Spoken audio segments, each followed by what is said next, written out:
The Second Congress of the Communist International, as reported and interpreted by the official newspapers of Soviet Russia. Petrograd, Moscow, July 19, August 7, 1920. This memorandum consists of direct translations from the official newspapers of Soviet Russia concerning the Congress of the Communist International, which was held in Petrograd and Moscow from July 19 to August 7, 1920. An earlier memorandum, prepared in the Russian division of the Department of State, showed the close interrelationship between the Bolshevist Party, the Russian Soviets, and this Communist International. The material submitted herewith emphasizes the fact that these organizations are, in reality, but three phases of the same movement. Attention is called to the prominent part played in this Congress, which the speakers often boastfully refer to as the General Staff of the World Revolution, by the acknowledged administrative heads of the Russian Soviets. In their role as leaders of the Soviets, they attempt to establish normal relations with governments, while in their role as communist revolutionists, and as general managers of the General Staff of World Revolution, they conspire to wreak the same. The memorandum is divided into two distinct sections: 1. A Bolshevist report on the 2D Congress of the Communist International, and 2. The Bolshevist interpretation of the 2D Congress of the Communist International. The first section is a full translation of the reports of the proceedings of this Congress, which were published in the Pravda of Petrograd. The Petrograd Pravda has been chosen as the basis of the first section because the department has received an almost complete file for the period of the Congress. In the few cases where numbers of the Pravda are lacking, the fact is clearly indicated and translations for those days are made from the Izvestia of Moscow. Also, in several instances the Moscow Izvestia printed longer summaries of speeches than the Petrograd Pravda had room for. In such cases the additional material is presented in footnotes. Comparison with other newspapers of the same dates indicates that the summary reports of the proceedings of the Congress here presented were distributed by the official news agency, Rista, a Central Soviet monopoly, and that they were printed in practically the same form in all of the larger newspapers of Soviet Russia. The first section is, therefore, a translation, as complete as possible, of the report of this Congress, which the Soviet officials gave to their own people. It is not submitted as a truthful account of the events at this gathering, but as Bolshevist testimony. It is very noticeable, for instance, how in this summary of an international Congress, the last word in all disputes is given to Russians, particularly Lenin. Much of it is very dry reading, but it is given in full as the Bolsheviks presented it to their own readers. The second section is a selection from an embarrassingly large number of signed articles and editorial comments in the Soviet newspapers giving the Bolshevist interpretation of the meaning and results of this Congress. The translations have been chosen because of the prominence of the writers, the special interest of the subject to American readers, or the influence of the periodical in which they appeared. The newspapers from which translations have been made are, 1. The Moscow Izvestia, official organ of the All-Russian Central Executive Committee of Soviets; 2. The Moscow Pravda, official organ of the Central Committee of the Russian Communist Party, Bolsheviks; 3. The Petrograd Izvestia, official organ of the Petrograd Soviet; 4. The Petrograd Pravda, official organ of the Petrograd Committee of the Russian Communist Party, Bolsheviks; 5. Economic Life, official organ of the Supreme Council of National Economy and of the People's Commissariats of Finance, Supplies, and Foreign Trade; 6. And 7. The Village Commune and the Krasnaya Gazeta, official publications of the Petrograd Soviet in popular language for the peasants and city workmen; and, finally, 8. The Communist International, a special newspaper of a single issue, July 19, 1920, the day of the opening of the Congress in Petrograd. It was prepared by the editorial staffs of the official Petrograd newspapers. An effort has been made to present such selections as will indicate the significance attached to this Congress by the Bolsheviks themselves. The theses on the role of the Communist Party, which were adopted by the Congress, were published in a supplement to the Moscow Pravda, and a full translation is given herewith. None of the many other theses adopted by the Congress, somewhat like the planks of an American political platform, has been printed in any of the newspapers which have thus far reached the department. This apparently strange omission is probably due to the extreme shortage of newsprint paper. The ordinary Soviet newspaper is a single sheet, 6 to 8 columns of reading matter on each side. According to the Bolshevist report of the Congress, there were 5 delegates who claimed to represent the American working class and who were accepted without serious question in this capacity. They seem, indeed, to have been given somewhat more prominence in the press and the proceedings of the Congress than was the case with delegates of some other countries, or than their influence in America would warrant. Some of their articles and the report of 2 of their speeches in the Congress are given in order to show the impression of American conditions which they attempted to convey to the Russians and which the Soviet officials endorsed by circulating in their news agency and official publications. The contributions of the American delegates will be illuminating to American readers. There is every indication that the speeches of the delegates from other countries would seem to the people they claim to represent just as far removed from the familiar facts of life.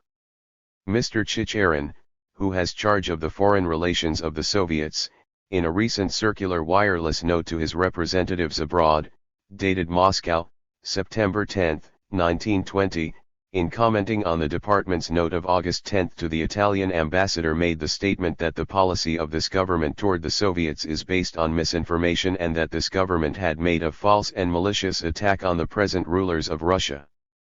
These translations have been prepared in order that the American public may know what the Bolsheviks think of themselves. Any condemnation contained in this memorandum is out of their own mouths. Distortion of fact for propaganda purposes is apparent in both sections of this memorandum. The Congress was not such an idyllic feast of unity and harmony as these Bolshevist reports indicate. There was bitter and violent difference of opinion and considerable heated protest against the steamroller methods which the organization applied to the opposition. Some among the foreign delegates especially were indignant to discover that they had been invited to Moscow not to confer but to submit. The attitude of this Communist Congress toward democracy is especially interesting. Beginning with Lenin's first speech, running through the following debates and much of the newspaper comment, is an obvious fear of democracy. Enlightened liberalism is the one obstacle which these communists see to the success of their project. They are more vindictive in their references to progressive democracy than they are in their denunciations of Tsarism. They are not afraid of the reaction. They recognize very clearly that their real enemy, against which they must marshal their most formidable attack, is that spirit of democracy to which this nation is dedicated. It is hoped that the publication of this memorandum will do much to clarify public opinion in regard to the problems which face this democracy in its relations with Bolshevism. 11. Opening of Second Congress of 3. International. Petrograd Pravda, July 21, 1920. Speech of Comrade Zinoviev. By 12 o'clock the hall and balconies were filled to overflowing. The members of the Executive Committee of the 3 International appear, with the president of the latter, Comrade Zinoviev, at their head. At the same time Comrades Lenin, Kalinin, Radek, Bukharin, and others mount the stage. The leaders of the proletariat are welcomed with thunderous applause. The members of the Congress take their seats. The members of the Congress are in the front rows. On each member's desk is a previously prepared full set of the Communist International in artistic binding, and also a portfolio containing a collection of photographs illustrating various aspects of the Russian Revolution and of the constructive work of Soviet Russia, and also a pad of paper, a notebook, etc. At 1:05 p.m. Comrade Zinoviev, in the name of the Executive Committee of the Communist International, declares the sitting of the Congress opened. In memory of fallen fighters. The first word, said Comrade Zinoviev, must be consecrated to the memory of our friends and leaders who have perished for the cause of the Communist International. There is no country where the blood of workmen, communists has not been shed. One has only to recall our Hungarian comrades, Comrade Samuli, Levin, and many others. In Finland, Estonia, Hungary, and elsewhere, hundreds and thousands of the best sons of the working class have perished. In opening the Congress we do honor to the memory of the comrades who have fallen. On Comrade Zinoviev's proposal all present stand, the orchestra plays the funeral march. Greetings to Comrade Monad, Laureate, and others. At this historic moment we may recall also those comrades who are sitting behind iron gratings, who are languishing in prisons, thrown there by the enemies of the proletariat. Our French friends, Comrades Laureate, Monad, and others, have been imprisoned. 13. We send greetings to the many fighters in the workmen's revolution who are languishing in prisons. 91. Struggle between 2 and 3 International.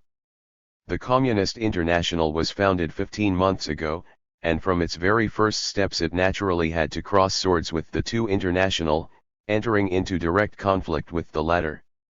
Both our friends and our enemies in all Europe and America must face this fact, and also recognize that our struggle has been crowned with success, and that as a result of this duel the 2 International has been knocked in the head by the 3 Communist International. The struggle between us and the 2 International is the real struggle of classes. In the ranks of the 2 International there were many of our class, brothers, who had been deceived by the false ideology of the yellow socialists who had followed the same road with the bourgeoisie. The triumph of the 3 International. We triumphed because the bourgeoisie proved powerless to liquidate the heritage of the war, because the bourgeoisie as a whole is not able to do anything to reconstruct the economic life of Europe. The 2 International linked its fate with the bourgeoisie at the very first shot that proclaimed the beginning of the imperialistic war. The later attempts to re-establish the 2 International naturally met with its principal leaders strove to enter into alliance with the League of Nations. They put Wilson on the same slate with George, that martyr of the labor movement. No success. The bourgeoisie is destined to perish. Therefore all the blows showered now on the bourgeoisie, fall like a heavy hammer on the 2 International. Every organization that has associated itself with the bourgeois class, whose end is predestined, by that very fact condemns itself also to ruin. The working class is coming into power, and the bourgeoisie in its despair seizes on the half-dead 2 International, and strangles it in its dying grasp. There is no doubt that both are approaching definite ruin, because in the historic sense years are reckoned by days. Their collapse will make it possible for an international union of workmen to create a new world, founded on communism. The idea of democracy has faded away before our very eyes. When the American bourgeoisie before the eyes of the whole world suspended constitutional guarantees, when this much praised democracy violated all the principles established by this it itself determined its place. On this question there should not be 2 opinions. In noting the victory over the 2 International it is necessary to emphasize this much debated point, and finish once for all with democratic tendencies. The Congress has been convened to decide certain questions which are the subject of dispute in the ranks of the communist movement. We have brought to the Congress parties which have not yet manifest their purely communistic character, which have not yet fully defined their tactics. Individual groups of the working class in certain countries are still at the crossroads. We have brought here all the mass workmen's organizations that wish honestly to combat capitalism. In the period of the collapse of the 2 International all parties have abandoned it one after another. Now they are trying to enter the 3 International. Such are the German Independents and the French Socialist Party, groups adhering to these, and also certain others. There will be no place for traitors in the 3 International.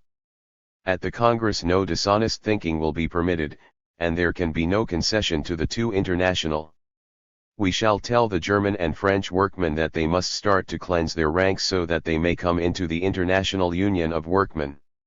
Just as in individual countries we must have parties molded from iron and steel, which carry the working masses with them, so we must do the same on the international scale.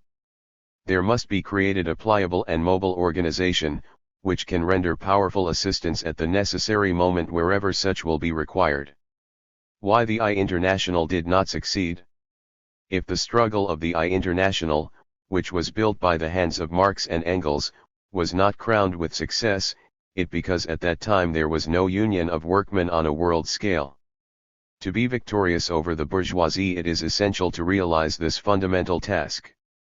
50th anniversary of the first large workmen's uprising. As we begin the work of the Congress, we should remember that in a few months we shall have the 50th anniversary of the first great uprising of workmen who pointed out the road for us. We should remember the Paris Commune, which wrote the first page of the history of the international workmen's movement. We express our fervent desire that by the date of this great anniversary France already will have a French Soviet Republic. The triumph of the international proletariat is near. A short time will pass, and the proletariat of all countries, in a single outburst, with a clearly defined aim and as a single entity, will march forward to victory, under the leadership of the Communist International. Long live the working class of the whole world! Long live the Communist International! 16th Second Congress of Communist International. All the members of the Congress and all those present at the sitting by their stormy and long applause showed their complete solidarity with the wishes expressed by Comrade Zinoviev. Comrade Zinoviev's speech was translated into German by Comrade Radek. Comrade Balabanova translated the speech into French and Italian. Election of members of Presidium. Then take place the elections of members of the Presidium of the Congress. In the name of the Executive Committee, Comrade Bukharin proposes the following names: Comrades, Levi, Germany; Rosmer, France; Cerati, Italy; Lenin and Zinoviev, Russia. This proposal is unanimously adopted. Comrade Zinoviev then reports that many organizations have desired to present greetings to the Congress. Because of lack of time, it is necessary, however, to limit the granting of the floor for the presenting of greetings to only one representative of the Russian Socialist Federated Soviet Republic, on whose territory the Congress has convened. The floor is given to the President of the All-Russian Central Executive Committee of Soviets, Comrade Kalinin, whom the Congress welcomes with a boisterous ovation. Speech of Comrade Kalinin. Greeting to the Congress from Russian workmen and peasants. In the name of the workmen and peasants of Soviet Russia, begins Comrade Kalinin, I, Communist International, greet the Second World Congress of the R Communist Party, continues Comrade Kalinin, in its past activity was not spoiled by parliamentary struggle. It was forced to carry on its struggles against Tsarism and Kerensky under difficult conditions, but the party never lost hope that Tsarism and oppression would be overthrown. The struggle for the welfare of toilers. During the last 3 years we have had to make enormous sacrifices and show colossal energy in the struggle for the welfare of the toilers. We have had to suffer all the burdens of civil war, of hunger, of blockade, etc. In this difficult and constant struggle, Soviet Russia tempered herself. This struggle made it possible for us to create our glorious, invincible Red Army, which at the present moment is showing miracles of bravery on the fields of battle against White Poland. At the present moment it is absolutely clear to Russian workmen and peasants that we are not fighting solely the Russian bourgeoisie and Tsarist landlords, that it is not only against such that our struggle is directed. The workmen and peasants now know that the world bourgeoisie stands behind the Russian bourgeoisie, sending against us now this enemy, now the other. That is why Russian workmen at the present moment look to the West, knowing that the world proletariat is on their side. Comrade Kalinin concludes his speech by expressing the hope that the Congress which is about to open will serve as the beginning of a direct conflict of the peoples of the East and West for the liberation of the world proletariat, and once again greets the Congress in the name of the All-Russian Central Executive Committee of Soviets. Speech of Comrade Lenin. After the speech of Comrade Kalinin, the Congress passes to the order of the day. Comrade Lenin makes a report on the international situation. He is received with loud applause, which becomes an enthusiastic ovation. In my report I shall dwell somewhat in detail on the international situation. Main features of imperialism. The basis of the entire international situation as we find it today is the economic situation of imperialism. During the entire 20th century this new, higher, and last stage of development of capitalism became fully defined. Of course you all know that the most characteristic traits of imperialism are found in the fact that capital attained enormous proportions. Monopoly replaced free competition. Capitalists of gigantic size in insignificant numbers were able to concentrate in their hands sometimes whole branches of industry. They set about to establish unions, syndicates, artels, and trusts of an international character, seizing financially and on the basis of property rights, and in part also with respect to production, entire branches of industry, not only in individual countries but with respect to the entire world. On this foundation they developed an unprecedented and unheard of rule of an insignificant number of banks, the rule of an insignificant number of financial kings, of financial magnates, who in fact converted even the freest republican countries into financial monarchies, as has been admitted by the writer Lesses, who is not at all a revolutionist. Division of colonies. This rule by an insignificant handful of capitalists reached its complete development when all lands were finally divided up, not only in the sense of seizure by the largest capitalists of the main sources of raw material and production, but also in the sense of a final preliminary division of colonies. 30 years ago the population in these colonies did not exceed 250 million, and they were subjected to 6 large powers. On the eve of 1914 the population in the colonies was about 600 million, and if we add such countries as Persia, Turkey, and China, which were in fact in a semi-colonial condition, then we have a population of 1 billion, which was oppressed by the richest, most civilized, and freest countries by means 1506020-2 of colonial dependence. And you all know that colonial dependence means unheard of economic and financial oppression, means a whole series of wars, which the pacifist European petty bourgeoisie does not even consider wars because frequently these wars are merely clashes in which European armies, armed with the best equipment, beat up the unarmed and unprotected inhabitants of colonial countries. Imperialistic War of 1914. As a result of this dividing up of the entire earth, and of this rule of capitalistic monopoly, of this rule of an insignificant number of the largest banks, not more than 4 to 5 banks dominate the entire life even in the most rich, enlightened, and free country. As a result of this rule the imperialistic war developed inevitably. The purpose of the War of 1914 was to redistribute the world, that is, determine which one of this small group of states, England, or Germany, would receive the possibility and right to rob, oppress, and exploit the entire world. You know how the war decided this question in favor of the English group, and as a result of the war we have an immeasurably increased sharpening of all antagonisms. Results of the war. The war immediately threw about 250 million of the population of the earth into a situation which was practically that of colonies Russia, with its population of 130 million, Austria, Hungary, Bulgaria, and Germany, with populations totaling 120 million.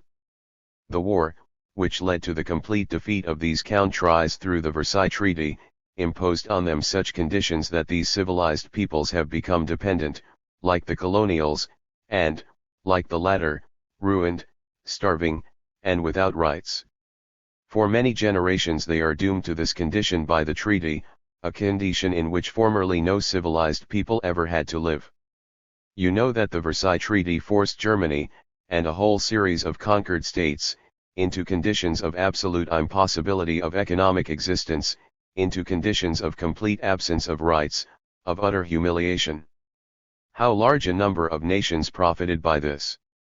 In order to answer this question we must remember that the population of America, which profited most of all from the war, being converted into a rich country from a country that had a mass of debts, does not exceed 100 million, the population of Japan, which profited much by remaining outside the actual conflict, seizing the Asiatic continent, is 50 million, the population of England, which profited very much in the colonial sense, is 50 million, making a total of 200 million.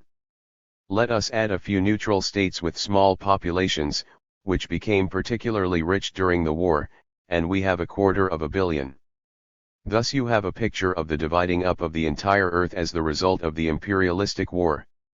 A billion and a quarter of population of oppressed colonial countries, which are partitioned alive like Turkey, China, and Persia, and not more than a quarter of a billion of population, in countries which have maintained their position in part in southern and central Asia and in part of Europe, but which have fallen into economic dependence on America.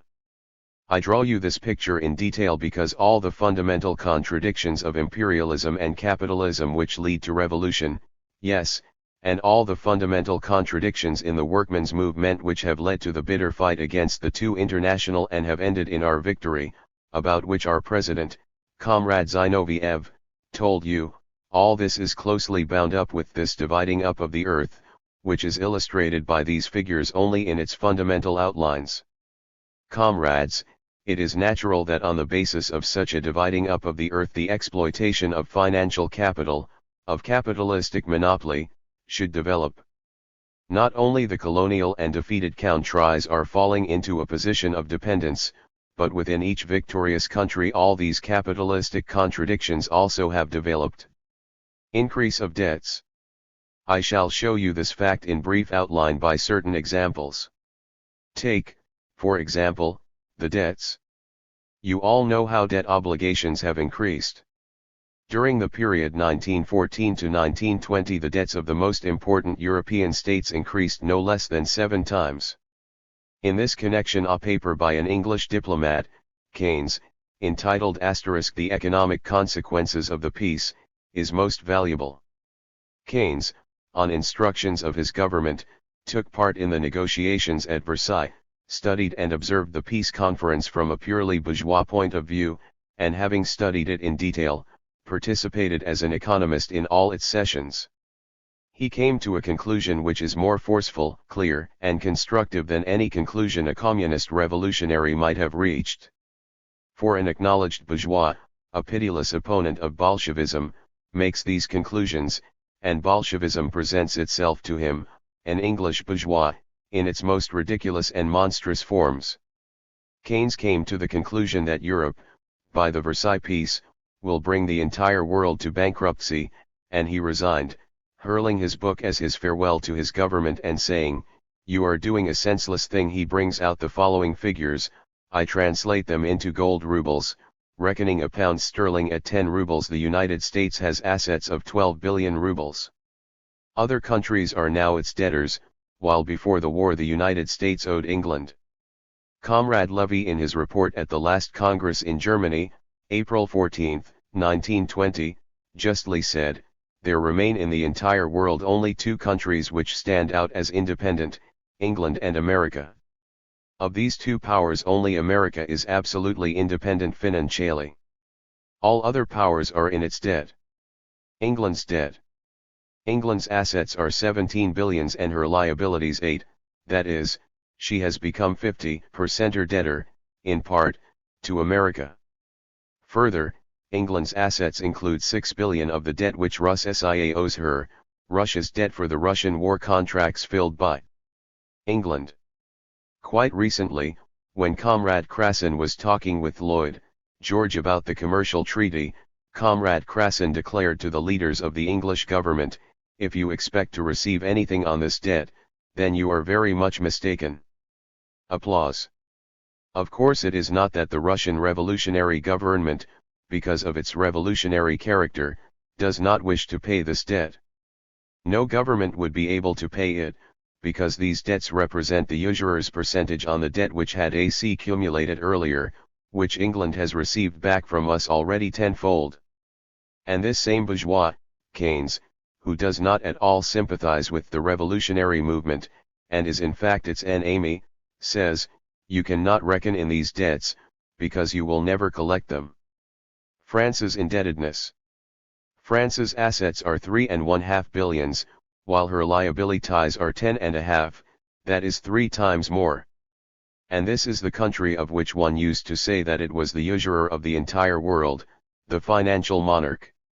This is the country which has lived as a progressive civilized country because its savings, colonial thefts, called savings, made it possible for her to lend billions to other countries, and particularly to Russia. In spite of this fact, France is now in the position of a debtor. All debts must be annuled. A German historian says that the debts of England and France, victorious countries, amount to 50 to 55% of the entire national wealth, that of Italy, 60 to 70%, that of Russia, 90%. But, as you know, these debts do not worry us, because we, even before the Book of Keynes appeared, followed his very good advice, annul all debts. Applause. Wages and prices. From these brief figures you see that the economic war has created an impossible situation for the victorious countries, and that in turn there has grown up an enormous disproportion between wages and prices. Even in the most progressive countries prices have increased far beyond wages. The Supreme Economic Council, which represents an institution defending the bourgeois order of the whole world against growing revolution, on March 8 of this year adopted a resolution which describes certain fundamental traits of the economic situation, and concludes with an appeal for order, industry, and economy, on the condition, of course, that the workman should live as before in slavery to capital. This supreme organ of our opponent the Entente pointed out that the general increase in prices during the period of the war amounted to 120%, while wages increased 100%. In France the increase in prices was 300% and in wages 200%. And thus it is in all countries. I take only the victorious countries. And when they tell us that Bolshevism is disorder, a scarecrow, we can only smile, for from the statistical data of the Supreme Council we see why the workman cannot live according to the old standards. Because even if all Bolsheviks should disappear entirely, even in America recently America sent us 500 communists plus even if America should send not 500 but 5,000 communists there would still remain the disproportion between prices and wages, a disproportion which America cannot solve because private property is sacred, although in Russia we have forgotten all about this, while against this new power of capital, against these tens of billions collected by the war, you can accomplish nothing. No strikes, no parliamentary struggle, no elections, no reforms can accomplish anything here, because they have this sacred private property. Through private property such debts have accumulated as will subject the entire world to complete slavery. While need increases among workmen even in the most progressive countries, profits also have begun to increase in an unprecedented and unheard of manner. Comrade Laninsky, in a pamphlet prepared for publication entitled The World and the English Bourgeoisie, points out that in England the profits on exported coal have been twice what was expected in official circles. In Lancaster the stocks of weaving industries have increased 400%, the incomes of banks have increased 40 to 50%. We know that bankers are able to conceal the best, the lion's share, of these incomes, so that it does not appear in the accounts as income, but is hidden under the form of various remunerations and such. Bourgeois statistics prove conclusively that the wealth of insignificant groups has increased enormously, that luxury has developed, while need has increased, and all this in the most progressive countries. In particular one should note the change in the value of money. Depreciation of money. 1. 9. 66 Money has depreciated everywhere, as a result of the enormous issues of paper money. However, the Supreme Economic Council at its session of March 8 of this year pointed out that in England the depreciation was about 1/3, in France and Italy about 2/3, in Germany, 9/10 and even 96%. This fact shows us how the machinery of the world's capitalistic economic system is breaking down completely, how it will be impossible to continue all the trade relations on which are based the securing of raw material and the marketing of products, simply because of the change in the value of money in one of the richest countries. And this very rich country will not be able to trade, it will not be able to sell its products and buy raw materials. On the one hand, America has become so rich that it can buy everything, but there is nothing for it to buy and it has no way of selling. 1. Wilsonism. This same Keynes depicts for us these Versailles negotiations where the shopkeepers Clemenceau and Lloyd George showed will note. The construction of the sentence often is very awkward because of the careless preparation of these reports. The translation has had to follow the original. 1. Son up as a fool and put through a policy of most open robbery. Keynes describes how Wilson appeared at the meetings of these people like Clemenceau and Lloyd George, who understood something about the business in hand, and began to present to them the 14 points and phrases about peace and justice. He describes how Wilson was completely befuddled, how Wilson came to the conference thinking that he would fool all of them, that he would realize a social peace, and in the end he left the conference a worn-out man understanding nothing and did everything just as his opponents wished. And there were some socialists, both in Germany and in France, who wished to join the Three Communist International, who shared this Wilsonism, these illusions on the possibility of peace on the basis of capitalistic relations. There were even some scientific books written about the principles of Wilson's policies. I trust that the writers of these books will perceive, from the book of the bourgeois, Keynes, that these principles amount to a complete absence of understanding of politics. War frenzy passes. The war brought with it an unprecedented sharpening of all contradictions, and an increase of poverty and need throughout the whole world. This is the source of that deep revolutionary movement which is growing throughout the world and is spreading farther. During the war all the writers of all bourgeois countries lost their heads in glorifying war. Only now, when the war is over and German imperialism has been unmasked, the Versailles Peace, which was to represent the victory of the bourgeoisie, has revealed itself as the defeat of the very aims of the war. The resignation of Keynes from the government of which he was a delegate to the Versailles Conference shows how hundreds of thousands of bourgeois intellectuals, there are hundreds of thousands of literate and educated people in the West, how they all were obliged to follow the road taken by Keynes, an economist, a bourgeois, who resigned and flung in the face of his own government the book that unmasked it. He merely showed in a demonstrative manner what is taking place with hundreds of thousands of conscious people, when they see that everything for which they fought was sheer deception, and that as a result only an insignificant number has become rich, while the rest have been ruined, and that as a result there has come an order of things which they will not be able to preserve. Keynes himself says that the English, in order to save themselves and English economic existence, require that free international trade relations be re-established between Germany and Russia. But how are they able to bring this about? Keynes advises first of all to annul all debts. This book, and the citations from this book appearing in newspapers, are read not only by people who have definitely exhausted their brains, but also by live workmen and peasants. The latter will read what this bourgeois economist says, namely, that there is no way out except the annulling of debts, and therefore but cursed be the Bolsheviks, usurpers, who have annulled debts. It seems to me that such an agitator for Bolshevism as this bourgeois pacifist should have a telegram of greeting from this Congress of the International. Applause. 6623. Comrades, Keynes says, if the situation has become absolutely impossible it means that the victors themselves have become the weapons of complete disintegration. We see the growth of the unconquerable revolution. Masses of oppressed, exploited, and robbed see clearly that the truth, from which the bourgeoisie must perish, has been deceitfully concealed from them. League of Nations. Having revealed this truth, we now realize the significance of this dependence of 1.25 billion people, who have been placed in impossible conditions of existence. The peace of the League of Nations is presented to them, according to which the League of Nations is proclaimed as the beginning of a new period in the history of mankind, which will put an end to war as soon as this treaty becomes operative. Until it becomes operative they have continued to deceive the workmen and peasants by saying, wait just a little, everything cannot be done at once, but when peace is concluded, then you will see how it will be. And everyone waited, and when the peace was published, then the most bitter opponents of Bolshevism were obliged to renounce it.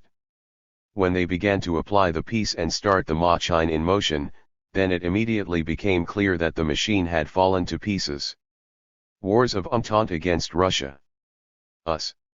We see this in the case of the wars against Russia, because these wars were against weak, ruined, oppressed Russia, backward Russia, carried on by the League of Rich Nations, whose fleet alone rules over, but we proved victorious. Why? Not because we became stronger in the military sense, that of course is absurd, but because there was no shade of unity among them, because one power acted despite another. France wished a strong Russia, while England wished Russia divided up. England tried to seize the Baku oil, but you know how that ended. England strove to establish relations with the border states of Russia. 6 months ago the English minister, Churchill, counted up a dozen states at war with Russia, which were to capture Petrograd and Moscow by December 1919. We know what these states were worth, but throughout the world they were considered real states. England based her policy on this fact. England and America gave them hundreds of millions, which went to the bottom of the sea. League of Nations the best agitator. This is the situation that has now developed in the League of Nations. Every day of the existence of this treaty is the best kind of agitation imaginable. We, revolutionaries, would have been worse agitators because it is supposed to be our habit to prophesy trouble. On every question the powers of the Entente held the knife at each other's throats. Conflicts developed between England and France over Syria, Mesopotamia, and the division of China. The most solid conservative press of one country is filled with attacks and unprecedented bitter statements against its own colleagues of another country because the latter are carrying away part of the booty. Complete disintegration above, complete disintegration in that small handful of the richest countries, first of all, because it is impossible for 1.25 billion people to live under the system which advanced civilized capital wishes to establish, and, in the second place, because a mere handful of the richest powers, e.g. land, America, and perhaps Japan, which because of geographic conditions can rob the Eastern Asiatic countries, but which has no independent strength, either financial or military, without the support of other countries, cannot harmonize their economic relations and cannot direct their policy along the line indicated by the League of Nations. Thence the world crisis. These economic factors represent the main reason why the Communist International has attained such brilliant success, why ruined Soviet Russia receives the thousands of streams of the revolutionary movement. The powerful states which aroused 12 states against us have finally reached the point where they send against us one state at a time, in order to furnish, through the Red Army soldiers, lessons in good behavior to each bourgeois robber in turn. Applause. Is there an issue except revolution? Comrades, when we take up the question of the revolutionary press, of why unrest has been created throughout the entire world, as the English bourgeois economist expresses himself, we meet first of all the mistakes and opportunism of some of those who wish to enter the Three International and the opportunism of those outright deceivers of the proletariat, namely, the people who put the question of revolution in a dishonest light. They put the question thus: is this revolution an absolutely inevitable crisis, and can one prove that there is no way out except through revolution? Some who sincerely sympathize with the revolution and are absolutely loyal revolutionists, considering themselves foremost revolutionists, try frantically to prove that there is no way out. I think that the case put in that way is fundamentally incorrect. There is no absolutely issueless situation. A revolutionary crisis is at hand. Can we place hope in the strength and organization of a revolutionary class, a class of oppressed, to overthrow this disintegrating society of exploiters? That is how the question should be put. You cannot show the absolute inability to find a way out of the crisis. To try to show this last is mere pedantism and playing with words. It is sufficient and necessary to prove and convert into action that which is lacking in Europe and in the entire world. The exploited masses lack the revolutionary consciousness of the organization and preparedness of their vanguard, namely, that very thing for the sake of which we have come together at this Second Congress of the Communist International, 2566. What we shall attain, with decisive success, of this there can be no doubt, is the preparation of revolutionary forces, in order to take advantage of the revolutionary crisis which indisputably is at hand, which grows throughout the entire world and which lacks only decisiveness, consciousness, and organization. Communist parties in each country, in touch with all the exploited masses, this is what is lacking. Continued. Is non-class government possible? The representative of the British Independent Labour Party, MacDonald, admits that the revolutionary movement is growing, that the workmen are for the Soviet regime, that they have seen that they have, in fact, a dictatorship of the bourgeoisie. He declares, a dictatorship is a bad thing, but if you must have a class government, then it is better that it should be a Bolshevist rather than a bourgeois government. But he sets about to try to inspire people with the hope that some kind of a non-class government is possible. But we know this latter. We saw an almost non-class government of Kerensky, Chernov, and Tsereteli. The Germans see an absolutely non-class government of Scheidemann and Niski, and of their followers. Hungary and Finland had the same experience. But we are not dealing with theory, for we know from practice what kind of facts are these. We make workmen laugh when they hear this talk. MacDonald says, at the present moment there is revolutionary movement everywhere, and the workmen are on the side of Soviet Russia and of dictatorship. Because of the war everything has been shaken and disturbed, but all of this will settle down and all this will pass. Thus writes the representative of a party which wishes to join the Three International. Of course you have here an out-and-out bourgeois pacifist, who reckons that any crisis will pass and be settled. This man, it is true, does not call himself a Marxist, he is only a representative of the independent labor, but it is not a question of whether this crisis will progress far. On this point one can debate without end. The point is that people who are duty-bound to assist the revolutionary movement are getting out of it by phrases, all this will pass, all this will settle itself. Such people are not socialists and are not leaders of the workmen, and what is more, they cannot be members of the Three International Party. Opportunism of social democracy. This opportunism can be noted not only among the parties that have remained in the Two International but even among those who have expressed the wish to join us, for example, the French Socialist Party and the German Independent Party. Recently a socialist from this same camp published another book destroying the Bolsheviks. A great many books in all the European languages now appear which devour Bolshevism whole. But the note - the conclusion of the speech is taken from the Petrograd Pravda of July 22, 1920. More there are of such books, the more rapidly does sympathy for Bolshevism increase. I have in mind the book of Otto Bauer, entitled Bolshevism and Social Democracy. Here it is shown clearly just what Menshevism represents. It would be hard on any of us, on the basis of 15 years' experience and pleasant recollections, to be forced to sit down and describe just what Menshevism is. This learned Marxist has fortunately saved us this none too cheerful task. All the fairy tales of the Mensheviks with respect to us have been repeated here with exact citations from our decrees.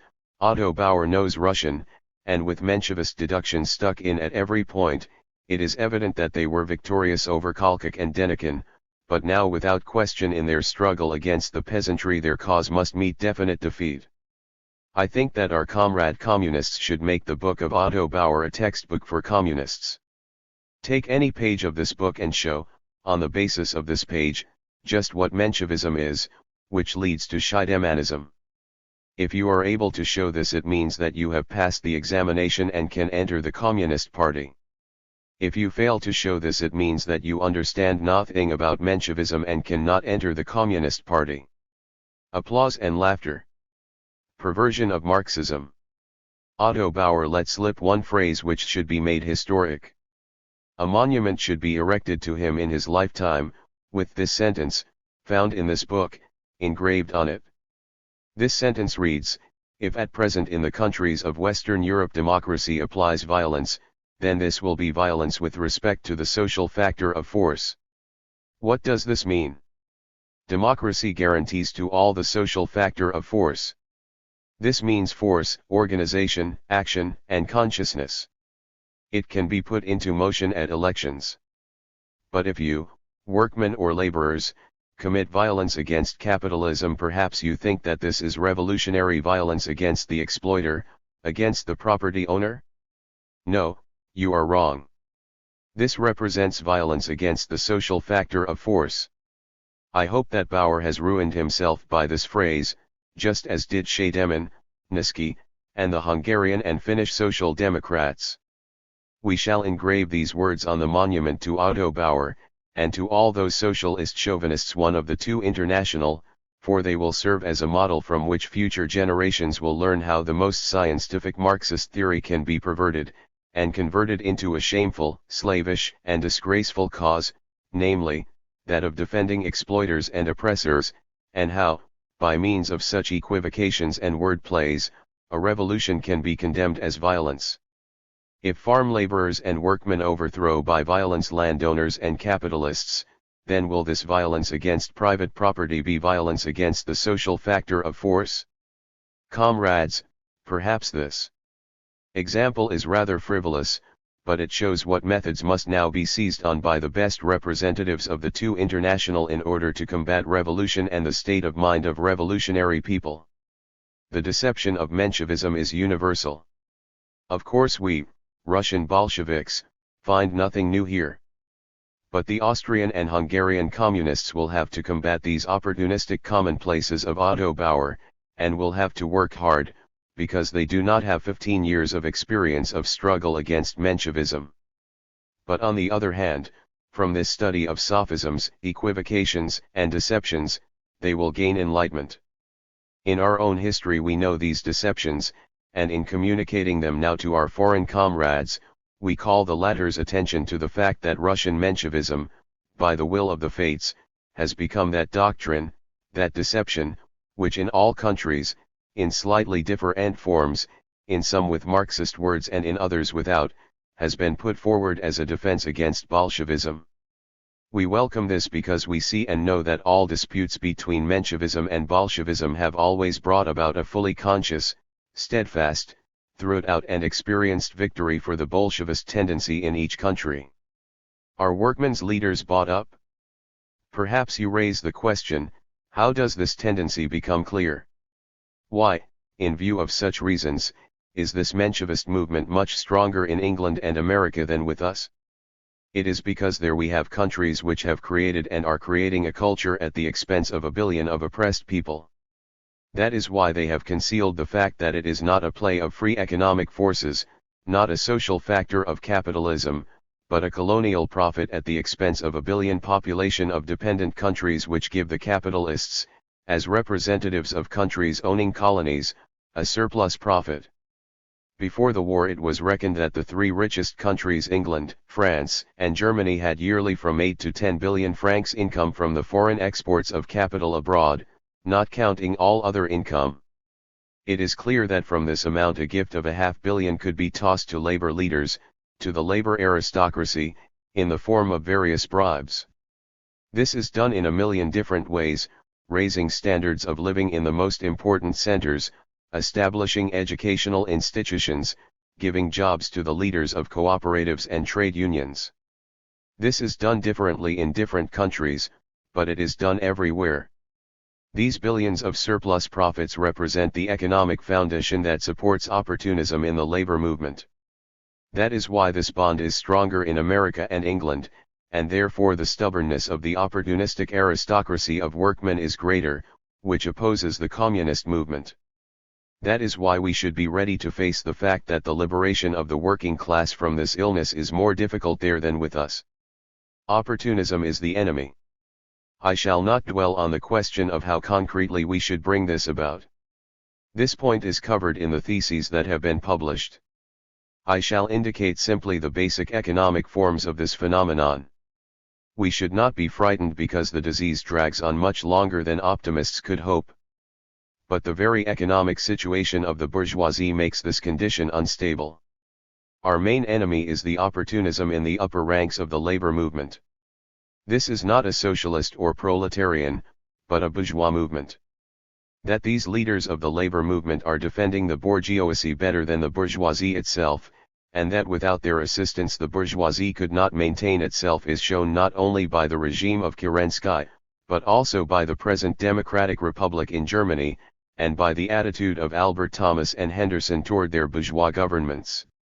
Here is our main enemy, we must triumph over this enemy, and leave this Elongris with an unanimous and firm decision to carry this struggle through to the end in all countries. This is our main task. In comparison with this task, the correcting up of the mistakes of a certain left tendency in communism is a much easier one. In many countries we note anti-parliamentarism, which, however, appears not as much among those who have come out from the petty bourgeoisie, as it is supported by forward-looking detachments of the proletariat, and by hatred for the old parliamentarism, lawful and quite correct hatred for the conduct of parliamentary opportunists in England, France, Germany, and Italy, such as we have witnessed in these countries for decades. It is necessary to explain the essence of the matter, give directing interpretations, acquaint the comrades more intimately and directly with the Russian experience, and with the significance of political parties. This task will in the main represent our work. I believe that here the struggle against these mistakes in the proletarian movement, against the diseases of proletarian growth, will be 1,000 times easier than the struggle against the bourgeoisie, which, under the form of opportunists and reformists, enter the parties of the two international and direct its work, not to the benefit of the proletariat, but to the benefit of the bourgeoisie. Is this a World Congress? I shall speak of one aspect of the question. Our comrade President says that our Congress deserves the name of worldwide. I believe he is right, because we have at the Congress representatives of the revolutionary movement of the colonial countries, which have been the last to come into the movement. It is only a feeble beginning, but it is important that the beginning has been made. It is important that there has come about a revolutionary union of the progressive countries with the countries where there is practically no revolutionary proletariat, with the revolutionary masses of the oppressed in all colonies and in all 29 Oriental states. And it depends on us to see to it that this union is strengthened, for it is clear to everyone that capitalism must fall. Only when the revolutionary pressure of workmen, which is conquering the opposition of the bourgeois culture of the small group of aristocratic leaders of the labor movement, shall have joined with the revolutionary pressure of those hundreds of thousands of men who till now have stood outside history and have been regarded as the object of imperialistic enterprises, only then shall we have the world revolutionary movement. No serious statesman, writer, or worker of the old social democracy took into account the fact that the revolutionary movement among these hundreds of thousands would amount to anything. But it has an enormous significance. The imperialistic war helped us, because it dragged these colonial countries from isolation, it took from them soldiers to participate in the imperialistic slaughter, and through the English bourgeoisie inspired them with the idea that the task of the Indian proletarian or peasant is to defend the interests of the English bourgeoisie. The war inspired the black colonial peoples with the idea that it is their task to defend colonial France, and it taught them to know how to use firearms. This is exceedingly useful knowledge, and for it we convey to the bourgeoisie our deepest gratitude in the name of the workmen and peasants, and particularly in the name of the Red Army. The war brought all peoples into world history, but one of the main tasks is to think out how to lay the first stone of propaganda, and of organization of the Soviet movement in a non-capitalist country where Soviets are, however, possible. Only these will be Soviets not of workmen, but Soviets of peasants, deputies, and of toilers in general. Everywhere the flag of Soviets. On this road we shall inevitably make many mistakes and meet many difficulties, but all the fundamental problems and tasks will be presented at this Congress. Here we shall lay the foundation, so that the revolution which till now has grown unconsciously and in an unorganized and elemental manner, should proceed in an organized manner and with concentration. After a little more than a year we now come out victorious with respect to the two international. Soviet ideas are spreading, and not only among workmen, they have become understandable to all and everyone. The workmen in all countries laugh at those wise ones among whom are many real socialists and adherents of the three international who think very wisely about the Soviet system, about Soviet ideas, as the English Guild socialists express themselves, and by their discussions of the Soviet system and the Soviet idea try to throw dust in the eyes of the workmen. The workmen note this on the side, and without saying very much about the Soviet idea and system, take the weapons which the Soviets have furnished them. At the present moment the flag of Soviets is beginning to be raised throughout the Orient, in Asia. The idea that the toilers, the exploited, should run the state against non-toilers, the exploiters, is such a simple idea that it can be understood not only by a progressive proletarian, but, after our experience and the 2.5 years of the existence of the Soviet Republic and after the Congress of the Three International, this idea has become immediately accessible to hundreds of millions of oppressed and exploited in the colonies. Having entered into conflict with the whole world, if we have been forced frequently to retreat and conclude temporary compromises, it is because we know that we are somewhat weaker than international imperialism. But we know that we are defending the interests of 70% of the population of the entire earth. On our road are many difficulties, but they are passing with each day and with each hour. International Proletarian Soviet Republic. Therefore, at the Second Congress we can say with pride, if the First Congress was only a congress of public propaganda, when we merely threw out general ideas and made appeals to struggle, and simply asked the workmen of the whole world to see where are to be found the people who are able to march for the Soviet authority and for the dictatorship of the proletariat, now, after 1 short year we have gone far forward.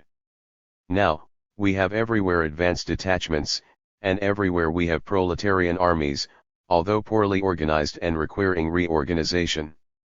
We are able to organize these into a single detachment, in a single force. If you will help us to accomplish this, then no mental exercises or guesses with respect to what cannot be known and what no one can know, will prevent us from accomplishing our task, and this task will be that of leading on, to the victory of the world revolution and to the establishment of an international proletarian Soviet Republic. Stormy applause. Speeches of foreign delegates. After an intermission the representatives of foreign socialist parties who are participating in the Congress of the Three International are given the floor. The first speaker is the representative of France, Comrade Rosmer. Speech of Comrade Rosmer. Comrade Rosmer, in the name of French workmen and peasants, expresses thanks for the reception, which deeply touched all. A happy thought came to you when today you brought all delegates to Smolny, to make them see through what sufferings and heroism the Russian proletariat has passed, to attain the victory which we are today celebrating. He says that the words of Comrade Kalinin, that it is time for the international proletariat to show clearly its solidarity with the Russian proletariat, have fixed themselves firmly in the minds of all present. The French working class had, however, already realized that perhaps it had not shown sufficient energy in coming to the assistance of the Russian people, simply because confused by the libelous propaganda, it did not know sufficiently well the latter's condition, and was not as yet sufficiently strong to carry out its own will. But now, having been here, the French delegates will be able to acquaint French workmen and peasants with what is going on in 31. Russia. They intend and promise, to strive with increased energy, to the end that French workmen and peasants may understand that here people are fighting and dying for the common cause of the entire proletariat. They promise to increase their efforts to the end that all French proletarians and workmen shall enter actively into the ranks of the great international proletarian army. They promise to call attention to the great services of the proletariat of Red Petrograd, which has manifested particular heroism, self-sacrifice, and steadfastness, taking the lead among hero proletarians. He proposes the following resolution, printed below. Speech of Comrade Seredy. In the name of the Communistic, Internationalist Italian Socialist Party, which is adhering to the Communist International, Comrade Seredy greets the brilliant Red Army, the defender of Soviet Russia, and the defender of the great ideals of the world proletariat. He says that when the World War broke out, in Italy the traitors of the working class wished to convince the latter that it was necessary to go over to the side of the bourgeoisie. They spread the idea that once the proletariat gets hold of iron, once it gets hold of rifles, then it will be able to win its bread, and secure its liberty. But from very first day, the Italian party cut loose from the socialist traitors, says Comrade Cerruti. They said it was not a question of having iron and rifles in hand, and of fighting on the side of the bourgeoisie, but a question of fighting on the side of the working class against the bourgeoisie, with rifles or without, always and everywhere. And now the glorious Red Army has shown by experience that iron and rifles are a revolutionary weapon only when the working class as an army can control this weapon. This means only for the conquest of the great ideals of the proletariat against the interests and intrigues of the bourgeoisie of the whole world. This brilliant army, which wins victory after victory, in the south against Rajul, in the west against the Poles, this Red Army at the present moment is a unit. With it, directly or indirectly, are also the English workmen in Southaven, the Italian sailors in Ancona, and the German sailors at Kiel, wherever the proletariat is preventing the sending of munitions to the Polish front. May the day be near when the Red Proletarian Army will consist not only of Russian proletarians but will consist of proletarians of the whole world.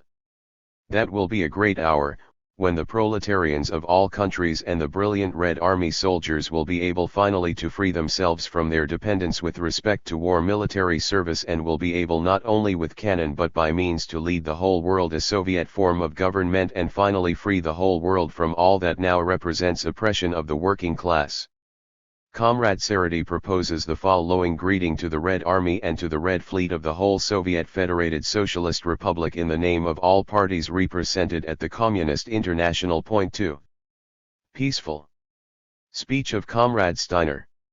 The representative of the Communist Party of Austria, Comrade Steiner, in a brilliant speech dwells on the international position of Soviet Russia, and calls on the workmen of all countries to render immediate assistance to the heroic country, which was the first to rise in rebellion against the power of capital. Workmen of Austria, Germany, England, France, Italy, and other countries, who till now have supported a white Guardist adventure on the territory of Russia and of its small neighbors, should immediately cease work in all organizations which are working for the support of the Russian, and therefore of the international, counter-revolution. Not a single shell should be permitted to reach the camps of the whites, and not a single cannon should be molded for the whites, not a single coat should be sent to the soldiers of counter-revolutions. Speaking of the wishes of the proletariat of Hungary, after the international bourgeoisie had overthrown the Soviet authority in that country and had organized a systematic white terror, Comrade Steiner did not see any way out of the situation that has been created, except a complete and definite destruction of the world bourgeoisie. The criminal bourgeois gang, in its desire to wreak vengeance on the proletariat and stifle forever the workmen's movement in Hungary, does not hesitate at any crime. For this band there do not exist either Mensheviks, communists, or non-partisans. All workmen, without exception, are subject to the same persecution and to the same harassment. From the point of view of the present masters of Hungary, whoever has callous on his hands is the most bitter enemy of the bourgeoisie. Comrade Steiner concludes his speech with the words, "Soviet Hungary is no more. Long live Soviet Hungary." Speech of Comrade Marklevsky. 66. The floor is then given to the representative of Polish Communists, Comrade Marklevsky, who reports that the delegates from the Polish proletariat were already on the road, had already started for the Congress when news from Warsaw forced them to return, because the hour had struck for the direct conflict of the Polish proletariat for its rights. Stormy applause. Comrade Marklevsky then discusses the situation in Poland. Polish revolutionary workmen were among the shock troops of the Russian Revolution of 1905-6. But the Polish proletariat was not able to take advantage of the results of the work it did. During the War of 1914 Poland was subjected to destruction, and the Polish proletariat was ruined and weakened. Polish communists opposed this destruction with all their strength, by uniting proletarian forces, and their efforts led to the beginning of the awakening of Polish peasants and workmen. Now our Red Army is rapidly moving forward, and the proletarian revolution in Poland will go very rapidly. But you must remember that bourgeois Poland has as its neighbor bourgeois Romania, which would gladly render it assistance. It is the task of the Russian proletariat to assist the Polish workmen and peasants in their struggle against the bourgeoisie, and to bring the war to a 33 conclusion as quickly as possible, by a complete destruction of the Polish nobles. Polish communists swear that they will not retreat a step from their aims, and they beg for assistance in this decisive struggle. In answer to this appeal of Comrade Marklewski, the Congress sends a message to the proletarians of all countries and particularly to the Polish proletariat, calling on them to fight for the liberation of Poland. Speech of Comrade Levi. The leader of the German Sparticides, the communist Comrade Levi, outlined the treacherous role played by the socialist compromisers, the followers of Scheidemann, in suppressing the communist movement and uprisings in Germany. The entire Congress, and all delegates present at the sitting, once more paid their respects to the leaders of the communist movement, Karl Liebknecht and Rosa Luxemburg. The communist cause, says Comrade Levi, since their tragic death grows and becomes stronger daily and hourly throughout all Germany. At the present moment the country is making an inventory of its communist forces, which have established deep root in the proletariat, which latter is gradually freeing itself from the hypnosis of compromise parties. It is being pushed in this direction by the cruel actualities of present-day Germany. The speech of Comrade Levi does not leave any doubt that Germany will be one of the first to enter on the road of social revolution. Second Congress of Three International. Petrograd Pravda, July 24, 1920. Composition of Russian delegation. 1. Lenin, 2. Trotsky, 3. Bukharin, 4. Zinoviev, 5. Kalinin, 6. Krestinsky, 7. Dzerzhinsky, 8. Radek, 9. Rykov, 10. Serebryakov, 11. Preobrazhensky, 12. Tomsky, 13. Andreev, 14. Rudzutak, 15. Rakovsky, 16. Artem, 17. Manuelsky, 18. Felix Kahn, 19. Shumsky, 20. Posner, 21. Yaroslavsky, 22. Okonikov, 23. Osinsky, 24. Lunacharsky, 25. Pokrovsky, 26. Ryazanov, 27. Pavlovich, Volanter, 28. Sakharov, 29. Joff, 30. Krupskaya, 31. Zorin, 32. Vatin, Bystriansky, 33. Smitovich, 34. Alexev, 35. Firstov, 36. Chernov M, 37. Lazovsky, 38. Shlyapnikov, 39. Saparovich, 40. Kalantai, 41. Inisa Armand, 42. Mayorova, 43. Sadavskaya, 44. Yinson, 45. Voronova, 46. Ibrahimov, 47. Sedgaliev, 48. Sultan, Galiev, 49. Idrisov, 50. Akhundov, 51. Inukhij, 52. Raymanov, 53. Rajiv, 54. Aliev, 55. Batursunov, 56. Pestkovsky, 57. Krasnoshchikov, 58. Rivkin, 59. Tietlin, 60. Dunovsky, 61. Ignat, 62. Raves, 63. Mirshin, 64. Oliminsky. Secretary of the Central Committee of the Russian Communist Party, Preobrazhensky. Second sitting. By telephone from Moscow. Yesterday, July 23, in the Kremlin, in the Andrew Hall, of the large palace, in a very solemn setting was opened the session of the Second Congress of the Three International. Comrade Lenin opens the sitting. After the adoption of the bylaws as read by Comrade Seredy, Comrade Zinoviev is given the floor to report on the role of the communist parties in the proletarian revolution.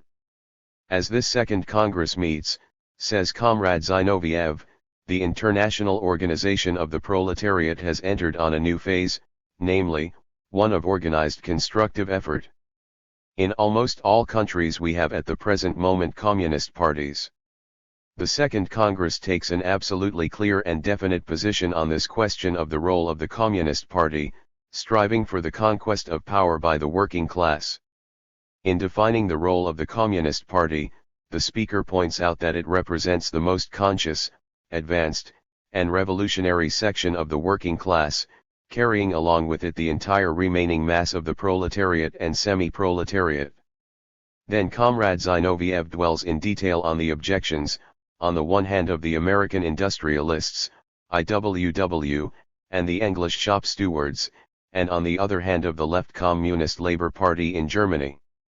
Statements to the effect that during the war only the Socialist Party went bankrupt, are incorrect, because this rebuke can be direct also against trade unions. It occurs to no one to deny the role of trade unions in the process of social revolutions. The speaker further points out in great detail the role played by the Communist Party in the Russian Revolution. In his opinion, a Communist Party should be organized on the basis of strict centralization, and should establish in its ranks military discipline. It should subject to its influences all spheres of activity of the working class. Those comrades are wrong who try to separate professional and cultural work from the political. The Communist Party directs both trade unions and Soviets in equal measure. In conclusion, Comrade Zinoviev invites the delegates to make efforts everywhere to organize a Communist Party, and to establish a close connection with the broadest working masses. Zinoviev's speech is loudly applauded. In the debates on his report participate the delegates of America, England, Spain, and other countries, and on behalf of Russia, Lenin, and Trotsky. Agenda of the Congress. Petrograd Pravda, July 25, 1920. The following agenda of the Congress are adopted. 1. Role and structure of a Communist Party before and after the taking over of power by the proletariat. 2. Trade Unions and Factory Mills Committee. 3. Questions of Parliamentarism. 4. National and Colonial. 35. Questions. 5. The Agrarian Question. 6. Attitude toward the latest tendencies of the Center, and the conditions of admission to the Three International. 7. Bylaws and Constitution of the Communist International. 8. Problems of organization, legal and illegal organizations, women's organizations, etc. First business sitting of the Congress, continued. In the debates on the report of Comrade Zinoviev on the role and structure of a Communist Party before and after the taking over of power by the proletariat, Comrades Lenin and Trotsky speak for the Russian delegation. Speech of Lenin. Comrade Lenin in the main answers Comrades McLean and Ramsay. He admits that in capitalistic countries the Communist Party cannot be a majority in the proletariat. It is in fact the conscious, energetic minority, and a communist minority should not helplessly drag along behind a backward majority of the proletariat. It must lead the latter, organize it, and direct it toward communist ideals. In exactly the same way Lenin protests against the supposition that the peculiar situation of the English labour movement requires that the decision as to the line of conduct of the British Socialist Party should be left to the latter's free judgment. Lenin does not understand why in such a case this Congress and this International are necessary. Such tactics should be considered one of the worst traditions left by the activity of the two International. The Second Congress of the Three International will, of course, act differently and will discuss in detail in the proper committee all the conditions of the English labour movement and the tasks resulting therefrom. The experience of the Russian, Hungarian, and other communist parties has confirmed with sufficient clearness and force that the policy and tactics of national parties must be in close harmony with the international conditions of the proletarian struggle and with all the tasks of the latter. Speech of Trotsky. Comrade Trotsky believes that Comrade Lenin is not altogether right when he expresses the opinion that after 3/4 of a century since the beginning of the Communist International, at the Second Congress of the Three International, one should not speak of the need or the uselessness of the Communist Party for the proletariat, inasmuch as this question has already been decided by the majority. Had this question been raised by Scheidemann, Renaudel, or Albert Thomas, then, of course, it would not have been necessary to talk with them. One could simply have torn off their masks just as they frequently tear off workmen's heads. But this question has been raised by Monat and Rosmer, who started the struggle against the war when the German imperialists were almost at the walls of Paris. These questions have been put to me by Comrade Pestana and by French, Spanish, and American workmen, who quite naturally and legitimately hate the political party of traitors and deceivers of the proletariat, who sincerely and deeply hate the bourgeoisie and are actively fighting against them. To these one should answer this question, and one should discuss this matter with them. Let us go ahead somewhat and ask Comrade Pestana what he will do when he returns to Spain. He will, of course, answer that he will explain to the Spanish workmen all our principles and ideas, and on the basis of the latter will organize the struggle of the workmen against the bourgeoisie. To translate this into political language, it means that he will there organize a political party, and that this party will be a communist party. Comrades Rosmer and Monat will do the same thing, just as they have in the past, organizing the working class on the basis of a whole series of political resolutions and statements. All the Russian delegates, says Comrade Trotsky, when they return from the Congress will have to face a whole series of questions, for example, the proposal of the Polish government to conclude peace. Where shall we decide this question? In the trade unions? Of course, not there. It is true, we have a Soviet of People's Commissaries, but the Soviet of People's Commissaries also requires political control and definite political direction. We shall give it this political direction on the basis of the work of the party, and the political control can be carried out only by the Communist Party. 1.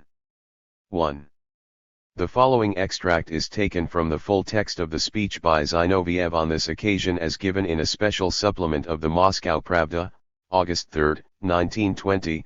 Sometimes you hear certain comrades say, "Oh, yes, perhaps now, in fact, we still need a party so long as we continue to live under a bourgeois order, so long as we have not seized the power in our own hands.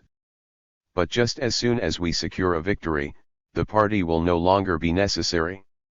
I talked with good German workmen, communists, on this point and heard these words from them, and I allow myself to refer in this instance to the experience of the Russian party.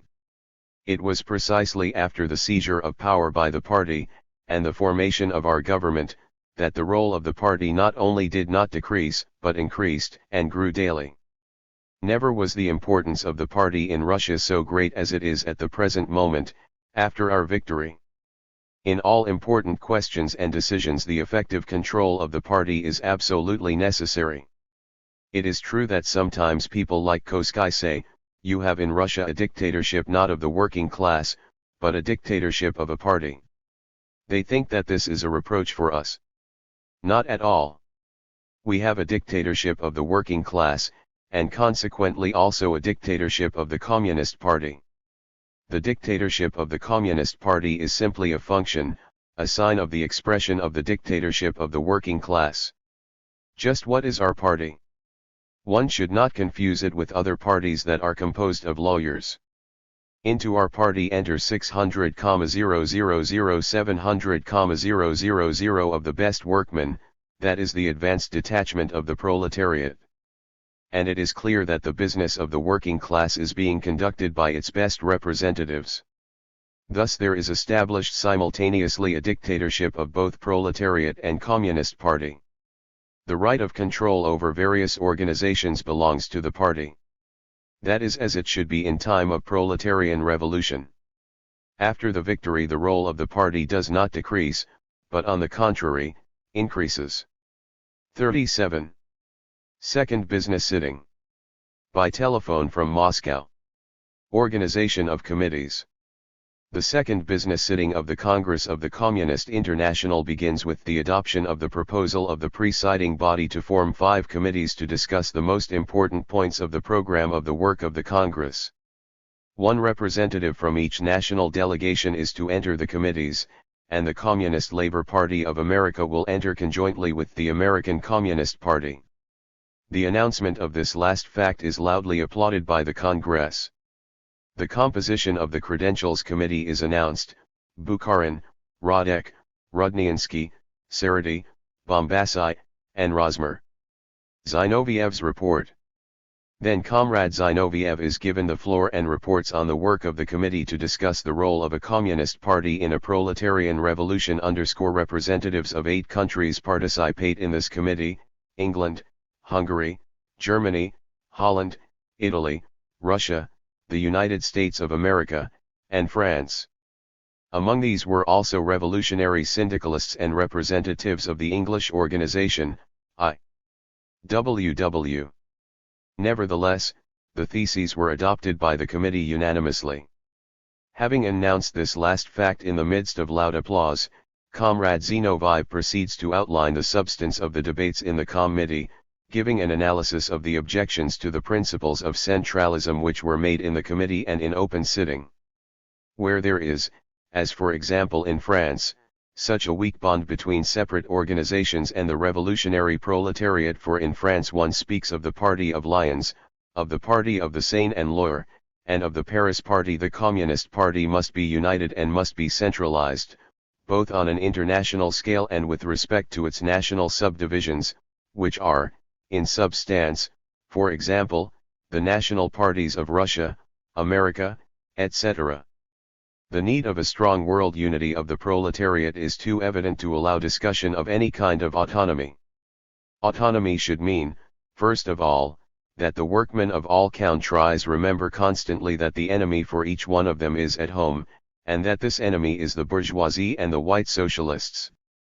As for the revolutionary syndicalists, as well as the representatives of shop stewards, we shall not follow the example of the Two International, which always harassed and persecuted all workmen who were not in agreement with its ideas. We shall work in conjunction with all honest and honestly misguided workmen, and together with them we shall learn and make mistakes, because fundamentally, in our class aims and ideals, we represent with them a single proletarian revolutionary whole. The theses are adopted unanimously. Note: the complete text of this plank in the platform of the Communist International is given in translation in section 2 herein. Third sitting of Congress. Petrograd Pravda, July 28, 1920. Lenin's report on national and colonial questions. 66. This case. On July 26 the Congress listened to Comrade Lenin, who made a report upon the results of the work of the Committee of the Congress on National and Colonial Questions. The fundamental characteristics of imperialism, says Comrade Lenin, is the dividing up of the world into a smally handful of oppressors and an overwhelming majority of oppressed. At the present moment 70% of the entire population of the globe, that is, more than 1 3/4 billion people are under the yoke of imperialist powers. This yoke expresses itself in the most varied forms of exploitation of man by man. Shin acquires great importance, and as a result of its complicated and varied character in different countries it is one of particular difficulty. The Soviet idea is spreading everywhere, even in the most backward countries.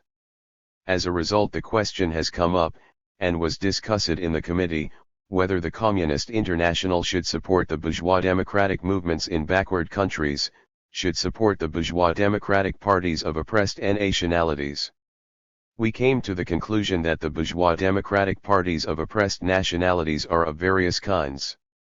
Some of them have adopted reformist tactics, and are adapting themselves to the political regime existing in a given country, harmonizing their activities with the interests of the ruling countries. Of course we shall not give any support to such parties. Here we have the essential difference between communists and reformists, because the latter support bourgeois democratic movements in politics. However, reformists, in fact, always come out against revolutionary movements in colonies and semi-colonial states. On the other hand, communists should support the national, revolutionary movements, but only when these movements are in fact revolutionary. The peasantry is usually the support of such national revolutionary movements. In such countries, the Communist Party is not able to attain success unless it supports the peasants. Here we come to the question as to what should be the work of a Communist Party in pre-capitalist countries, for example, our Turkestan, where one must note a practically complete absence of industrial proletariat.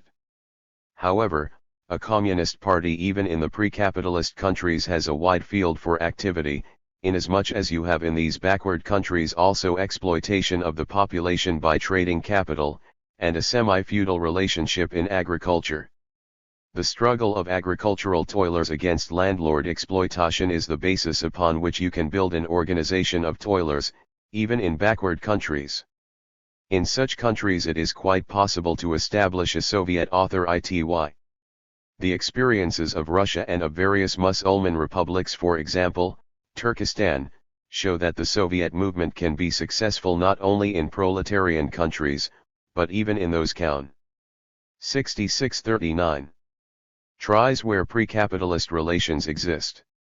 In these countries you experience great difficulty in organizing Soviets, but without question it is possible to arouse an independent revolutionary consciousness and movement even in these countries. The Soviet idea is very simple, and can be understood not only by the proletariat, but also by the broader non-proletarian masses. Here we come to another very important point, which has aroused rather lively debates in the committee. Can countries with pre-capitalist relations in production pass to communism without going through the period of capitalism? On this point Comrade Lenin notes that if the victorious proletariat, having state authority in its hands in the most developed industrial countries, will come to the assistance of the Orient with all its organization and state means, then the backward countries will be able to attain communism without passing through the capitalist stage of development. One must abandon scientific prejudices that each country must absolutely pass through capitalist exploitation.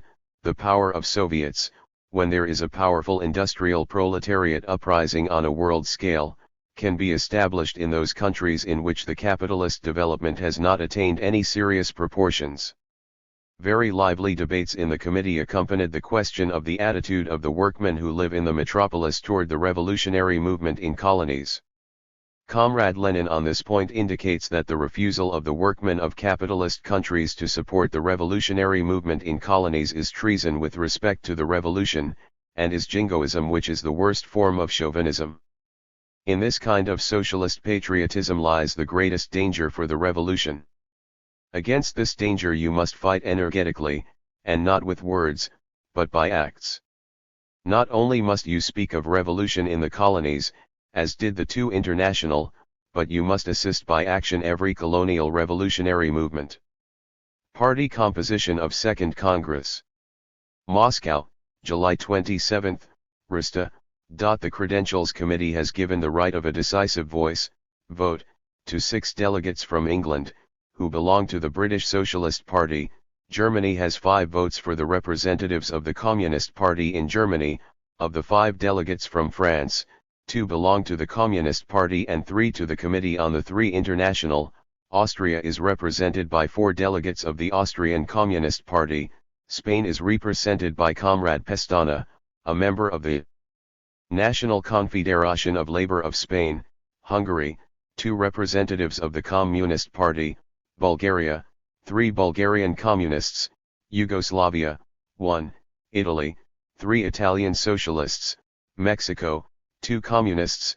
Switzerland, 3 Communists and 2 Left Social Democrats.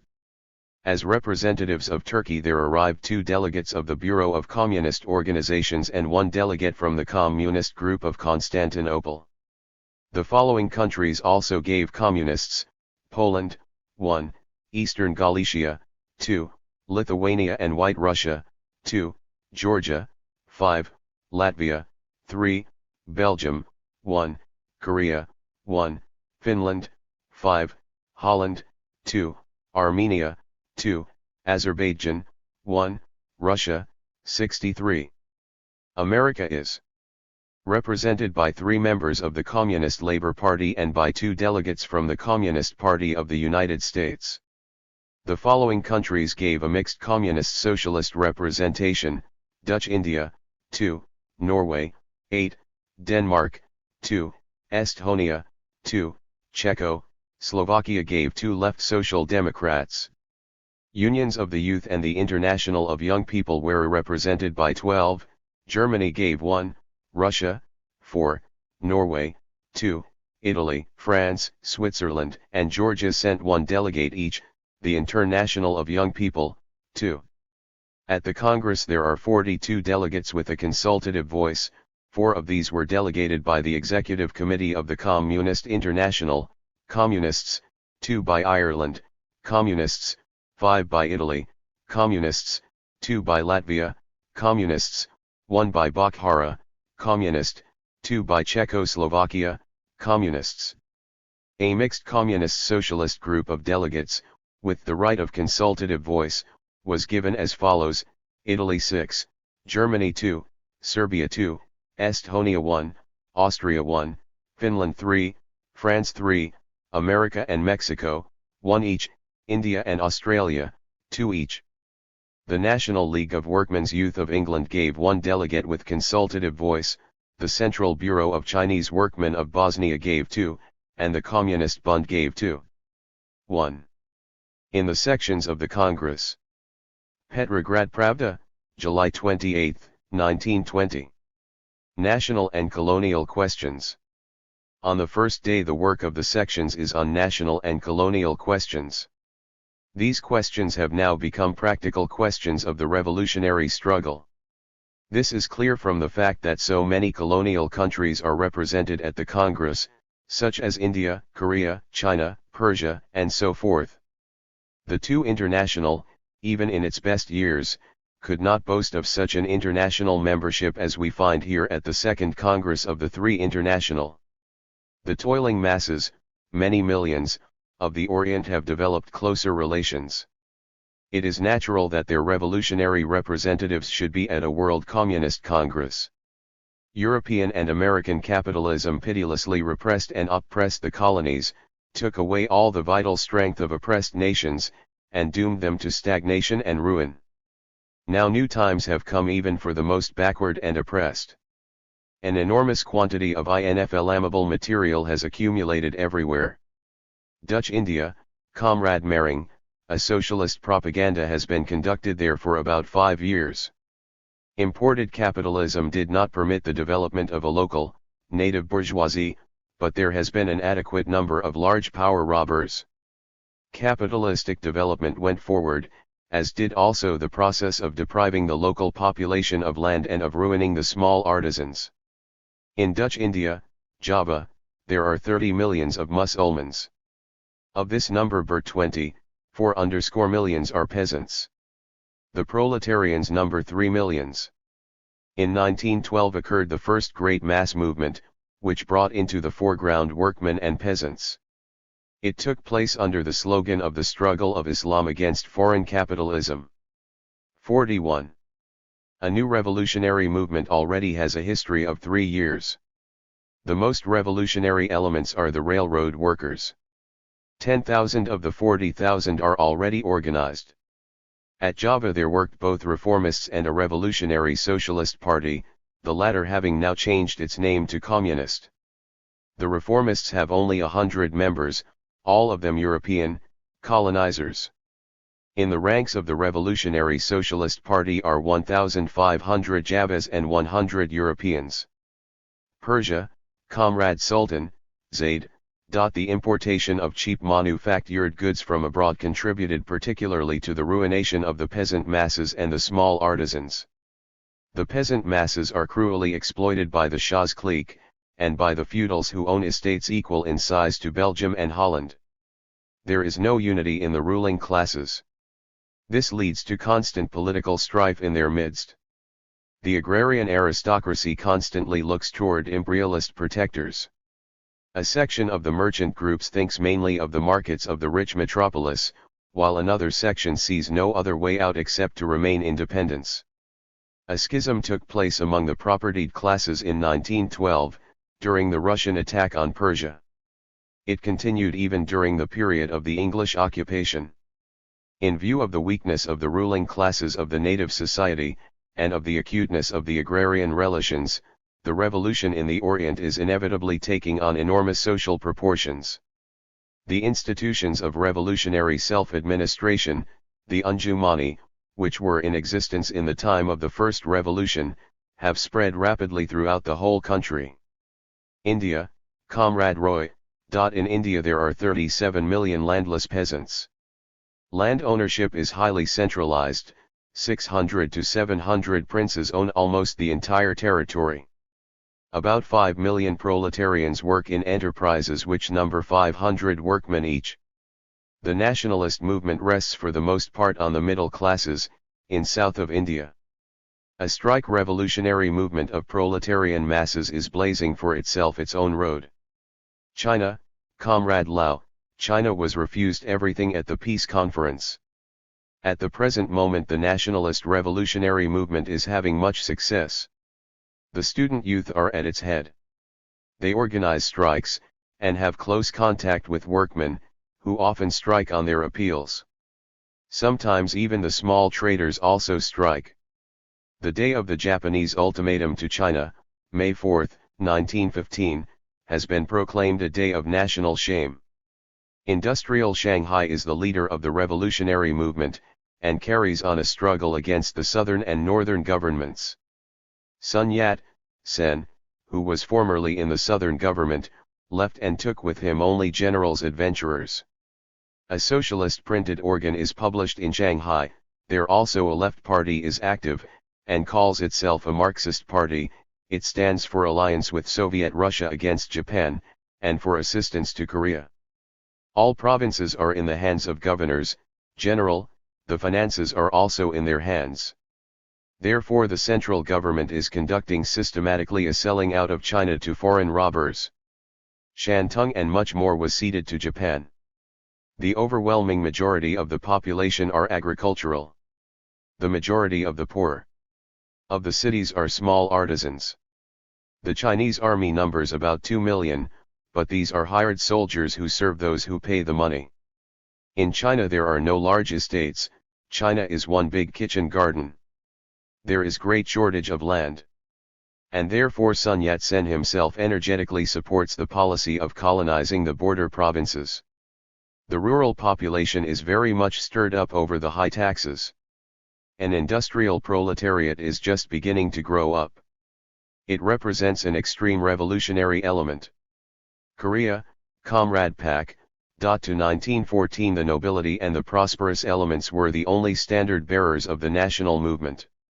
A mass revolutionary movement has begun to develop only in the last year and a half. Japan keeps Korea in colonial slavery, and therefore trade capital only is to be found there. In the north of Korea there is small land tenure. But to the south there are exclusively part-day laborers and tenants, who have to give up 70% of their crop. At first some hope was put in the League of Nations. However, left socialists immediately raised the question squarely: Moscow or Paris? Taking advantage of the support of the rights, America has tended to speculate on revolution in Korea. But socialists have definitely unmasked this deception. Comrade Fried dwells particularly on the condition of the Negroes in America. In this famous democracy there are three categories of oppressed people: first, the immigrant workmen; second, the colonial and half-dependent peoples, Filipinos, Indians, and such; and third, Negroes. The Negroes number about 10 millions. They are concentrated in the large industrial centers. They are absolutely without rights, and, in spite of the Constitution, have not the suffrage. Inequality as to rights with respect to everything. In South Carolina, for example, while $35 a year is spent in schools for each white child, only $1 is spent for a black one. Instances of mob violence and lynching are particularly frequent. Till recently many trade unions did not take in Negroes. At one time there was among the Negroes a movement to return to Africa, but this movement was not successful. The Negroes feel a close tie with America. On the labor market they compete with the whites. The return from Europe of 4 million American soldiers led to a whole series of street conflicts over jobs in the factories. But the Negroes have become quite different since the war. They are easily inflamed by revolutionary propaganda and many call themselves Bolsheviks. The organization of the industrial workers of the world has already begun to work among them. The Situation in India report of Comrade Roy. Petrograd Pravda, July 29, 1920. Among the reports submitted to the Committee on National and Colonial Questions, the report of Comrade Roy on the situation in India deserves special attention. The nationalist movement in India began to take more or less concrete form in the 80s of the last century, and found its expression in a national congress. This movement has embraced in its development large circles of the student youth and of the middle classes, but the appeal of the nationalists for a struggle for the independence of India found no response in the masses of the population. The popular masses of India are not reached by the nationalist spirit, they are interested exclusively in questions of a social-economic character. The conditions of life of the population of India are extremely hard. Since English capitalism became established in India, 80% of the population of the country, who live by the tilling of the soil, have lost their property and become agricultural laborers. These millions of people literally go a-begging. Although they till the soil, they go hungry, because all they produce by their labor is exported. These tens of millions of people take absolutely no interest in the bourgeois capitalistic watchwords. The only slogan that will interest them is, "The land to the land, tiller." In comparison with the rural proletariat, the industrial proletariat is numerically very small. There are about 5 million workmen in India. Among these workmen the trade union movement is spreading rapidly. During the last years the strike movement has been spreading intensely in the working class of India. The first important strike occurred in 1906. It took in the railroad workers and assumed the form of a genuine uprising. There are elements in India to form a strong communist party. But the revolutionary movement in India, insofar as it concerns the broad popular masses, has nothing in common with the nationalist liberation movement. On the basis of this analysis, Comrade Roy arrives at the conclusion that it is necessary to eliminate from point 11 of the Theses on the National Problem the paragraph according to which communist parties must assist any bourgeois democratic liberation movement in Eastern countries. The Communist International should assist exclusively the institution and development of the communist movement in India, and the Communist Party of India must devote itself exclusively to the organization of the broad popular masses for the struggle for the class interests of the latter. Comrade Roy defends the opinion that the revolutionary movement in Europe is absolutely dependent on the course of the revolution in the East. Without the triumph of the revolution in the Eastern countries, the communist movement in the West may be brought to naught. World capitalism is drawing its main resources and incomes from the colonies, and principally from Asia. The European capitalists may in emergency give to the workmen the entire surplus value in order to attract them to their side and to destroy revolutionary tendencies. The capitalists themselves would continue, with the aid of the proletariat, to exploit Asia. Such a way out would be most comfortable for the capitalists. Therefore it is necessary to direct all efforts toward the development and rise of the revolutionary movement in the East and to accept as a fundamental thesis that the destiny of world communism depends on the triumph of communism in the East. Comrade Welch, of the British Communist Party, answered Comrade Roy. Comrade Welch argued that we are duty-bound to aid every movement against imperialism. The national liberation movement in India might not enjoy, for the time being, the sympathies of the large popular masses, but this does not mean that it will not gain them in the very near future. The English government will find it very easy to handle the purely communistic propaganda in the colonies and to suppress the communist movement there. It will find it much harder to defeat the national liberation movement in a colony. Comrade Lenin also disputed the viewpoint of Comrade Roy. In Russia we supported the liberal liberation movement when it was taking a stand against Tsarism. The Hindu communists are duty-bound to support the bourgeois liberation movement without, however, merging with it. Comrade Roy goes too far in declaring that the destiny of the West will depend exclusively upon the degree of development and the strength of the revolutionary movement in Eastern countries. Notwithstanding the fact that there are 5 millions of proletarians and 30-7 millions of landless peasants in India, the Hindu communists did not succeed until the present time in establishing a communist party in their country, and because of this single fact the views of Comrade Roy are to a large extent not well grounded. The account of yesterday's sitting of the Congress cannot be published in this issue because of the damage to the telephone service. Moscow, Petrograd. Point 1. Discussion of colonial and national policy. Petrograd Pravda, July 30, 1920. Sitting of July 28. The debates on the question of colonial and national policy were continued. Speech of Comrade Sultan, Zaid. In the name of the Persian Communist Party spoke Comrade Sultan, Zaid, who called attention to the fact that the experiences of the Russian proletariat in Kyrgyzia, Turkestan, and other regions quite undeveloped in a capitalistic sense, have proven that the Soviet authority can be organized even in the absence of a developed industrial proletariat. This can be said even more definitely with respect to Persia, Egypt, and India, and with respect to those colonies where all the aspects of social differentiation and all political tendencies are represented. Comrade Sultan Zaid emphasizes the fact that the social revolution in India and Persia has a broad and solid base in the proletariat, and in the semi-proletariat organized there by English trade capital by destroying the native carpet and textile industries. One note: the report is published in a later number, July 30, in a condensed form, and is therefore supplemented by extracts from the fuller report given in the Izvestia of July 29, 45. General. 1. The countries of the Orient are passing through a period of mass pauperization, associated with the period of the first accumulation of capital. Yearly over 10 million persons are transferred from Asiatic colonies, while the peasantry carries on its shoulders the burden of landlords, clergy, capitalists, bureaucrats, and brigands. In answering Comrade Roy, the delegate from India, Comrade Sultan Zaid says that the social revolution will not come from the Orient and will not free Europe, but, on the other hand, the Communist International must come to the assistance of the toiling masses of the Orient in order to facilitate for them the process of social revolution. Point 2. The situation in China. Comrade Lau gives an outline of the situation in China. The Versailles Conference not only gave nothing to China but sanctioned the seizure by Japan of 3 Chinese provinces. The Chinese masses answered by boycotting Japanese goods and by increasing the struggle against the northern government.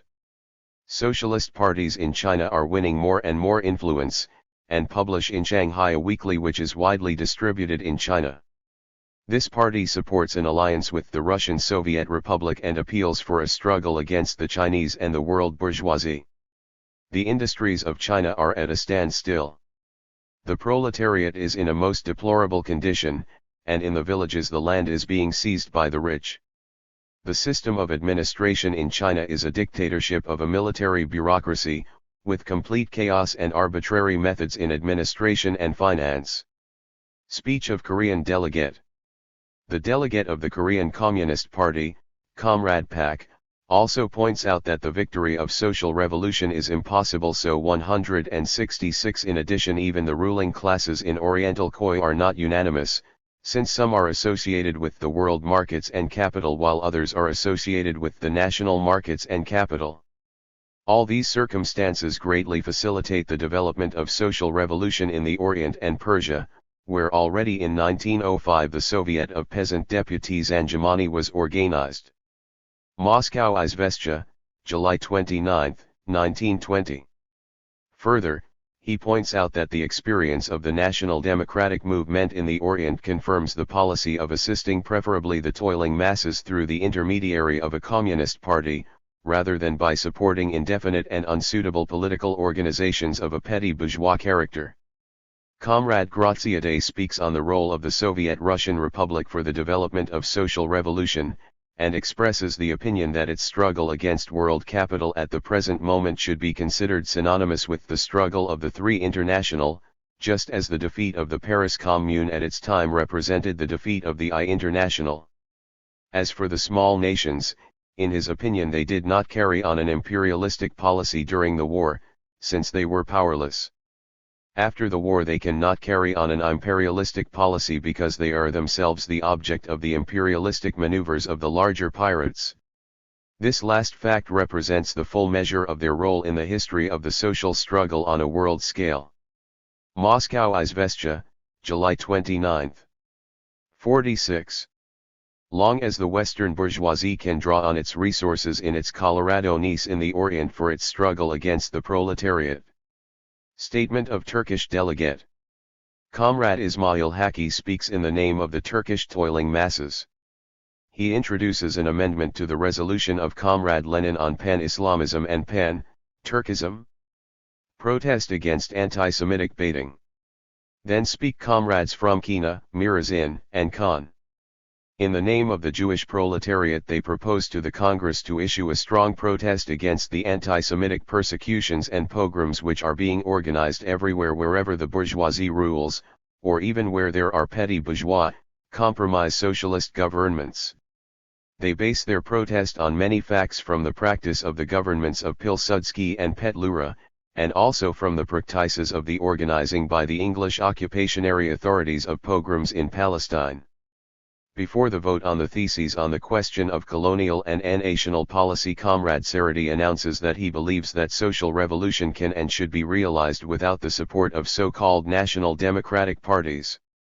He therefore abstains from voting. The resolution is adopted unanimously, with 3 abstaining from voting. Sitting of July 29, 1920. Petrograd Pravda, July 30, 1920.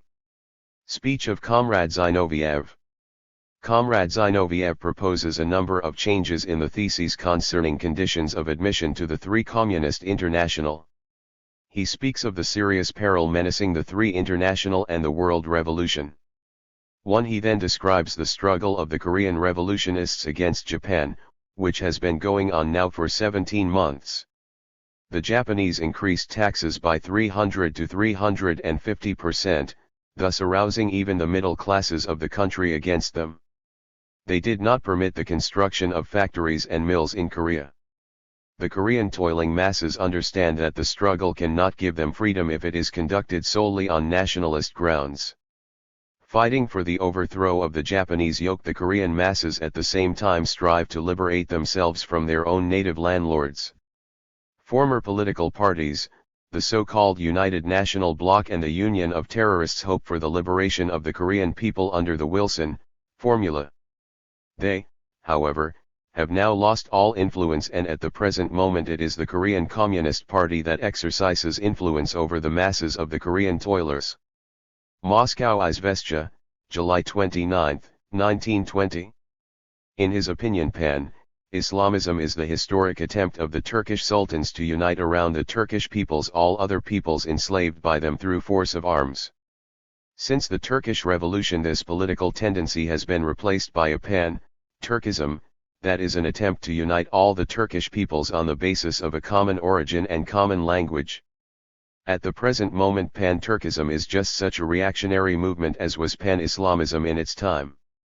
The Turkish toiling masses and the toiling masses of all other Turkish peoples know that only a social revolution and the Communist International can free them from the national yoke, as well as from all other forms of social exploitation. Moscow Izvestia, July 29, 1920. 247. After the first Congress of the 3 International, says Comrade Zinoviev, they hooted at us and said that the whole 3 International could be seated around one table.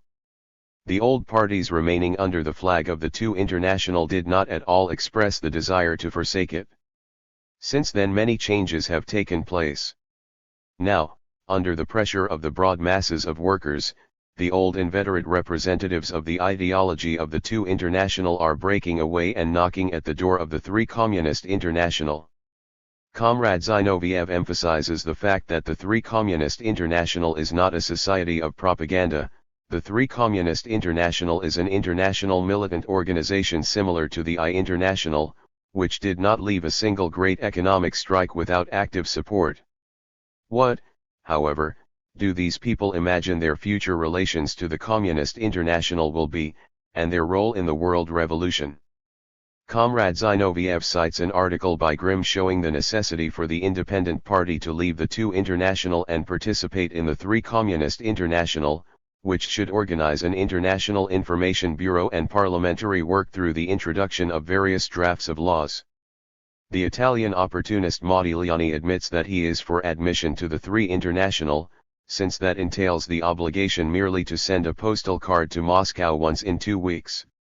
Comrade Zinoviev further quotes another Italian opportunist who openly and cynically admits that he remains in the party because it is the means of accomplishing definite purposes.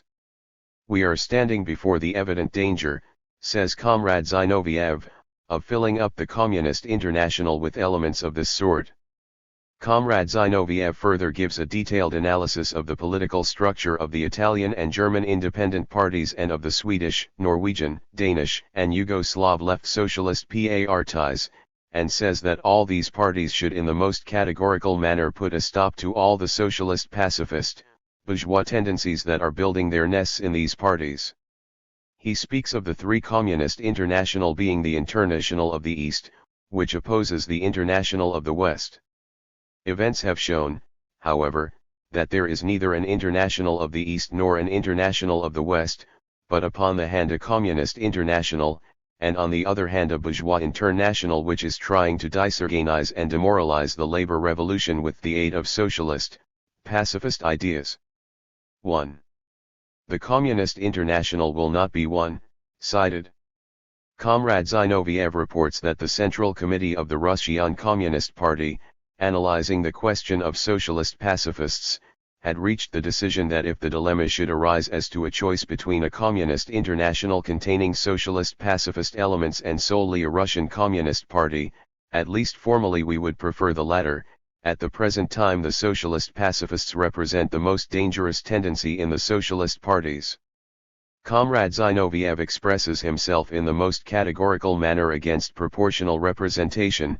Proportional representation is 48. A very worthless mixture of pink lemonade, deadly poison, and a neutral ingredient of some kind.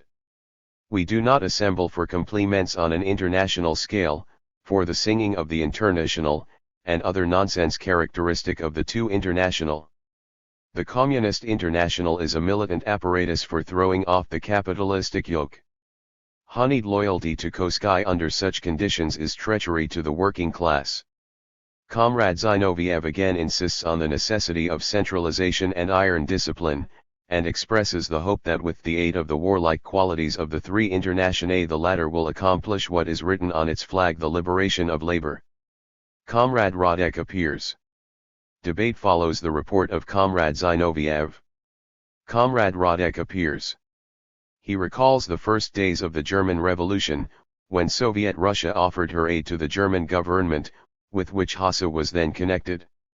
Of course, the scale upon which the proposed aid was to be given was not important, but it was extraordinarily notable and characteristic that the socialist government, with the participation of the independent socialist Hassa, refused that aid under the pretext that similar aid was promised to Germany by the bourgeois government of the United States of North America.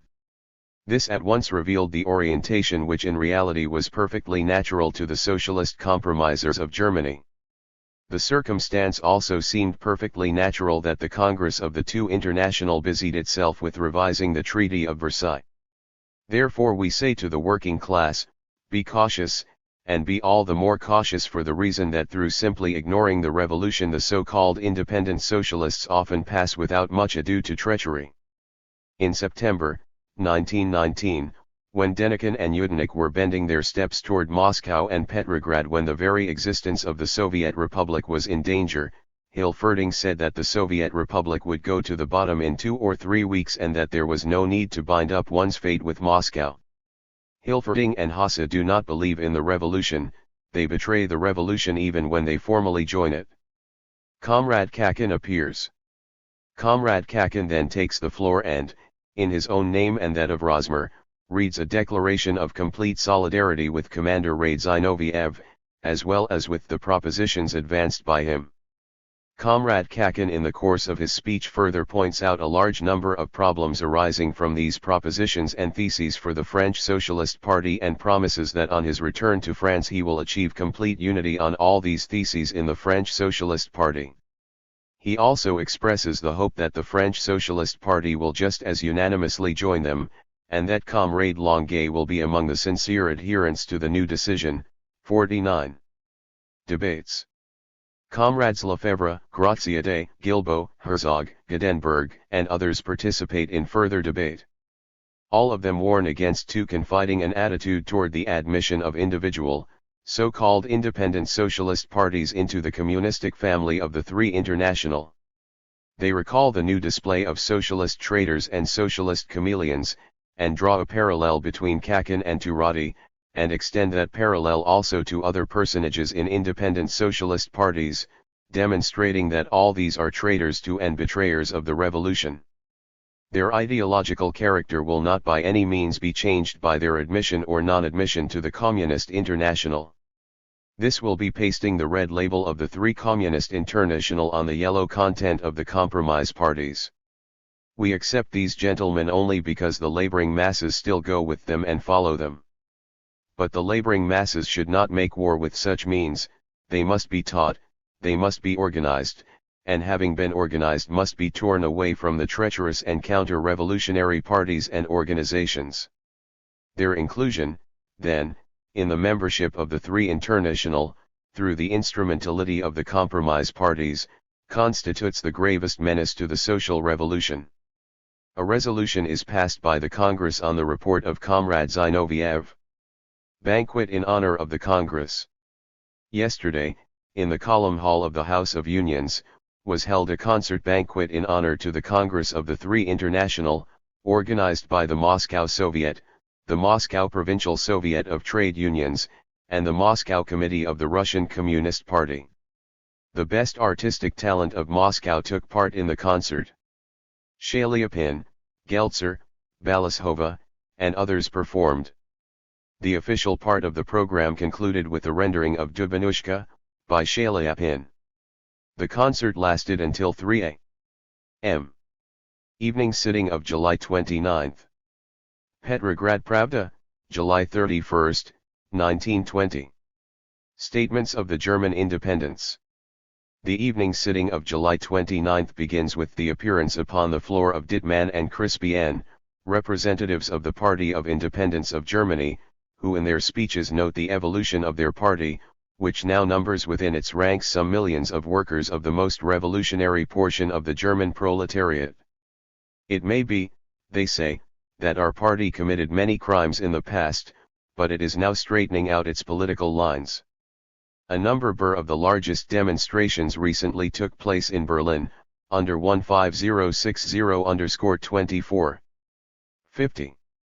The banner of the Independent Party, and with the slogan, "Hands off Soviet Russia."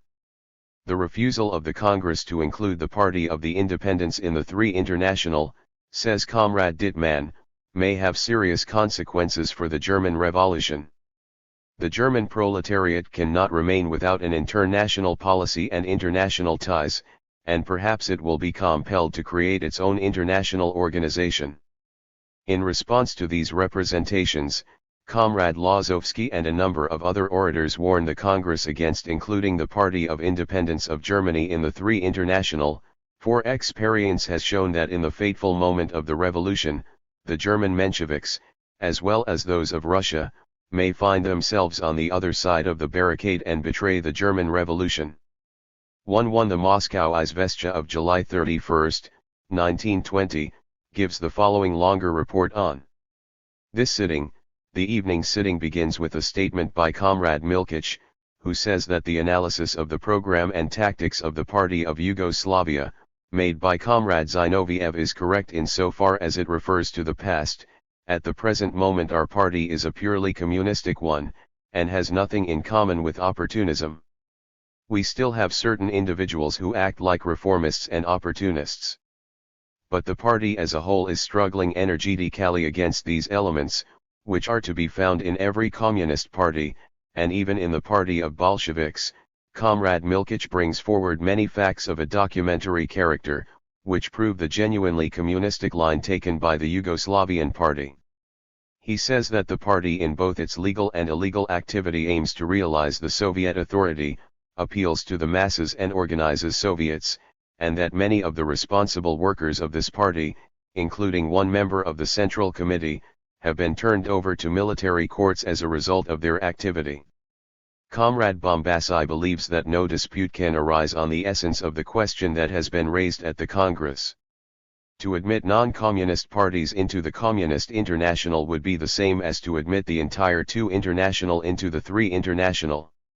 The position of the Two International, and of its separate organizations, is absolutely clear, so far as it has manifested itself during the 30 years of its existence. Making specific reference to the Italian Socialist Party, Comrade Bombasi affirms that 70% of its leaders are reformists. Therefore, on principle, there should not be even discussion of admitting to the Three International the German Independent Party or the French Socialist Party.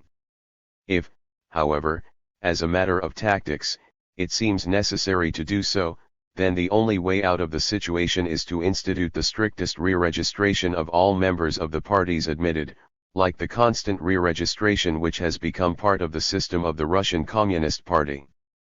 In general, it is necessary to resort to this method of including in the communist family alien elements only where there is an extreme emergency, and always on the condition of re-registration. Comrades Poliano, Meyer, and Weinkoop also express themselves most categorically against admitting to the Three International the Independent Party of Germany. Comrade Lazowski also speaks against admitting into the Three International all political organizations which do not state formally, why, with whom, and on what platform they wish to unite. Comrade Lazowski recalls the role of the Russian Mensheviks at the beginning of the October, 1917, revolution, who proposed to disarm the workmen and to admit the Cossacks into Petrograd on the verbal guarantee that no mass killing of workmen would be allowed. The elements of the center, says Comrade Lazowski, may very well perform a similar service for the Three International in all those countries where the revolution is at the stage where we were in October, 1917. The floor is then given to the delegates of the German Independent Party, Comrades Crispian and Dittmann. Comrade Crispian notes with satisfaction that the members of the Three International are evidently well informed as to what is going on in Germany. He speaks of that very difficult task which presented itself to the German socialists when war was declared. The conditions of military dictatorship, the enormous 51. Sitting of July 30, 1920. What parties to admit to the Three International? The sitting of July 30 begins with Comrade Rakovsky on the floor, who dwells in detail on the expulsion of the Russian embassy from apparatus, 1 million members of the legal party and 2.5 million members of trade unions. This was the enormous mass, among which the handful of socialist leaders had to try, with the greatest difficulty, to fix their line of policy. From the beginning of the war this line could be made clear only in a very restricted illegal literature. In the latter part of his speech, Crispian tries to give an analysis of the charges directed against the German Independent Party by individuals taking part in these debates. He says that the party has of course made many mistakes, but that its leaders are acting not under the pressure of the masses, but in accordance with their own convictions. The masses elect these leaders because they trust them, because they know them, and know them not only by their words but also by their deeds. The composition of the Independent Party is proletarian and not petty bourgeois as is that of the followers of Scheidemann. We ourselves understood, says Comrade Crispian, that a schism was necessary, that among us there were elements which should not be with us, but a schism is a bitter necessity, and we must take this necessary step only with the greatest caution. It is necessary to remember that the revolutionary elements of Germany are now still scattered in 4 parties, independents, Spartacides, the Communist Labour Party, and one party with anarchist tendencies. In conclusion, Comrade Crispian expresses confidence that the Congress will take the point of view of reuniting sincerely revolutionary elements, as otherwise the revolution in Germany will find itself face to face with new and very serious obstacles. However, whatever your decision, concludes Comrade Crispien, we shall leave this Congress with a feeling of sincere conviction that we are comrades no matter how we look on each other. Of course, the millions of workmen who are members of the German Independent Party cannot be deprived of the right to participate in international activity and to have international connections. If the Congress does not admit us to the Three International, then we shall be obliged to create our own international organization. Comrade Dittmann then speaks, explaining in detail the role of the German Party of Independence in those organizations which were established as links between the Russian Soviet Republic and the Republic of Germany from the very first day of the revolution. He says that Hasse, in his conversation with Comrade Radek about the 2 trains with grain, which the latter proposed to send in the name of the Russian Soviet Republic, immediately declared that he saw that this proposal was first of all a symbol of the international solidarity of the proletariat. From this point of view the further line of conduct of Hasse is in part to be explained, when he refused to take the grain from the starving Russian workmen, being able to do this on the account of the capitalistic United States of America. The expulsion of Comrade Joff was decreed before the independents became members of the government, German. They immediately demanded his return, but were not successful. The arrest of Comrade Radek took place mainly because of the threats of the Right Socialist section of the government which acted on the basis of the possibility of a breaking off of the armistice with the English and French, whose interests were affected by the activity of Comrade Radek. As for the conduct of the Independent Party in the recent period, it is sufficient to note those great demonstrations which took place in Berlin under the slogan "Hands off Soviet Russia." Comrade Dittmann insists that the independents have always felt their duty of solidarity with the Russian proletariat and with the Russian Revolution. Individual statements of individual members of the party perhaps compromised the latter, but they were not able to alter its attitude and the general political line, or even becloud these. At the present moment, with the struggle against the bourgeoisie and the right socialists becoming very acute, it is necessary that the proletariat should close up its ranks on an international scale. 52. Berlin, and the refusal to permit a Russian mission in Austria. He shows that these facts, like other facts indicating the hostile attitude of the bourgeois government of Germany toward the Soviet Republic, were quite natural and inevitable. Nor are we surprised at the circumstances that Comrades Dittmann and Crispien, representatives of the German Party of Independence, do not understand, and did not understand earlier, that the collaboration of classes cannot produce any other results. They do not understand that up to the present they have been essentially servitors of the right-wing socialists and of the Entente, and that gives rise to the fear that they will remain the same henceforth. Comrade Rakowski lays upon the Party of Independence the responsibility for the defeat of the proletarian social revolution in Germany, a defeat which was the result of compromise tactics. Comrade Rakowski uses even sharper language in referring to the representatives of the French Socialist Party. He notes a number of reservations and omissions in the declaration of the French Socialist Party, reservations which leave open a wide field for all sorts of changes of political lines, and even for treason and treachery. Comrade Rakowski proposes to augment the controlling power of the Central Communist International and give it the right of broad and effective direction over the activities of individual organizations. Thereupon Comrade Cerruti takes the floor, who says that the Italian Socialist Party strives for the accomplishment of a world revolution. We are procuring, says Comrade Cerruti, the overthrow of the bourgeoisie, who are responsible for the war. We will procure this with the aid of the proletariat, and with the aid of those resources which the proletariat has at its command. All those who are capable of carrying on revolutionary struggles for our common aims should be admitted to the Communist International. Who, then, is capable of carrying on this struggle? Analyzing the political situation of individual countries, Comrade Cerruti does not find ground for revolution in France, and adds that for this very reason the French Socialist Party should not be admitted to the International. We observe just opposite conditions in Germany, says Comrade Cerruti, where the revolution is already an actual fact. The Party of Independence in Germany therefore should be included in the membership of the Three International. So far as Italy is concerned, she is experiencing distressing economic difficulties and a decline of the powers of the state. Discontent is growing every day among the workers and peasantry. A revolution in Italy is inevitable and we shall accomplish it. So far as the opportunist elements of our party are concerned, of course, there can be no dispute about that on principle. The only question is as to when we must get rid of them. And in this sense we would ask to be allowed to take advantage of the most favorable moment we may find to do this with the maximum utility for the cause of the revolution.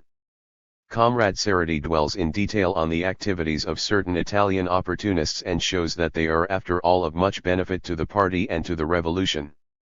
If they should attempt to do us any harm, concludes Comrade Cerruti, then we will know how to do our duty to the Italian and world revolutions. 53. Statement of Comrade Lenin. The floor is taken by Comrade Lenin, who goes into a detailed analysis of the speech of the independent Crispian. Comrade Lenin says that the speech of Crispian is a valuable document, setting forth as it does the position of the right wing of the independents in Germany.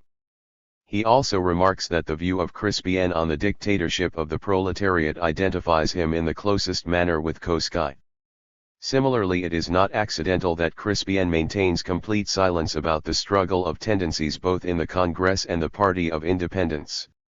In his capacity as one who showed up the opportunism of the independent party in a clear light, Comrade Lenin notes their break, that came too late, with the Scheidemanists.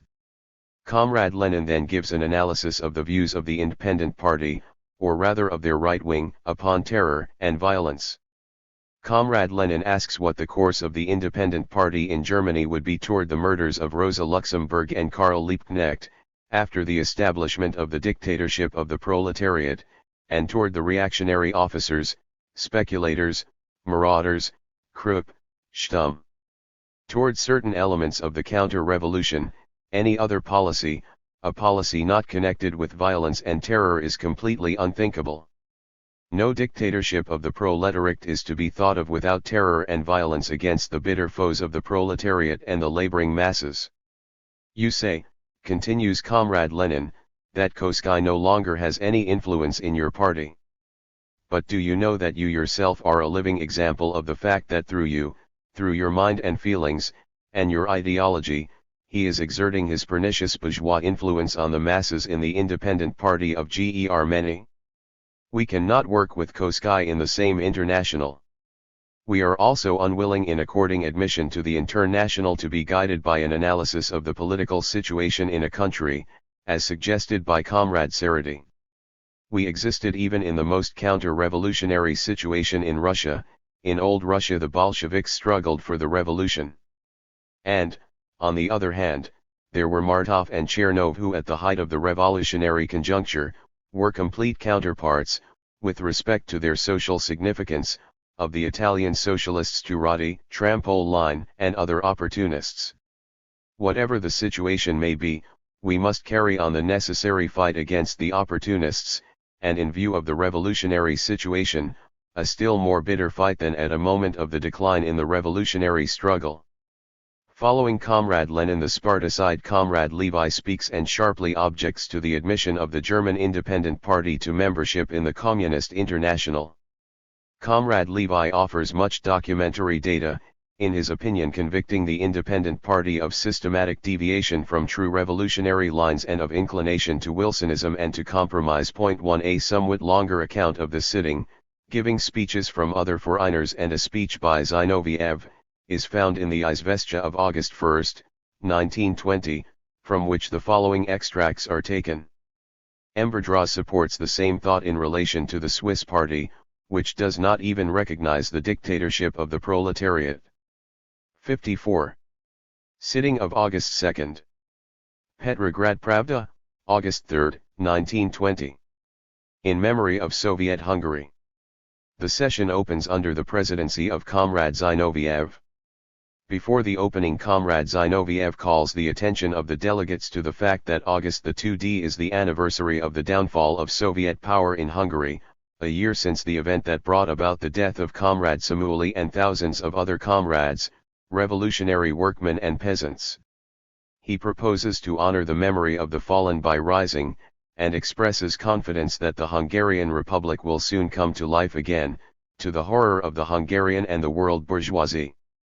Comrade Doemig describes the evolution of the political frame of mind of the laboring masses, entering and now to be found in the Socialist Party of Independence, and speaks of those difficulties which confront the leaders of the party in the process of guiding the revolutionary line of the party.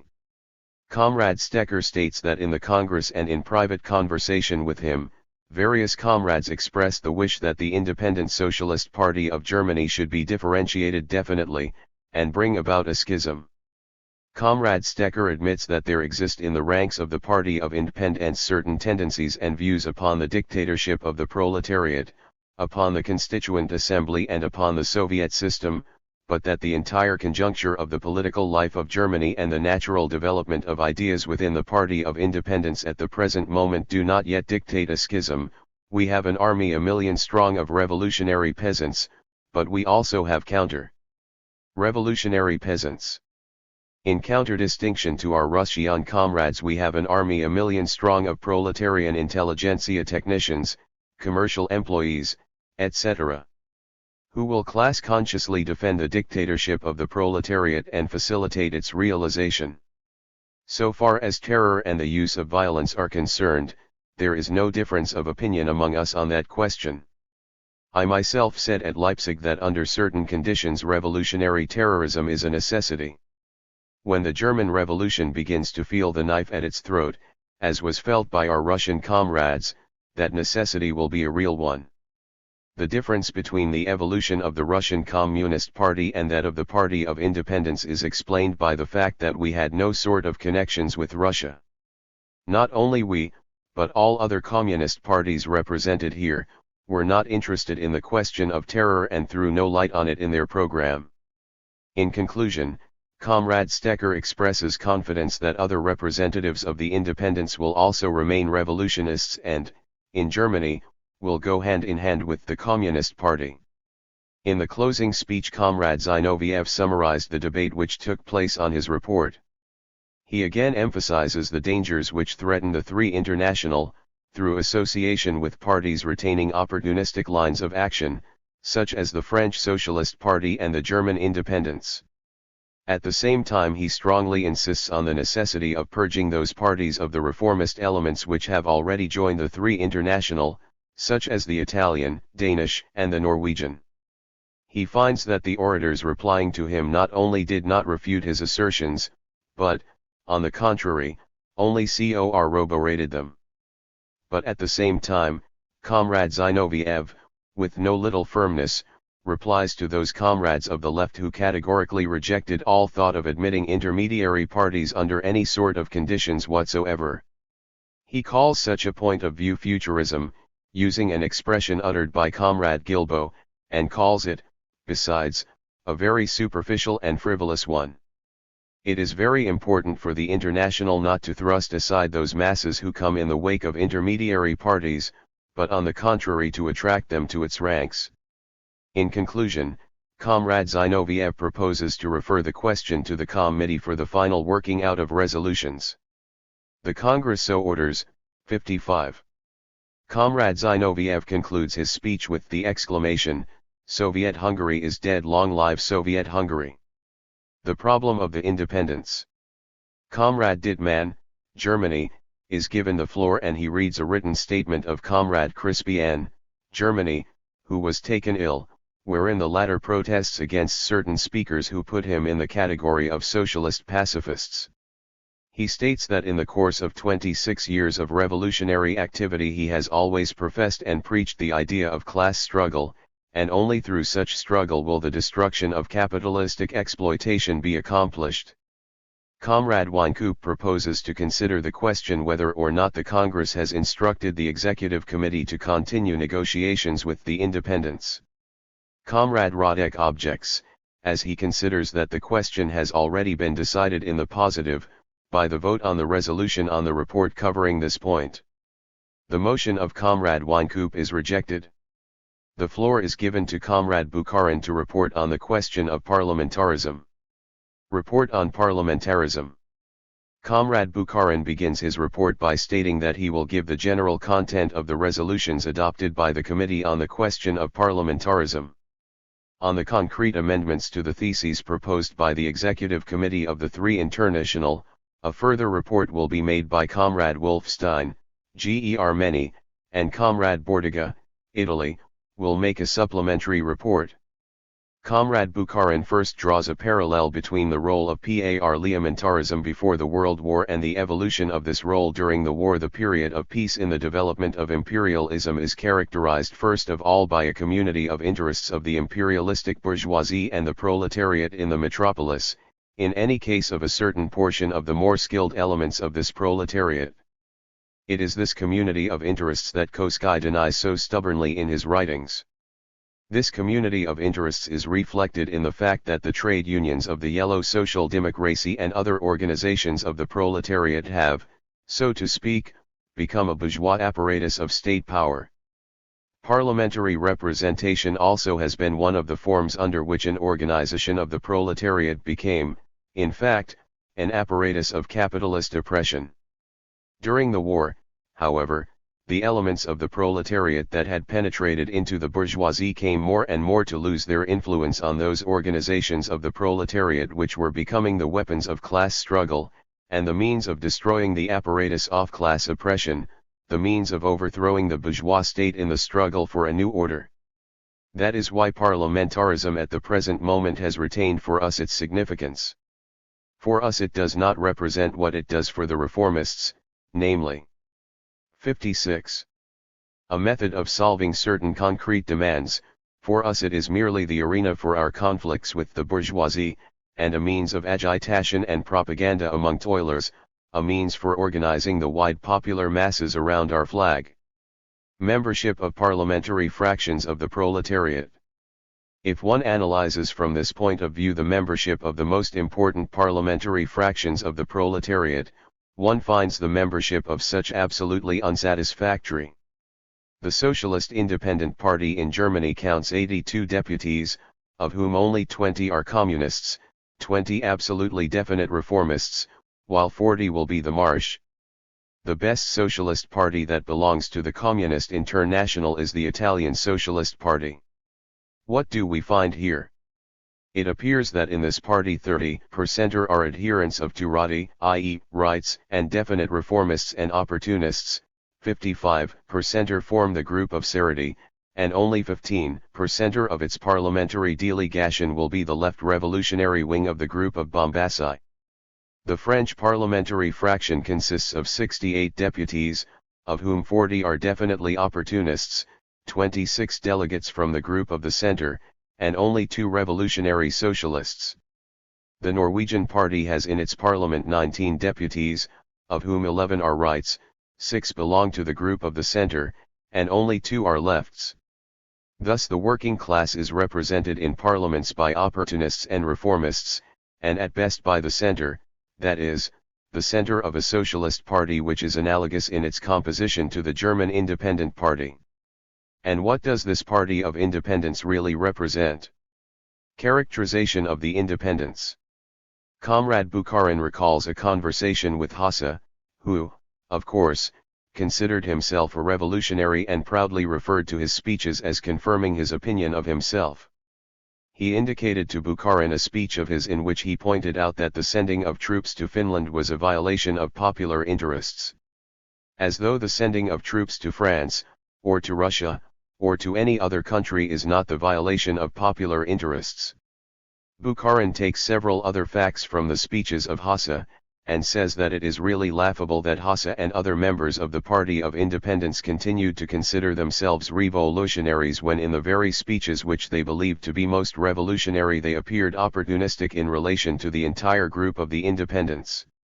He gives also several citations from a speech of Oscar Kohn, who speaks of the danger of exaggerating one's strength, and of other things, but does not say a word about Moscow.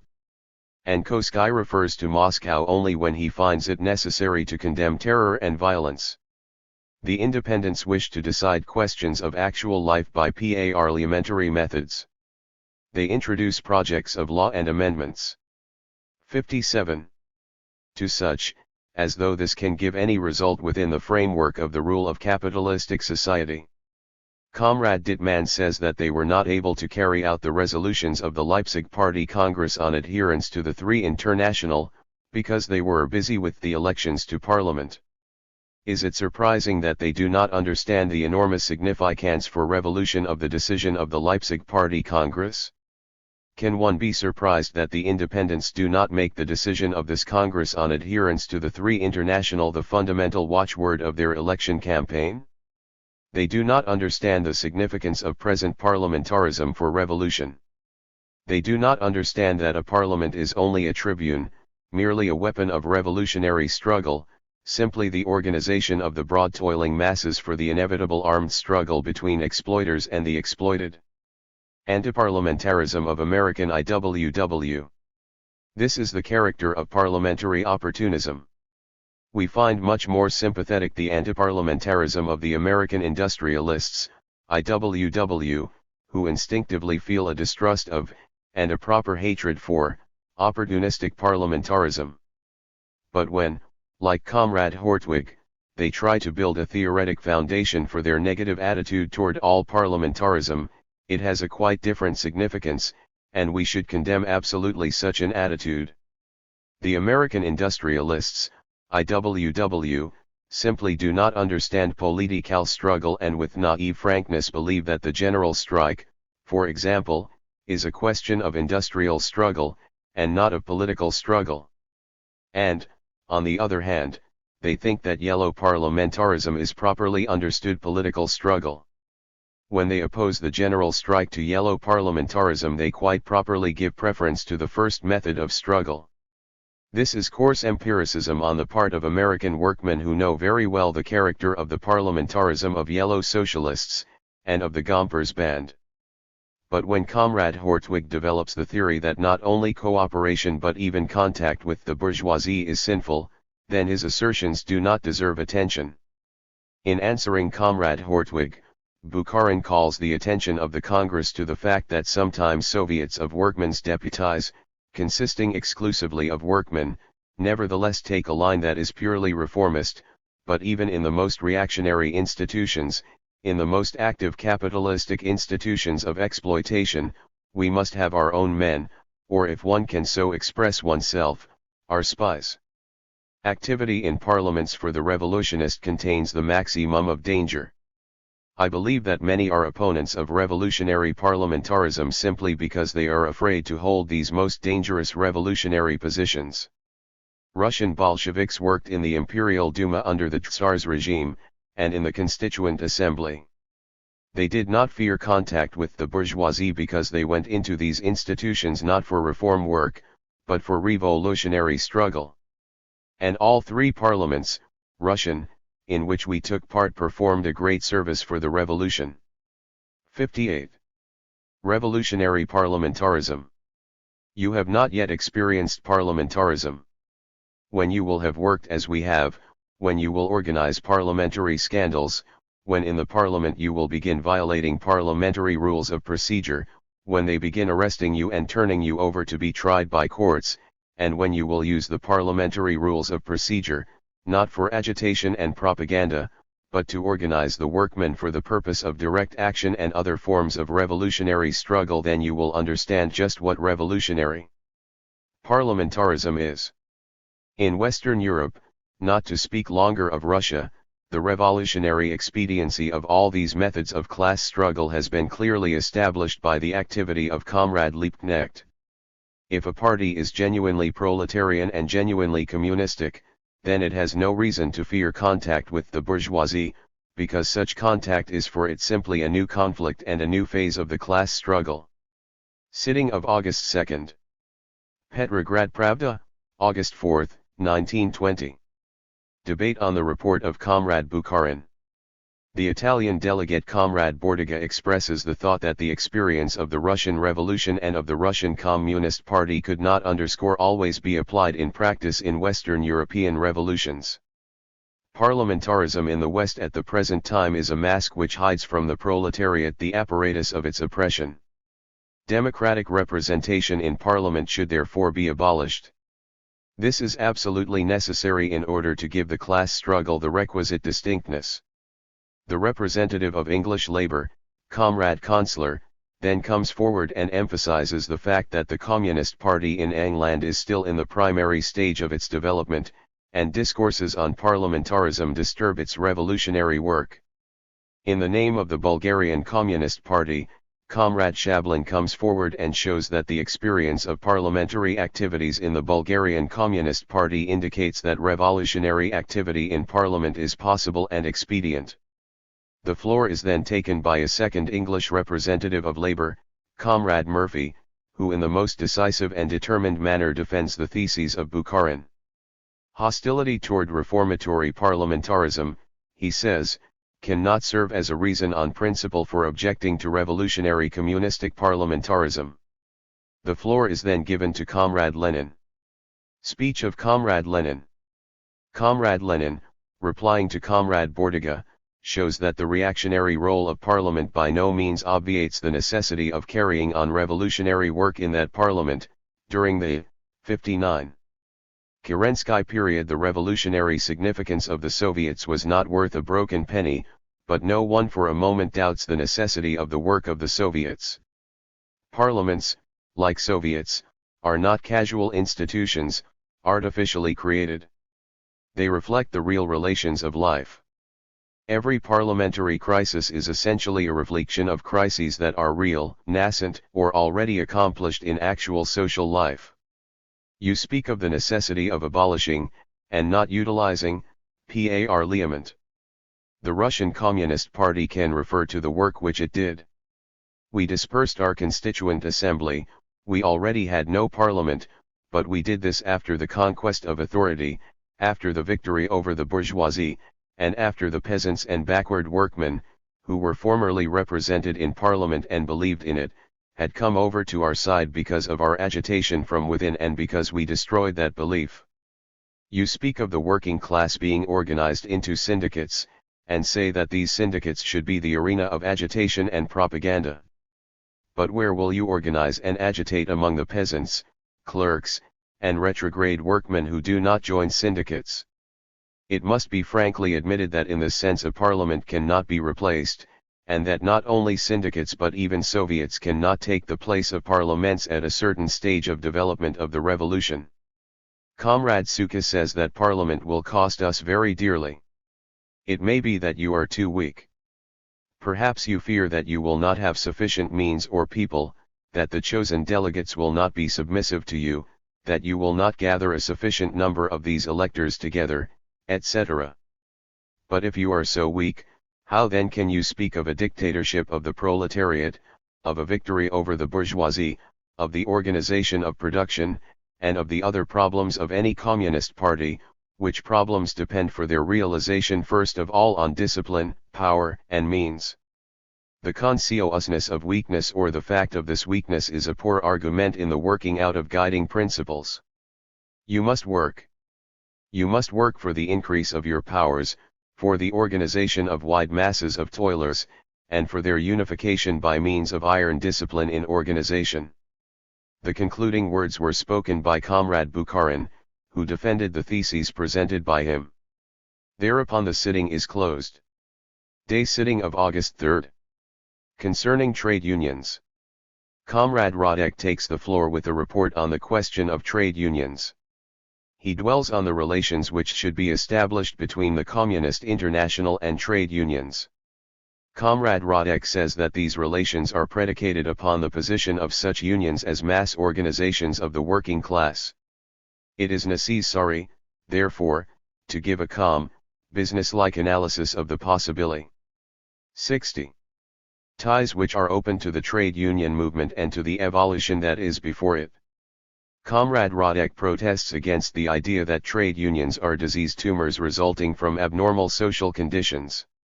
He finds that a negative attitude toward the growth of the trade union movement is prompted by that bitterness which was called forth by the activities of the trade union bureaucracy. but by its very nature the growth of the trade union movement is the growth of the organization of the laboring class, which by established usage forms its battalions into columns within the confines of its trade union organization. Comrade Radek further analyzes the situation of workmen in the United States and remarks that 80% of them are outside of trade unions.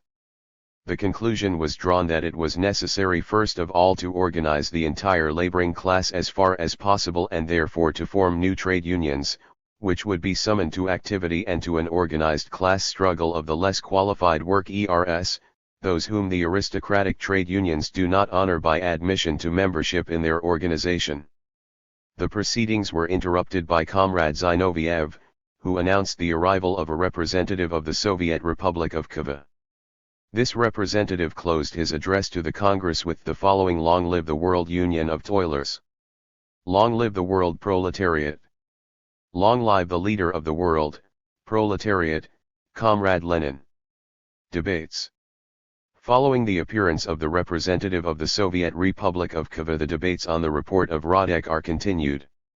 As associated in preparing the report on trade unions, Comrade Freyna 1 takes the floor. He considers it necessary to add to the report of Comrade Radek by pointing out the fact that the new organization of the working class, the necessity of which was set forth by Comrade Radek, is already in existence in such movements and organizations as the IWW, shop stewards, and industrial curs of the world. All these organizations are revolutionary and capable of militant activity. Comrade Tanner next takes the floor and begins his speech with a full recognition of the soundness of the theses proposed by the committee. There can and shall be no difference of opinion on this question. He then takes up the question of the meaning of the word shop, steward, in the new trade union constructive effort. The shop steward will undoubtedly have to play a big role not only in the struggle for the overthrow of the capitalistic regime but also in the organization of a world democracy upon new communistic principles. Thereupon the morning sitting closes. One note. In the text the name is given as Freyna, one of the American delegates. Frenner, but it should read 61. Night sitting of August 3. Petrograd Pravda, August 5, 1920. Debates on trade unions. At the night sitting, debates are continued on the report of Comrade Radek relating to the role of the trade unions in the communist movement. Comrade Walter takes the floor and calls attention to the fact that before the beginning of the World War every attempt to revolutionize the trade unions was considered utopian. At present the political situation of the whole world has changed so considerably that we can undertake, it seems, the most intricate problems. The state of mind of the masses is excellent. And all that is necessary is to remove from the trade union movement those elements which are leading the movement along the opportunistic and even counter-revolutionary path. It is necessary above all, to remove the bureaucracy of the trade unions and to replace the former leaders with new ones who will be able to lead the trade union movement in a genuinely revolutionary direction. Comrade Bilin points out the difference between the trade union movement of America and that of Europe, inferring that the tactics of the Communist Party within the trade union movement in America and in Europe must be different. Comrade Bombassi states that the theses propounded by the resolution have really one fundamental idea, as expressed in the tendency of replacing the political parties of the proletariat by trade union organizations. Bombassi finds this tendency inacceptable, and expresses the opinion that a revolutionary role is unnatural to the trade union organizations. The next speaker is Comrade Lazovsky, who devotes his speech mainly to the defense of the trade unions against accusations regarding their negative political activity. Comrade Lazovsky does not agree with the opinion of Bombassi that the trade union movement always will be outside the communist and revolutionary influences. If we shall hold to the opinion that the trade unions are bound to be either reactionary or opportunistic, then who will conduct the revolution? For revolution is possible only when it has behind it the large popular masses and mainly the working class. If this is not so, then the communist movement will produce no results. To take this attitude toward the working masses, and particularly to those organized in trade unions, is impossible. Similarly, states Comrade Lozovsky, it would be unacceptable to consider the proposition of postponing the acquisition of influence in the trade union organizations until a happy future. This happy future, that is, the realization of the dictatorship of the proletariat and the organization of national economy upon communist foundations, will be impossible if we shall not find support for our struggle in the organized working classes. A resolution is introduced in the name of the Bureau to conclude the discussion. As the reason for this resolution, it is stated that the question of trade unions and factory committees has been discussed 62. 3 times in detail by the Executive Committee, that 6 debates of a special committee were devoted to this question, and at a plenary, sitting 1 official speaker, 2 additional speakers, and several other orators already expressed their opinions. The resolution of the Bureau is adopted by an overwhelming majority. The theses of the Committee on the question of the trade unions and factory committees were adopted unanimously. Day sitting of August 4. The land question. The session opens under the presidency of Comrade Zinoviev. Comrade Balabanova takes the floor and informs the Congress of the tragic death of Comrade Augustina Osin. Comrade Balabanova speaks of the 20 years of self-denying revolutionary struggle of the dead comrade, adding that although Comrade Osin died because of an unfortunate aerial accident, nevertheless the bitterness and hardship resulting from this loss cannot be mitigated. Comrade Balabanova expresses sentiments of ardent sympathy for the Norwegian comrades. Comrade Zinoviev proposes in the name of the Bureau to telegraph to the Norwegian comrades expressions of sympathy. The proposition is accepted. After this, Comrade Meyer speaks as the reporter on the land question, and says that the moment has arrived when, in relation to the land question, not theoretical discussions must be conducted, but on the contrary it is necessary to begin with the working out of a program of practical measures. Such practical measures are the theses of Comrade Lenin. Comrade Meyer dwells on the subject of the development of the land movement in different countries. Analyzing the social situation and the social antagonism of the semi-proletariat and the peasantry, he states that they, in any case a large majority, could be brought over to the side of the revolution. We must therefore organize them on the basis of material interests, and of the satisfaction of their needs. Comrade Meyer draws a picture of the economic collapse that began after the World War, and points out the changes brought about by the war in the condition of small propertied peasants. It will be necessary to unite social elements of this kind into Soviets and associations, as well as on a political basis. A more difficult problem appears to be that of the middle peasant. The middle peasant represents quite an important group of the population, which must be at least neutralized during the process of the struggle for the revolution, if it cannot be brought over to the revolution. The experience of Soviet Russia and the Russian Revolution proved that this is possible. Therefore, it will be necessary to build up a program of wide and practical aid to the village. It is also necessary to organize Soviets in the village, which would isolate the poor from the middle peasantry, and also from the numerous counter-revolutionary elements, the village rich peasants. The rich peas. L63. Antry must be destroyed and completely strangled, and only by such means as adopted by the Russian Revolution. In concluding, Comrade Meyer speaks of the strike movement in the village and of means for regulating it. He also speaks of separate additions and changes which were embodied in the theses during the process of their consideration in the committee. After the report of Comrade Meyer, debates take place. Comrade Graziadei expresses his satisfaction with the approach to the question on the peasantry reflected in the theses of Lenin. Comrade Shablin reports on the work which was conducted in the village by the Bulgarian Communist Party. Comrade Sarati states that he will refrain from voting because he considers incorrect the position recommended in the theses with reference to the small propertied peasantry. He declares that in Italy, and very likely in other countries, this peasantry not only sustained no losses from the war but, on the contrary, it positively became rich during this period. He explains this misapprehension by the circumstance that the Congress represents mainly the industrial workers, who are very little acquainted with the situation in the village. The small propertied peasantry is in a state of constant struggle with the farmhands because of the contradiction of their interests. If we seek the sympathies of this peasantry, we shall lose all influence over the agricultural proletariat.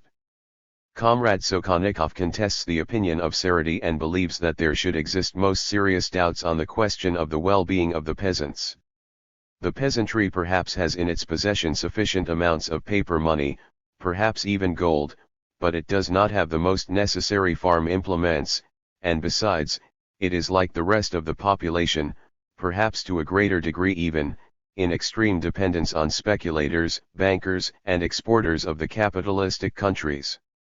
The process of the proletarization and the pauperization the small propertied peasants is developing in a very large extent, and therefore the tactics with respect to the small propertied peasantry, as proposed in the theses of Comrade Lenin, is founded upon sound principles.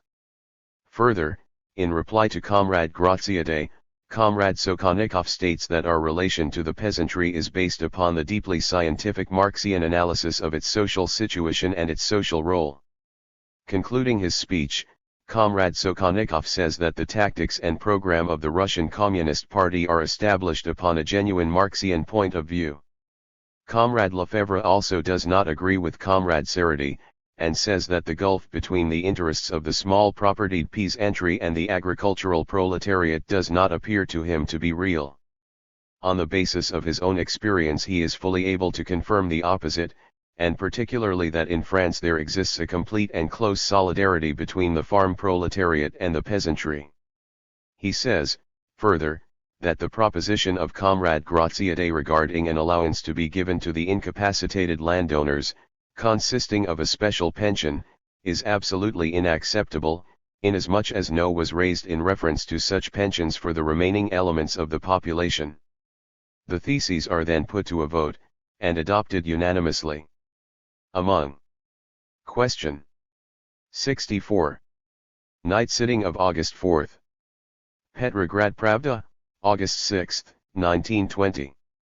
Discussion of Constitution and Bylaws. 66. The evening sitting was devoted to the discussion of questions of organization. On the question of the Constitution and by-laws of the 111 International, the Bulgarian delegate Kabachev speaks.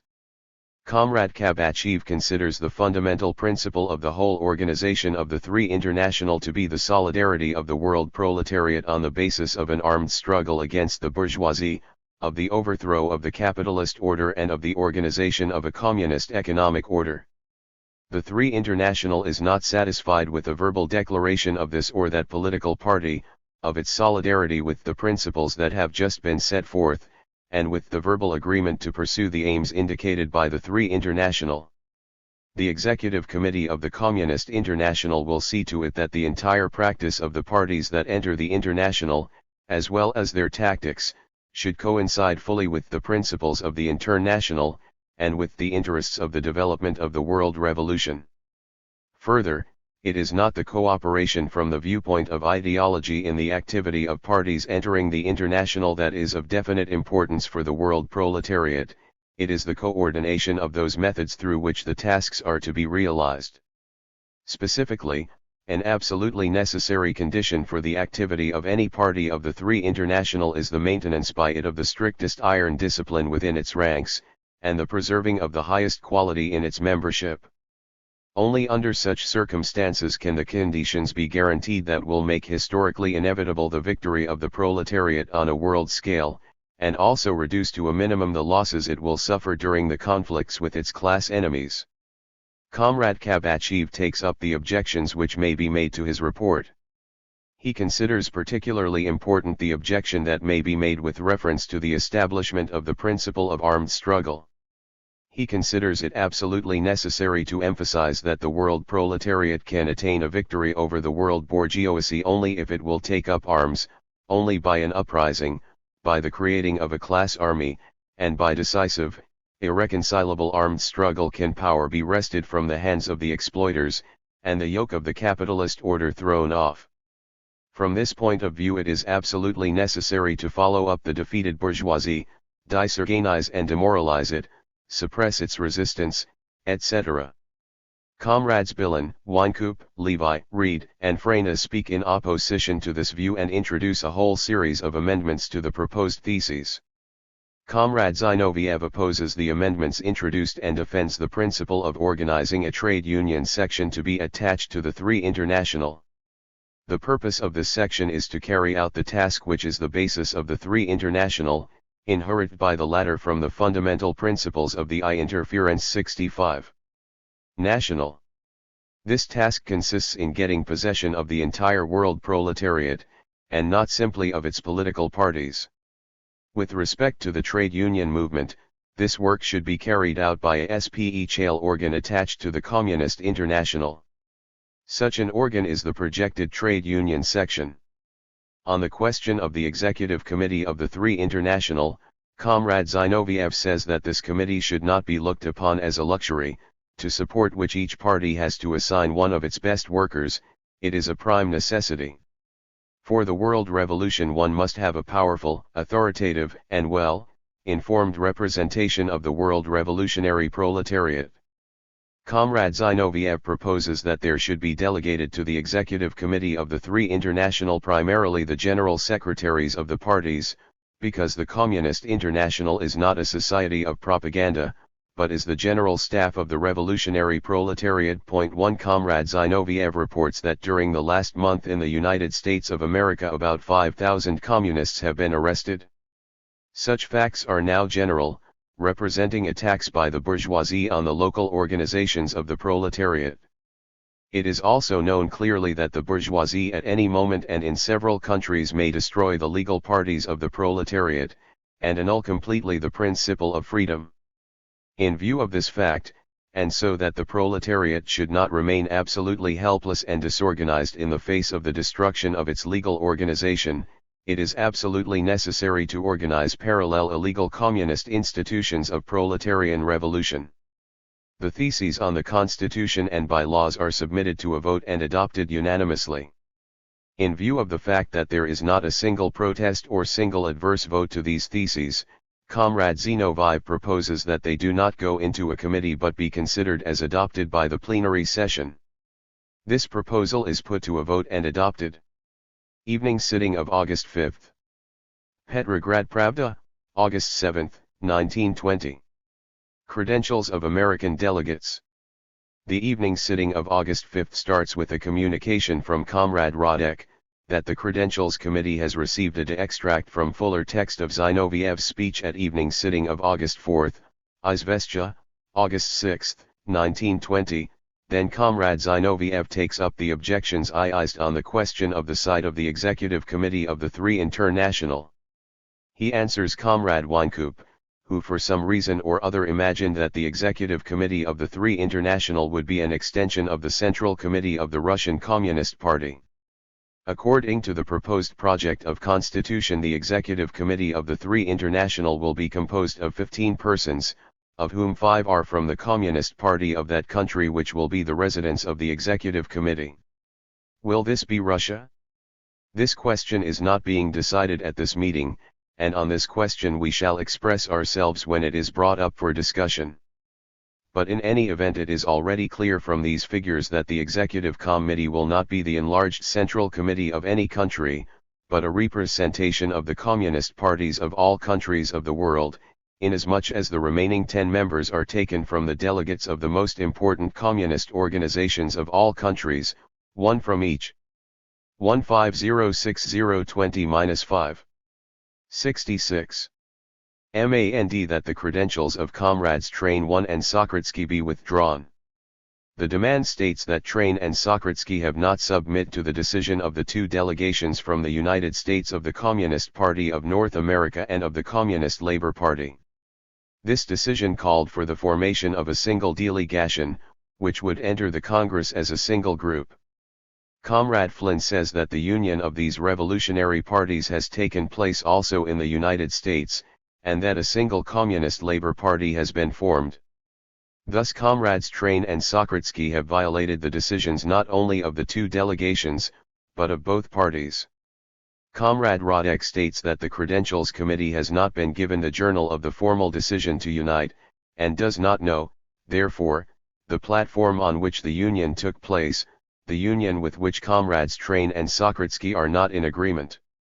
In view of this fact, the Credentials Committee, noting the fact of inadequate material on this question, does not find it possible to propose to the Congress to deprive comrades Train and Sokritsky of their credentials. The proposal of the Credentials Committee is voted on and confirmed. Organization of Soviets. Comrade Zinoviev is given the floor, to report on the organization of Soviets. The fundamental principles of the Communist Party on the question of Soviets raised no doubts or disagreements in our midst. From private conversations with comrades, and from the exchange of opinions in the committee, Comrade Zinoviev has come to the conclusion that all are unanimous in recognizing the need of Soviets. Further, the Soviet idea has become so popular among the working masses and among toilers, that Comrade Zinoviev considers it superfluous to spend any time on this matter. The question simply is, when and why should Soviets be organized? In analyzing the attitude toward the Soviet idea, Comrade Zinoviev notes that in Italy, for example, Soviets have already been organized, but that there the attitude toward them is not exactly what it should be. Comrade Zinoviev warns against a trifling attitude toward the Soviet idea. He says that this idea must be popularized always and everywhere, but that until all the premises for the organization of Soviets are realized, until the masses see clearly the need of Soviets and are organized to support them, and until the broad masses of toilers understand clearly the aim and significance of the Soviets, until then the Soviet idea should not be compromised. However, it does not follow that we should wait until the learned ones have worked out an ideal system of Soviet power. The Russian Communist Party, in opposition to the German, strove to realize Soviets before the exact and scientific system for the Soviet authority. One note: the Petrograd reports were received by telephone, as indicated on several occasions. The names here may have been misunderstood in transmise. Zion. Therefore, Train probably is Frena, Sokritsky, Stoklitsky, and Flynn-Billen. 67. Had been worked out, but nevertheless it must be noted that we have had the Soviets, that they represent a kind of system, while our GER-man comrades to date have only a system. It is not of course a question of the best system for Soviet author ity, but a question of strict observance of the main principles, and of organization. From this point of view, it is very important that Soviets should strive from the very first days of their existence to be organizations of a governmental character. It is on this point that we differ radically from Mensheviks, and the independents headed by Kosky. These constantly insist that Soviets should be a class organization, and that they should not assume governmental functions.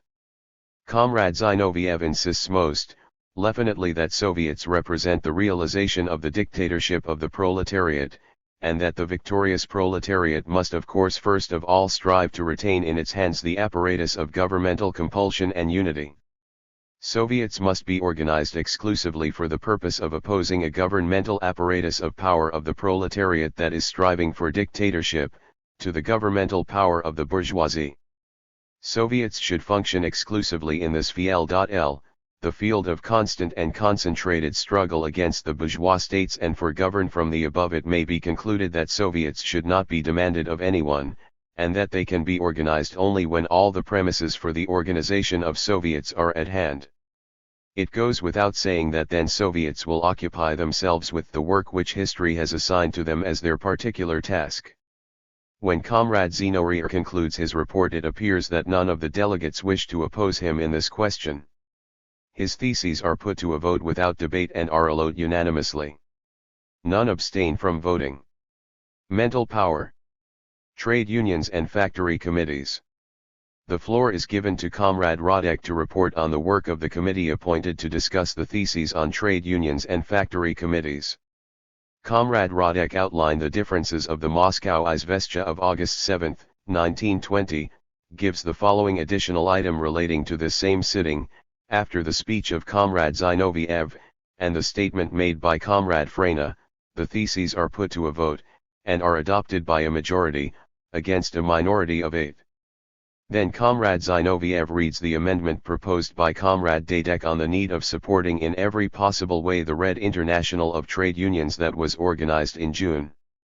Inasmuch as some comrades oppose this, considering that the organization of this international is artificial, Comrade Zinoviev explains that the Red International contains all the Russian trade unions, with about 5 million members, the Italian, about 2 million, French, German, and Bulgarian, and certain others, making a total of about 10 millions. Thus this is not a mere handful and an artificial formation. It is the one weapon of the world revolutionary movement against the Yellow International, because the principal enemy of the revolutionary proletariat is not Brussels but Amsterdam, that is the Yellow International of trade union organizations. By overthrowing Amsterdam we shall deal the most terrible blow to the capitalistic order, but this blow can be dealt only by the Red International of trade unions. By an overwhelming majority the amendment proposed by Comrade Radek is adopted by the Congress. 68. Opinion between the majority of the committee and the American comrades, and quotes from some official organ of the United Communist Party of America on the question of the attitude of the party conference toward the Federation of Labor. Thus, says Comrade Radek, the differences of opinion are not accidental but are the reflection of the view of the party they represent, which party definitely stands for the policy of leaving the Federation of Labor and organizing new councils. We, therefore, should not only establish the definite position of the Communist International with respect to trade unions, but also we should emphasize a specific supplementary amendment, that the revolutionary proletariat considers the position of our American comrades absolutely incorrect. The position of Comrade Bombassi is even more incorrect. He is personally an active worker in the trade union movement and, nevertheless, does not believe at all in the possibility of the revolutionary work of trade unions, and even proposes not to form new trade unions. We should declare once for all that we are always with the working masses, and we should end once for all a tendency toward sectarianism, toward the organization of sections. With respect to industrial councils, Comrade Radek believes it is necessary to follow different tactics. We should break away separate groups of workmen who are represented in the trade unions from Legion, from socialists traders, without opposing in itself the form of trade unions, striving to make more frequent their militant action and protests against trade union bureaucracy, striving to increase in them the revolutionary spirit. Radek then draws a parallel between the views of trade unions and of the Communist Party on the possibility of realizing socialism. If we take the position of the trade unionists and propose that socialism should be realized by a free agreement among trade unions, then we shall be in a position where individual trade unions, more numerous and better organized or simply performing functions more important for society, will inevitably secure a privileged position. To prevent this possibility there should be recourse to the assistance of an organization which in its functions will correspond primarily to our Russian Supreme Soviet of National Economy. In concluding his report, Comrade Radek makes a strong plea to the Congress for unanimity. Then speak Comrades Reed and Gallagher, who repeat the arguments which we already know from former sittings, in favor of a schism in the trade unions. On other points the same American comrades who spoke in the committee again speak. Comrade Zinoviev answers them, saying that the road indicated by the former speakers might lead to the collapse of the International and of the Communist movement, and not to the collapse of the compromise socialists. Only by creating small groups in the trade unions of all countries shall we be able to overthrow the Amsterdam Velo Union of trade unions and deal a mortal blow to the capitalist order. But only the Red International of trade unions, organized in Moscow in July, is able to deal this blow. The report of Comrade Radek is accepted by the Congress by an overwhelming majority, 69. Evening sitting of August 6. Given only in summarized form in the Pravda. The fuller report given in the Izvestia of August 8, 1920, is therefore used. Debates on British Labour Party. Comrade Rosmer speaks as reporter on the question of the tasks of the Communist International, and relates in detail the course of the work in the committee.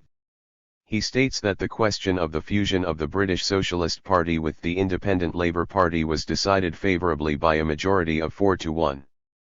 An amendment was introduced to the theses on the admission of new parties to the Communist International to the effect that before the date of the present Congress 2/3 of each such party should have been communists. An amendment was also introduced to Article 5. The content of this amendment is that communist parties are warned against artificially forcing the revolution when there are not at hand objective premises of revolution. In this event it is necessary to prepare the proletariat by means of the system of a series of revolutionary acts, which create, as a general result, a revolutionary juncture. The question of the Italian Socialist Party was decided in the sense that the latter is to call a Congress, and at this Congress, discuss all the decisions of the three international. If individual members of the party do not accept these theses, by this very fact they are automatically excluded from the party. Then Sylvia Pankhurst is given the floor in the order of speakers signed. She draws a parallel between England and other countries, and notes the fact that in England it is also very difficult to draw a line of demarcation between the ideology of various social and political groupings. Frequently it happens that for this same reason it is difficult to determine the political physiognomy even of a particular individual. Thus, for example, many consider Williams practically a communist and in any event a champion of the Soviet authority, but in actual fact we have recently learned that he is giving assistance to the sending of military equipment to Poland. Then Comrade Sylvia Pankhurst dwells on the relations which have developed within the Labour Party. The political acts of individual representatives of the Labour Party are controlled by its central body in the strictest manner. If we enter the Labour Party we shall therefore come under a political control which is most undesirable for us, a control further complicated by the old democratic and parliamentary traditions of this party. In deciding the problems of the English Revolution, Russian experience cannot be taken as the point of departure, because the conditions are quite different. If the Communist International shall decide the question in the positive, then the British Socialist Party will of course enter the Labour Party. But the Congress should know that by such a decision it will be turning over the fate of the revolution in England into the hands of the Labour Party. Comrade Maclean gives many facts which refute the point of view of Sylvia Pankhurst. He considers that the Labour Party is simply the political expression of the state of mind of the English workmen organised in trade unions, and that work must be continued. 70. Within the Independent Labour Party. In his opinion it is fully possible to accomplish this work, inasmuch as the rights of political agitation and of freedom of speech do not to date come under any limitations within the Labour Party. Comrade Gallagher says that this question has been discussed in England for 20 years. It is proposed here that it is necessary to enter the Independent Labour Party in order to maintain contact with the working masses, but in Scotland, for example, we work under most difficult conditions outside the Labour Party, and yet much has been done for the revolution. Comrade Gallagher recalls the former trips of Lloyd George with his clique, police, and his socialist patriotic agitation, etc. Nevertheless, the workmen of Glasgow remained loyal to proletarian ideology and proletarian interests. Comrade Gallagher asks that the English communists should not be hurried or forced to enter the Labour Party. All their activity to date arouses in them aversion to such a step. He asks that this fact be taken into careful consideration. Then Comrade Lenin speaks.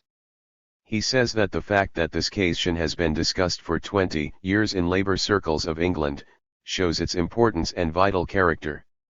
Despite the opinion of Comrade Maclean, the Labour Party does not express the political state of mind of the working class of England as organised in trade unions.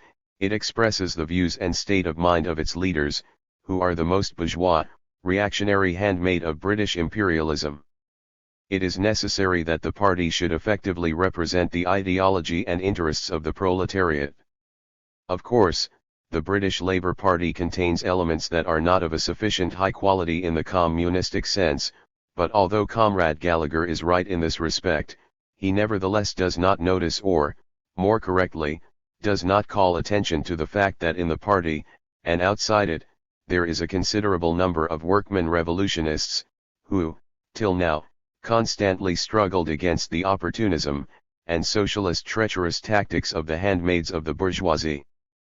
Furthermore, these traitors are at the head of the Labour Party, which presents an unprecedented situation, for the latter expresses the political will of 4 million workmen organized in its ranks.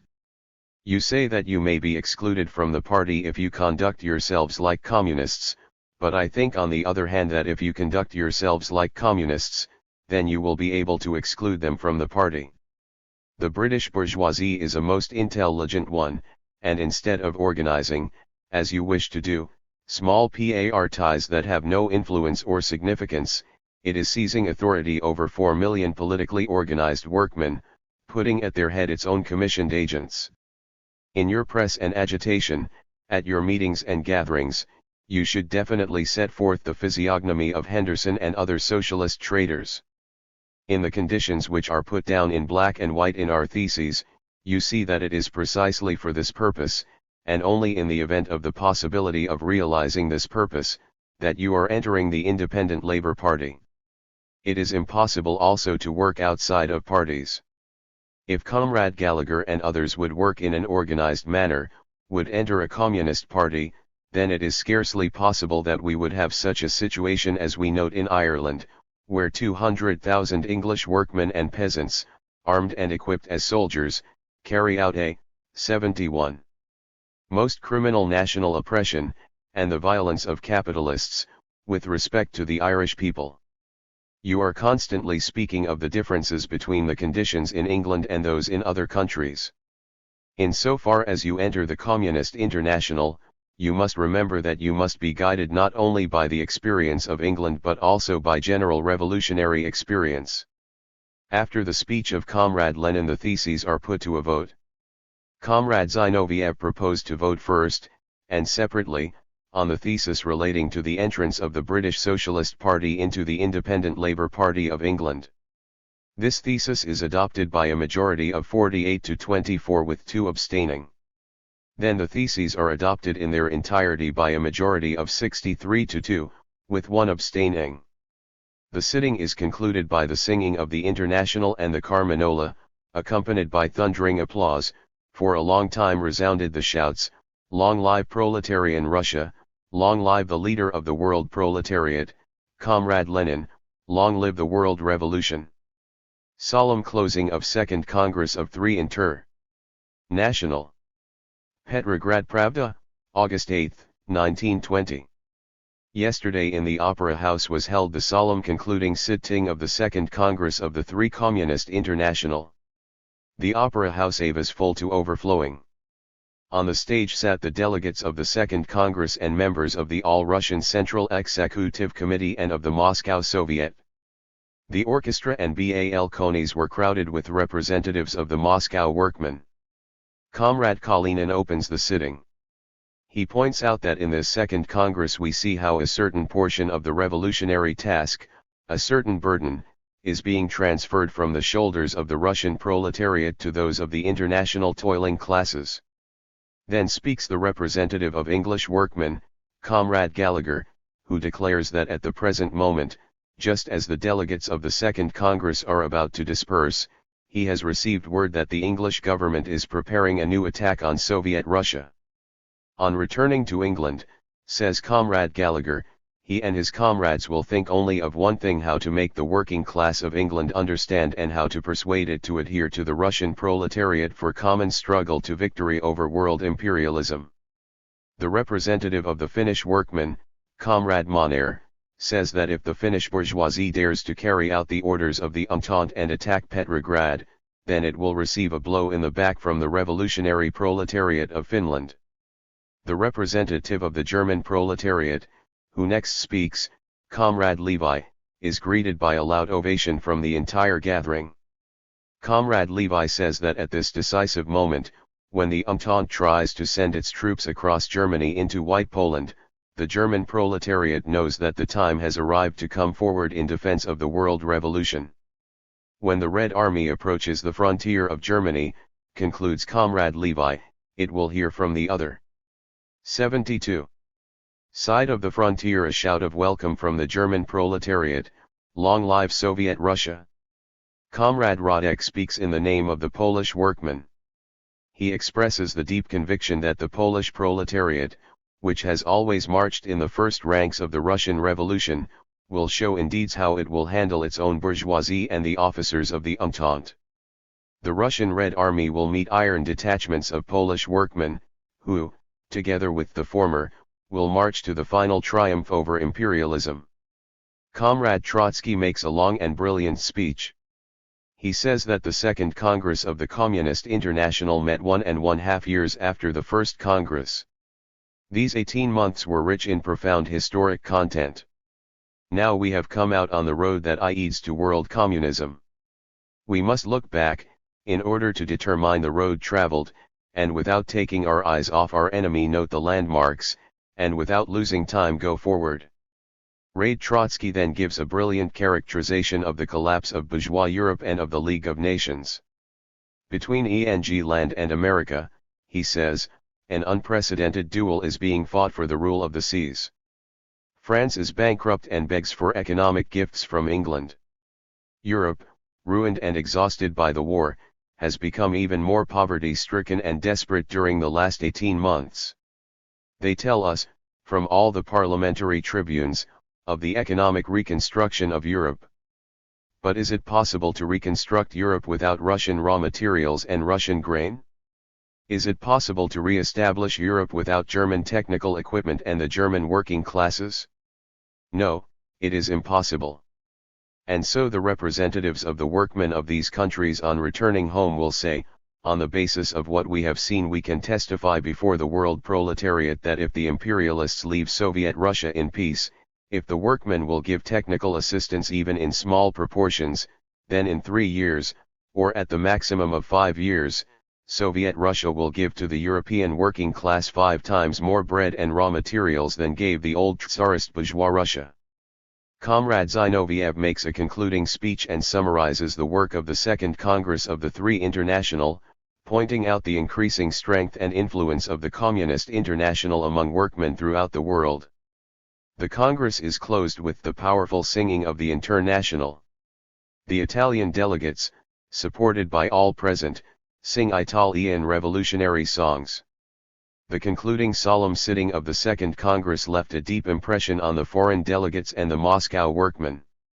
Zinoviev's speech at concluding sitting. Petrograd Pravda, August 10, 1920. Comrade Zinoviev, President of the Three International, makes a beautiful and brilliant speech. He was greeted by long and fervent applause. During the entire time that this Congress has been in session we have seen the actual fraternal alliance of the whole world proletariat 73. Only a few months ago the idea of convening in Moscow a World Congress seemed to many audacious, but the yearning of the workmen of the whole world to join us was more powerful than all difficulties and obstacles which the world bourgeoisie put in the way of our Congress. With complete satisfaction we can say that the Congress has been an entire success. After the World War and the collapse of the two international the workmen were waiting to be united, and this passionate desire for unification was the driving force of the Workmen's International and of world history, despite the fact that the blockade of Russia has not been raised and that in many countries our parties exist illegally. We have at the Congress representatives not only of European and American countries but also of the Orient and of colonies. We are convinced that the movement in the Orient will grow and will merge with the communist movement of the proletariat. At the Congress were represented many phases of the labor movement.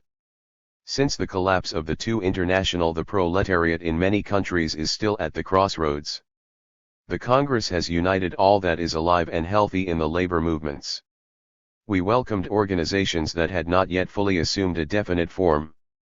We have in our ranks the pick of the syndicalists and anarchists, representatives of English factory committees, of the American industrial workers of the world, etc.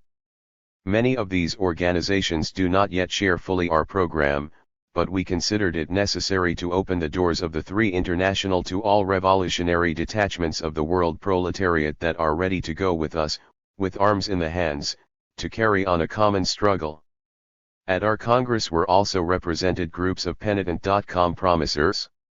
They came humbly before the judgment seat of the Three International and petitioned for amnesty. The sense of their speeches was, "I am guilty, but I deserve indulgence."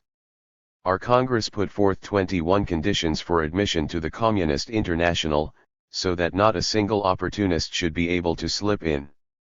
Only a year ago many feared lest we remain a small group. Now another danger threatens us. The Three International has become the fashion, and many, fearing to fall behind the majority, strive to come to us. The resolution on colonial and national questions was adopted unanimously, and this represents a moral victory for us. The Three International continues the glorious traditions of the International, uniting in its ranks the toilers not only of white, but also of black and yellow color. At the Congress was organized the International of Trade Unions, and thus was destroyed the last bulwark of the bourgeoisie, the Yellow Amsterdam International. We had to have many debates and discussions with our English and American comrades. On the basis of the experience of the Russian Revolution, we told them that they must go to the masses instead of withdrawing from mass organization. We said that in each country there must be only one communist party. Whoever knows what authority the Three International enjoys among the revolutionary proletariat, will understand that this wish of the Congress will be realized. Comrade Zinoviev further draws a comparison between the Bourgeois International and the Proletarian International, and says, 74. That while in the former a constant conflict is going on, in which the brigands of world imperialism are knifing each other, in the Three International, despite all the differences in social conditions under which the proletariat and bourgeoisie live, and in spite of the varied character of the political structure of countries represented at the Congress, the Three International demonstrated complete solidarity on all questions. The Soviet idea has won the entire working class so completely that the resolution on Soviets did not call forth any discussions at the Congress, and was adopted unanimously. We outlined our path for long months of struggle. We strengthened our international alliance by adopting laws and constitution which will create a strong, disciplined, and militant international. The whole course of civil war has forced us, with inexorable logic, to create a party with iron discipline. This experience was used by the Congress to create a similar international fighting apparatus. In conclusion, Comrade Zinoviev states that many comrades on their return from the Congress will have to face trying difficulties. But they can be sure that we at any moment will render them all the assistance that is at our disposal. First sitting of new Executive Committee of Communist International. Petrograd Pravda, August 11, 1920. On August 7 took place the first sitting of the new Executive Committee elected by the Second World Congress of the Communist International. The membership of the committee is the following. Country. Delegate. Proxy. Germany. France. England. Levi. Rosmer. Welch. Meyer. All parties and groups, including shop stewards, except group of Pankhurst. America. Italy. Austria. Scandinavia. John Reed. Sarati. Steinhardt. Fried. Norway, Sweden, Denmark, later decide to give Sweden a special vote. Varga. Bulgaria. Yugoslavia. Hungary. Near East. Far East. Finland. Holland. Shablin. Milkic. Rudniansky. Sultanzade. Pak. Monair. Weinkoop. Yinsen. According to the decision of the Congress, the Russian Communist Party delegated 5 delegates, Zinoviev, Bukharin, Radek, Tomsky, and Kobetsky, and proxies, Lenin, Trotsky, Bertin, Stalin, Pavlovich, Chicherin. Second Congress of Communist International, 75. At the sitting are present also several comrades with consultative voices representing various parties and groups. Comrade Zinoviev is elected again unanimously as the president of the new Executive Committee of the Communist International. The directing body, Presidium, of the Executive Committee of the Communist International is elected, composed of Zinoviev, Bukharin, Meyer, Rudniansky, and Kobetsky. In view of the departure of Radek for the front, Kobetsky is elected secretary. In connection with the departure of the delegates to the International Congress of Metal Workers, there is a discussion of the question of the directives to be given by the Communist International to these delegates. A discussion developed on the principles of the question of the task of the Communist International in the field of trade unions. The Executive Committee gives the delegates the following directives.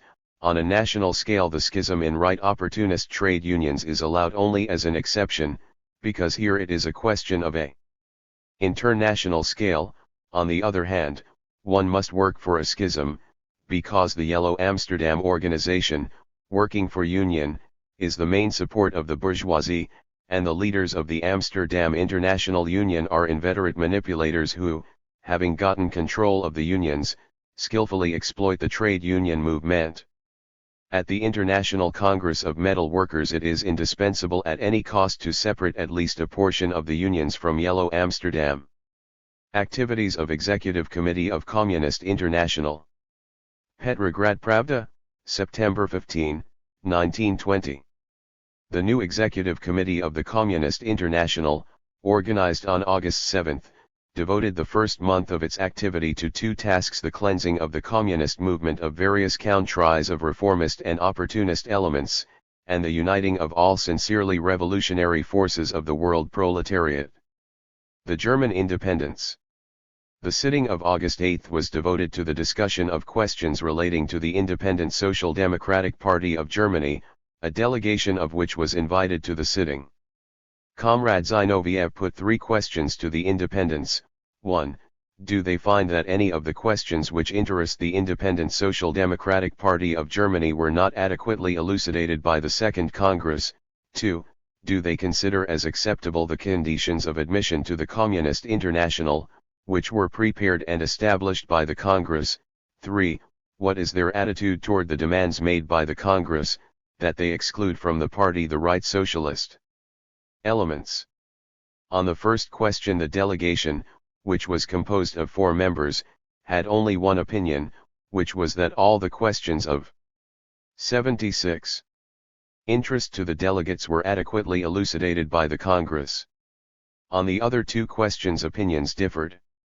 Comrades Doemig and Sturker declared their complete agreement with the resolutions adopted by the Second Congress, and added that they would make every effort to secure, at the next party conference, the adherence of their party to the Three International, which has been strengthened, thanks to the Second Congress. On the other hand, Comrades Crispien and Dittmann, representatives of the right wing of the party, declared that in theoretical questions of principle they are not in disagreement on important points with the Communist International, and pointed out that difficulties had arisen only in connection with the concrete formulating of the theses, particularly in that section of the latter which refers to armed uprisings, illegal struggle, centralism, and the attitude towards socialist traders. Like Kosky and Hilferding, Crispien and Dittmann also pointed out that an intransigent attitude in these questions might cause a schism in the Independent Social Democratic Party of Germany. Comrades Zinoviev and Radek answered them. Comrade Zinoviev pointed out, for example, that there are situations where a schism is the most sacred duty of a revolutionist, and that the Independent Social Democratic Party must either cleanse itself or split up. It was in this spirit that the decision was adopted on the preparation of a message to the Independent Social Democratic Party of Germany. The British movement. The sitting of August 10 was devoted to the British movement. In his introductory speech, Comrade Zinoviev pointed out that in England there are the British Communist Party, the Communist Party grouped around the newspaper Workers' Dreadnought, the Scottish group, the group of Wales and Ireland, factory committees, and such, and that the union of these groups represents a difficult task, because, as was revealed at the Congress, there are disagreements among them, as, for example, on the question of the attitude toward the Labour Party. But these are purely tactical questions, says Comrade Zinoviev, and much more important questions unite us, namely, the recognition of the dictatorship of the proletariat, of the Soviet system, of the need of illegal work, etc. In conclusion, after an exchange of opinion, the following decision was unanimously adopted: the English workmen, who voted separately, all voted for the resolution. The Executive Committee resolves, in England there must be created a single Communist Party on the basis of the decisions of the Second World Congress of the Communist International. In order to solve this task there must be convened during the next 4 months a General Congress of Communist groups and organizations of all England and Ireland. The following must take part in this Congress: 1. The United Communist Party, 2. The Communist Party, 3. Shop stewards, delegates from factories and mills, 4. The Scottish Communist Party, 5. The Group of Wales, 6. Irish Communists, on federative principles, 7. The Socialist Labour Party, and 8. The left wing of the Independent Labour Party. A General Committee of Action is to be formed to convene this Congress and to 77. Prepare for its unity in matter of ideas. One representative from each group will compose this committee, under the presidency of a representative of the Executive Committee.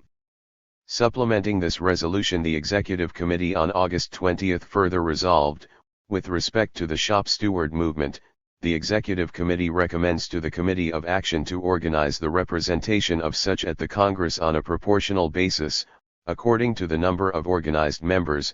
Further, it is desirable that among such delegates there should be not only leaders of the movement who belong to parties, but also genuine representatives of the views and wishes of the labor masses. The cleansing of the Italian Party.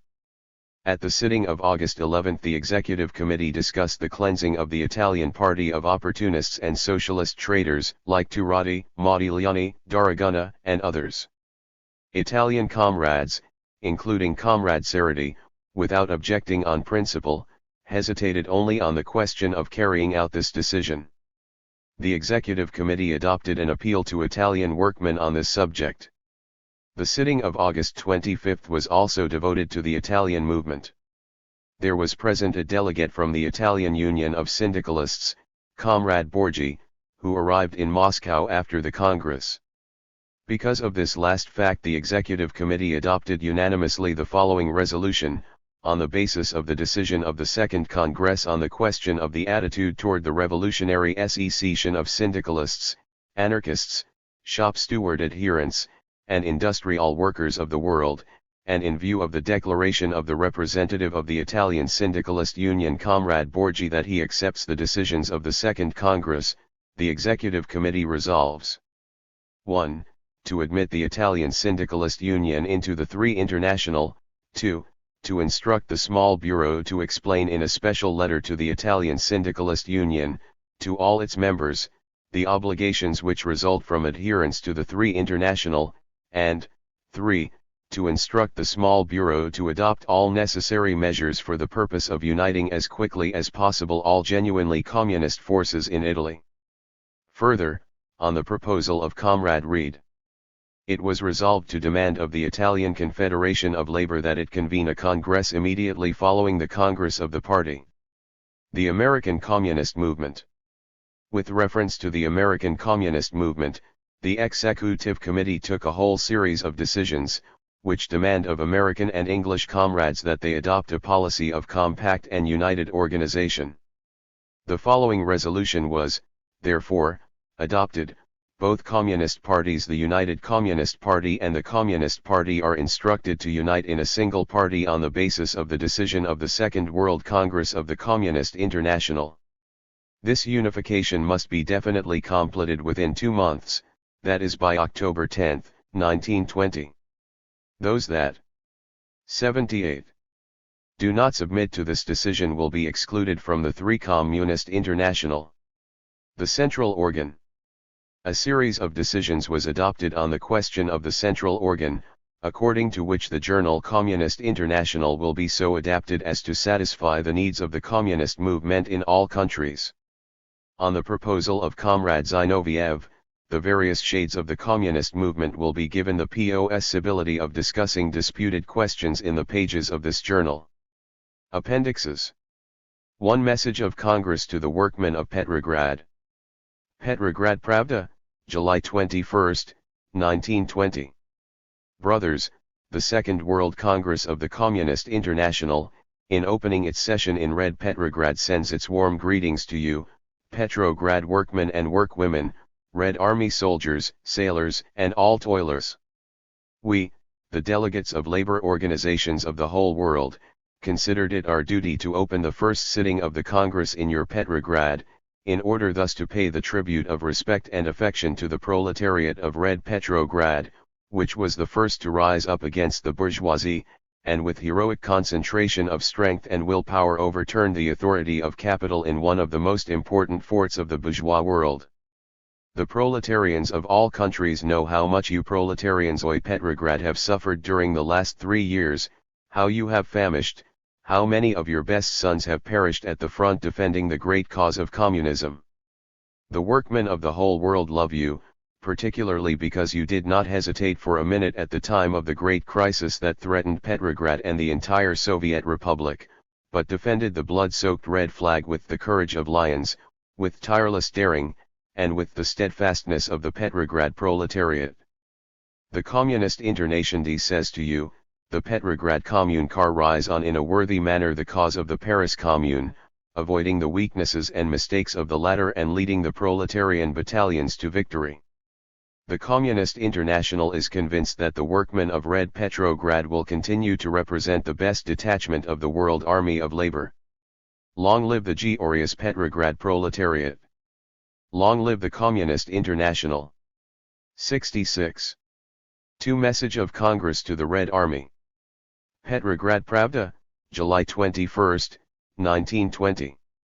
Brothers, the Second World Congress of the Communist International sends hearty fraternal greetings to the entire Red Army, to the entire Red Fleet, and to each Red Division, from the smallest to the largest. To you, Red Army soldiers and Red sailors, to all of you and to each of you, and particularly to the comrades at the front, the toilers of the entire world with bated breath fondly follow your struggle against capitalists and landlords, Tsarist generals and imperialists. The workmen of the whole world share your defeats and celebrate your victories. The toiling population of the whole world enthusiastically notes with what great effort you have striven to overcome Kalkak, Denikin, Yudenik, and Miller, breaking up the intrigues of French and English capitalists. The Second World Congress of the Three International heartily greets you, and the Red Army, which at the present moment figulets on the western and southwestern fronts against the white Polish nobles, whom the bourgeoisie of the Entente has sent in order to suppress the Russian Soviet Republic of workmen and peasants. Brothers, Red Army soldiers, know that your war against the Polish nobles is the most just war that history has ever known. You are fighting not only for the interests of Soviet Russia, but for the interests of all toiling humanity, for the Communist International. The toiling masses cannot destroy the yoke of the rich, and wage slavery, except by war with arms in hand. 79. You were the first to turn your arms against the oppressors. You were the first to create a strong and powerful workmen's peasants' Red Army. You were the first to point out the road to the oppressed and exploited of the whole world. Because of this, the proletarians of all countries bless you. The Communist International knows that your victories over the enemies of workmen and peasants have been bought at the price of innumerable sacrifices and deprivations. We know that you will not allow yourselves to be defeated. We know how many of the best sons of the Red Army have given their lives for our cause. Your heroism will never be forgotten in history. Know, comrades, that the Red Army is now one of the principal forces of world history. Know that you are no longer alone. The toilers of the whole world are on your side. The time is near when there will be created the International Red Army. Long live the great, invincible Red Army. Long live the Army of the Communist International. 3. To the proletarians, men and women, of all countries. Petrograd Pravda, July 21, 1920. The Second World Congress of the Communist International convenes at a moment when White Kurdist Poland, the stronghold of the capitalist world reaction, is falling before the powerful blows of the Red Army of Russian workmen and peasants. What all revolutionary workmen and workwomen of the whole world fervently desire has now been accomplished. Russian workmen and peasants have gone against the impudent Polish White Guards just as they rose to suppress the Russian counter-revolution and the troops of Kolchak, Denikin, and Yudenik. The Polish capitalists and landlords have rejected the honorable peace proposals of Soviet Russia, in the hope of receiving assistance from world capital and in the belief that Soviet Russia had exhausted all her strength in the struggle against counter-revolution. They threw their troops into Soviet Russia and are now on the eve of a great military defeat. Their troops have fallen back from the Ukraine and White Russia, and the troops of Soviet Russia are pursuing them. The brigands of world capital, the Polish landlords and capitalists, now wail that Poland is in great danger. They are appealing to the governments of capitalist countries with requests for immediate assistance, so that European culture should not be destroyed by the barbarians of the Russian Revolution. And we see how the English government, which armed the Poles for their criminal attack on Soviet Russia, which together with its allies refused to leave Poland when Soviet Russia proposed on April 3 to begin negotiations in London. We see how that same capitalist England impudently threatens a new general attack by all the allies in case Soviet Russia does not conclude an armistice with the Poles, who have advanced into Russia. The directors of world capital, who are playing with the destinies of peoples as though they were cats, now come forward as the defenders of the independence of Poland.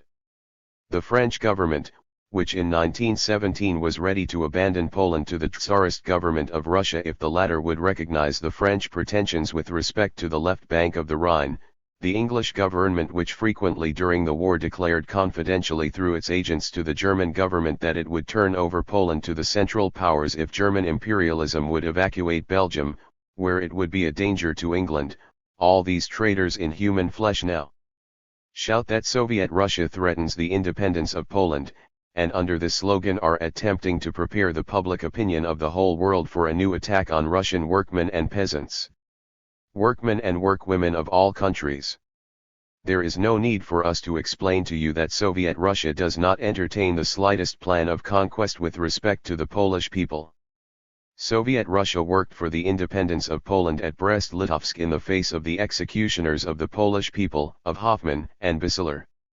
Soviet Russia was ready to conclude peace even with Polish capitalists, and in order to attain peace not only recognized the independence of Poland but ceded to Poland extensive border regions.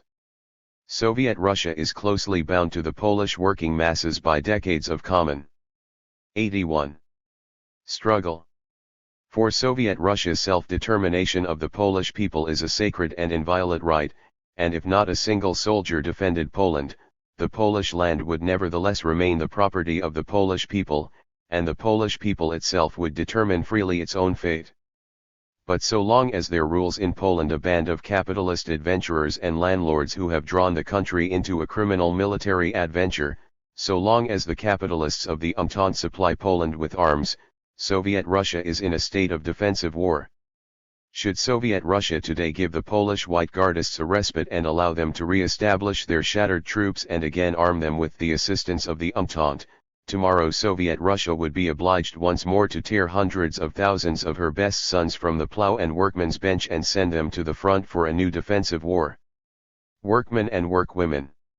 If the capitalist filth of the whole world cries out about the attack on the independence of Poland, in order to prepare a new attack against Russia, you should know the following and it alone: your employers tremble, fearing that one of the pillars of their rule, of their world system of reaction, exploitation, and oppression is falling. They fear that if White Guardist Poland falls before the blows of the Red Army, and the Polish workmen take over power into their own hands, that then it will be easier for the German, Austrian, Italian, and French workmen to free themselves from their exploiters, and that the workmen of England and America also will follow them. If the capitalist filth wails that danger threatens the independence of Poland, it is because they fear that your slavery, your involuntary servitude, workmen and workwomen, may be replaced by liberation from the chains of capitalist slavery. Therefore, it is the duty of the proletarians of all countries by every means to prevent the governments of England, France, America, and Italy from rendering any aid whatsoever to the Polish White Guards. Proletarians of the countries of the Entente. Your governments will continue to try to deceive you. They will insist, as heretofore, that they are not rendering support to Poland. It is your duty to stand guard at all ports and all frontiers, and see to it that not a single train or ship with food supplies or arms should leave for Poland. Take up your positions as guards. Do not allow yourselves to be deceived by false indications as to the places from which transports are being sent. Such transports, you know, can be sent to Poland by roundabout routes. And when governments and private capital do not give way to your protests, organize strikes, act by force, and under no conditions help the Polish landlords and capitalists to murder your Russian brothers. Proletarians of Germany. When White Guardist Poland falls, then the capitalists of the countries of the Entente will be willing to conclude peace with German generals and with German capitalists. They will help the latter to equip large armies of hired troops, and these troops will suppress the German proletariat in order to convert Germany into a base of operations against Soviet Russia. The capitalists of the countries of the Entente will not hesitate to convert Germany into a heap of ruins, to become the advance post for the struggle against Soviet Russia and Soviet Poland. German workmen and workwomen. The hour has come when you can accomplish what you promised thousands of times during great manifestations, namely, to come over to the side of your Russian brothers, and together with them fight for your freedom. Do not allow on German soil any attempts to render assistance to White Guardist Poland, and do not allow any new recruitment of hired soldiers. Watch carefully all the trains going eastward, and keep a strict watch over what takes place in Danzig, doing everything that is required by the circumstances. Not a single freight car and not a single ship should go from Germany to Poland. Proletarians of all other countries. Remember that the enemy now is White Guardist Poland. The task of the present hour is to crush this enemy. Proletarians of all countries. Remember that you must not give in to the deceitful speeches of treacherous or hesitating leaders of the workmen and to false promises of government. Now you must act, and you must gather all forces in order to blockade Poland. You must concentrate all forces in order to show in fact the solidarity of the world proletariat with Soviet Russia. Workmen and workwomen. Your solidarity with Soviet Russia at the same time is solidarity with the Polish proletarians. The Polish proletariat, under the direction of the Communist Party, is struggling steadfastly against the war with Soviet Russia. The Polish prisons are filled with our Polish brothers, the 15,060 to 20-6. 82. Communists of Poland. The defeats of the Polish White Guardists arouse the greatest enthusiasm in the hearts of Polish workmen. A wave of strikes is rising in Poland. Polish workmen are striving to take advantage of the defeats of their exploiters, in order to deal the last blow to their weakened class enemy and in order to unite with Russian workmen in a common struggle for freedom. The blockade of Poland will represent direct aid to the struggle for liberation of the Polish workmen. It is the road that will free Poland from the chains imposed on it by the victorious capitalists of London and Paris, the road to an independent republic of Polish workmen and peasants.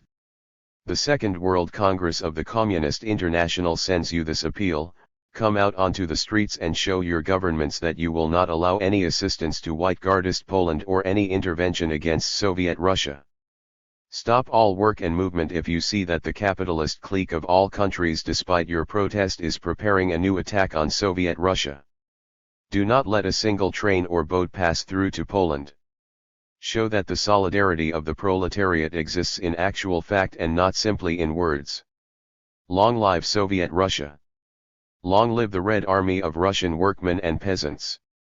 Down with White Guardist Poland! Down with intervention! Long live Soviet Poland! Section 2. The Bolshevist interpretation of the Second Congress of the Communist International. Petrograd, Moscow. July 19 to August 7, 1920. 83-2. I. Official call for the Congress. 1. The call for the Second World Congress of the Communist International. Izvestia, June 3, 1920. To all communist parties and groups, all trade unions, all organizations of communist women, all unions of the communist youth, all workmen's organizations based on the principles of communism, to all sincere and honest toilers, comrades, the Executive Committee of the Communist International has voted to convoke the Second Congress of the Communist International in Moscow on July 15, 1920, and has worked out the following draft of a program for the Second Congress. 1. Report of the Executive Committee of the Communist International. 2. Reports of the representatives of different countries. The reports must be written. 3. The present international situation and the task of the Communist International. 4. The question of parliamentarism. 5. The trade unions and the factory committees. 6. The role and structure of the Communist Party before and after the conquest of power by the proletariat. 7. The question of nationalities and colonies. 8. The agrarian question. 9. The attitude toward the new tendencies in the center, which accept the communist platform only in words, the conditions of admission to the Three International. 10. The bylaws and constitution of the Communist International. 11. Organization problems, legal and illegal organizations, women's organizations. 12. Movement among the youth. 13. Elections. 14. General questions. All communist parties and groups and trade unions, which have officially joined the Communist International, and which have been recognized by its Executive Committee, are invited to participate with the right to vote, at the Congress. Those groups and organizations that are based on the same principles as the Communist International, but stand in opposition to the official, affiliated communist parties, are also invited to the Congress, which will then decide what voice these groups should have. There are also invited to the Congress the groups of revolutionary syndicalists, the unions of industrial workmen of the world, and other organizations, with which the Executive Committee of the Communist International plans to es. 85. 86. Establish closer relations. The unions of youth must be represented not only by the Central Committee of the Youths International, but also by the communist organizations of every country. In connection with the Congress, it is intended to convoke an international conference of the Communist Union of Youth, should it prove at all possible to organize the first international conference of the Red Trade Unions in connection with the Congress, then all parties and organizations are invited to send as many delegates as possible to the Congress. The question of the number of votes enjoyed by delegates to the Congress will, of course, be decided quite independently of the number of delegates. The Executive Committee of the Communist International urgently insists that all communist parties that send delegates to the Congress, should appoint one of the delegates as a permanent representative of the respective party on the Executive Committee of the Communist International, so as to enable this comrade to remain for a prolonged period in Russia. You will see from the program that the Congress will examine the most important problems which confront workmen communists of the whole world. The rapid development of the ideas of communism all over the world forces us to hasten the calling of the Congress, which will have to give a definite and clear answer to the proletarians of all countries on those questions which have arisen and demand immediate attention. The first Congress of the Communist International raised the flag of communism. Today millions and millions of conscious workmen all over the world are united under this flag. The work now is no longer one of propaganda of the ideas of communism. Now is the time for the organization of the communist proletariat and for the direct struggle for the communist revolution. The two international collapsed like a house of cards. All attempts on the part of certain socialistic diplomats to create some new international of mongrel breed, a union between the 2 and 3 international, are ridiculous and do not meet with any support on the part of the workmen. Cut off from each other by military censorships, states of siege, and the campaign of libels of the Yellow Social Democrats and the bourgeois press, the workmen of all countries stretch out to each other a brotherly hand. Existing little more than a year, the Communist International has gained a decisive moral victory among the labor masses of the entire world. Millions and millions of workmen are longing to join us and the sincere international comradeship of the workmen called the Three International. Let these workmen, therefore, force their parties and organizations to make their choice once for all. Let them put an end to that unworthy game played by some of their old diplomatic leaders, who try to keep their parties from joining the Communist International. Let the members of the trade unions in particular, that officially belong to the White Guardist International organized in Amsterdam by agents of capital, by Legion, Albert Thomas, and others, see to it that their labor organizations break with the traitors to the cause of the workingmen and send their delegates to join the Communist International. Let the Second Congress of the Communist International become in reality a World Congress of the working class. At the same time let this Congress be a gathering of all adherents and real sup. 87. Porters of a genuine communist program and of revolutionary communist tactics. Let every labor organization and group discuss the program proposed by the Executive Committee of the Communist International. Let the workmen bring up their resolutions and views on the various questions. Let the communist press devote itself entirely for the next few weeks to the discussion of the most important problems. Let the preliminary work be intense. Only in this way can our Congress summarize the experiences of the conscious proletarians of the whole world and express the real will of the workmen communists of all countries. The Executive Committee of the Communist International sends its fraternal greetings to the conscious proletarians of the whole world, and calls on them to join the brotherly ranks.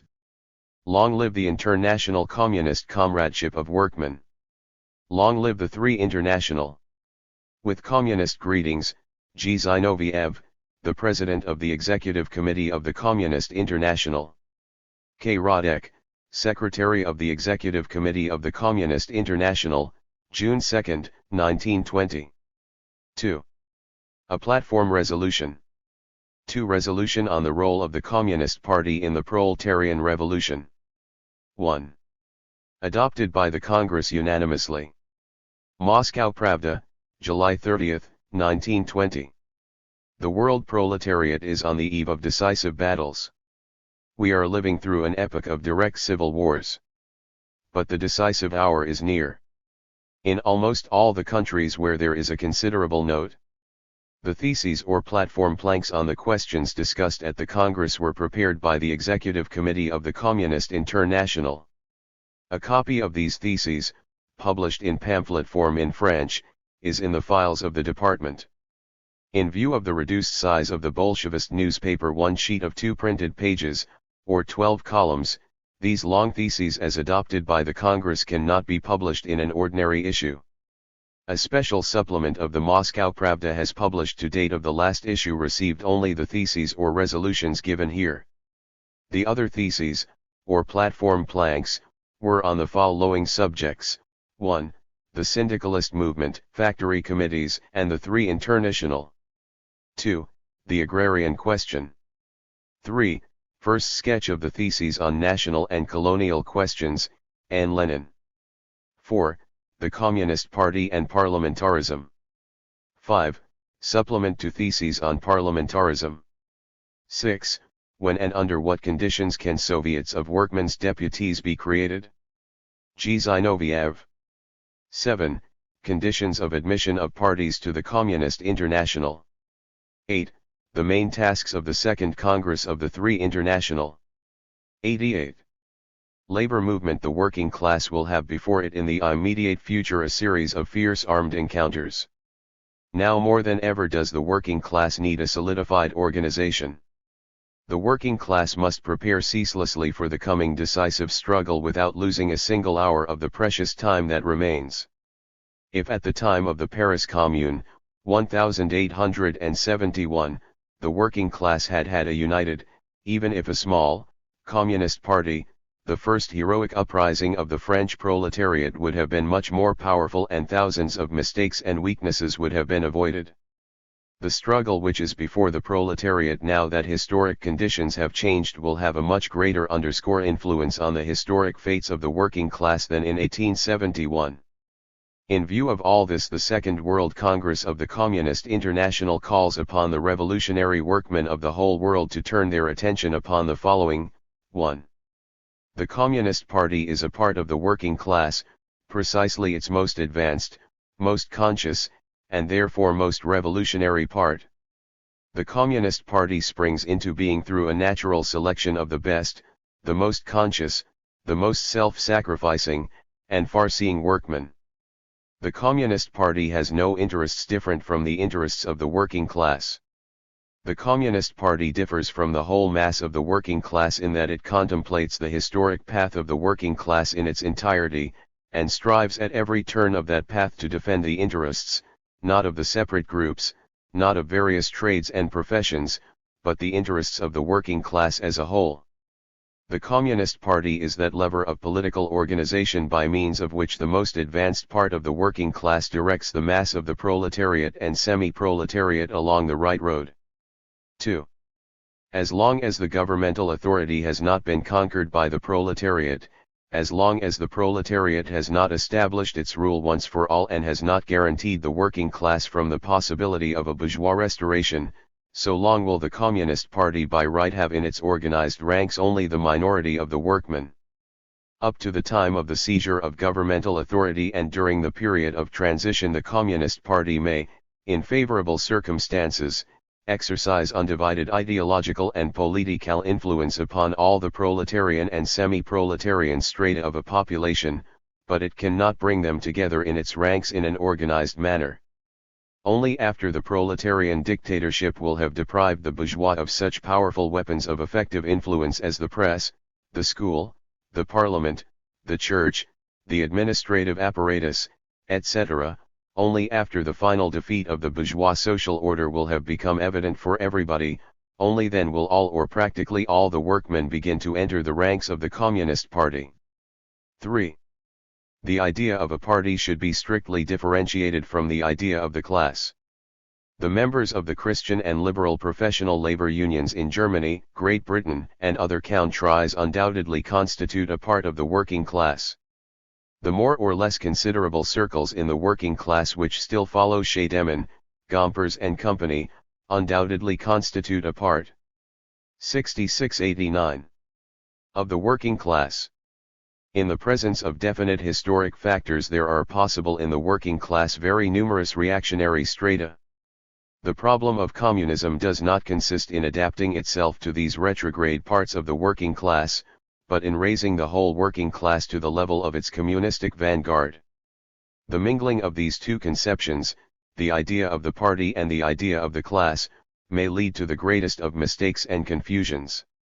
For example, it is clear that in spite of the tendencies or the prejudices of a part of the working masses during the imperialistic war, a labor party should without fail have come out against these tendencies or prejudices and in defense of the historic interests of the proletariat, which demanded on the part of a proletarian party a declaration of a war against war.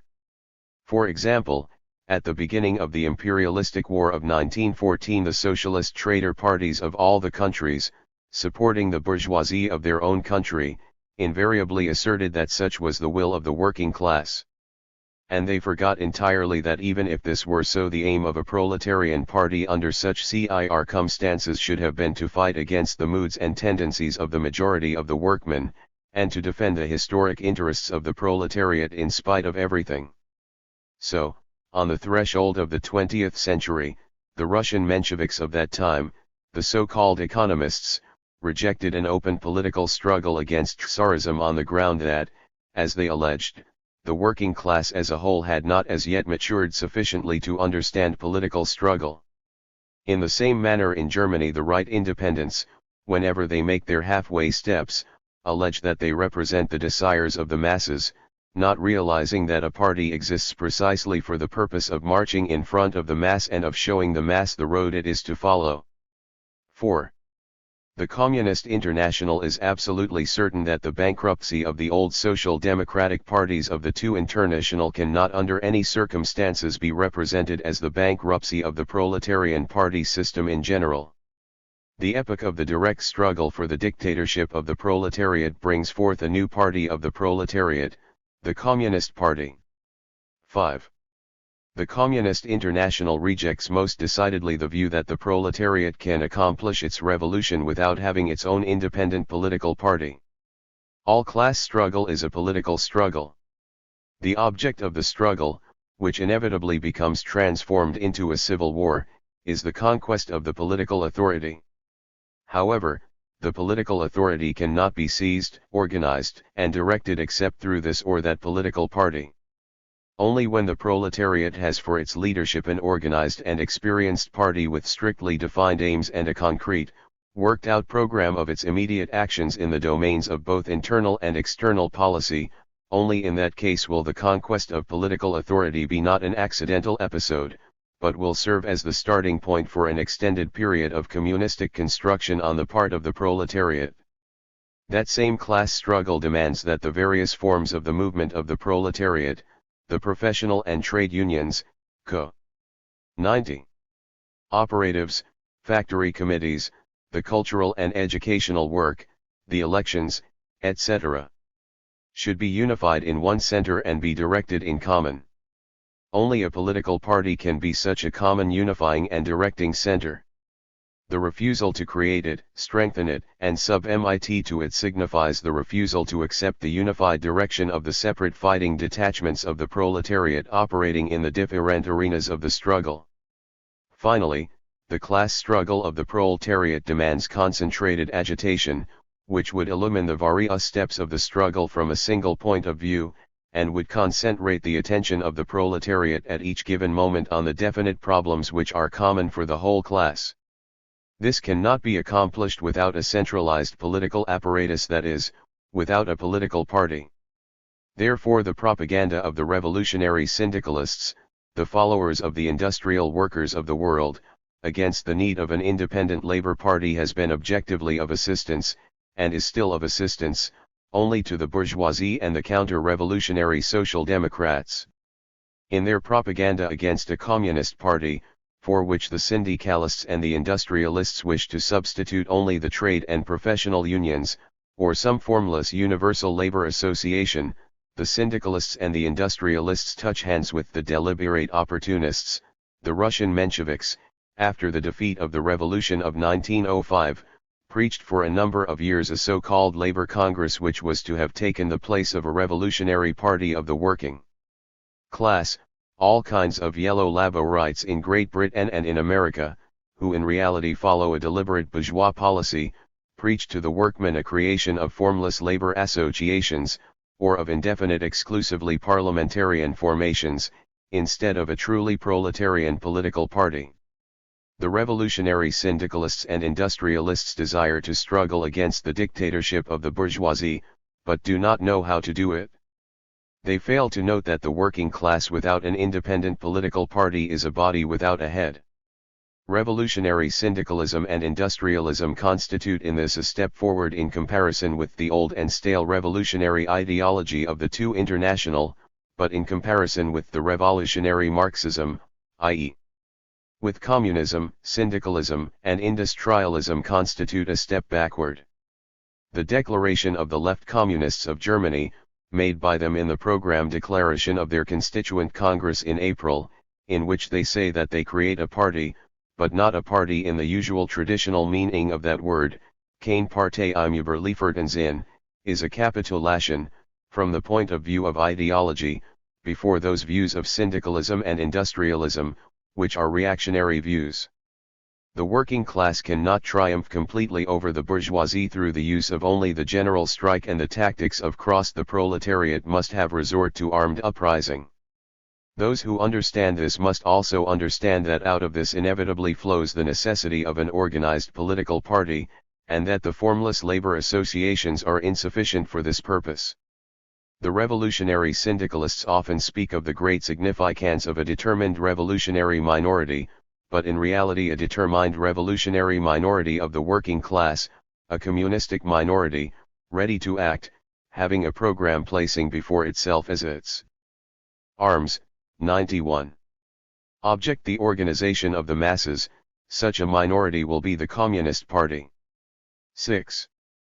The most important object of the true Communist Party consists in being in a close contact with the widest circles of the proletariat. In order to achieve this, the Communists should work also in those associations which, while they have no elements of a party character, cover large working masses, as, for example, the organizations of the old and wounded soldiers in various countries, such committees as the Hands Off Russia in Great Britain, and Association of Proletarian Tenants, etc.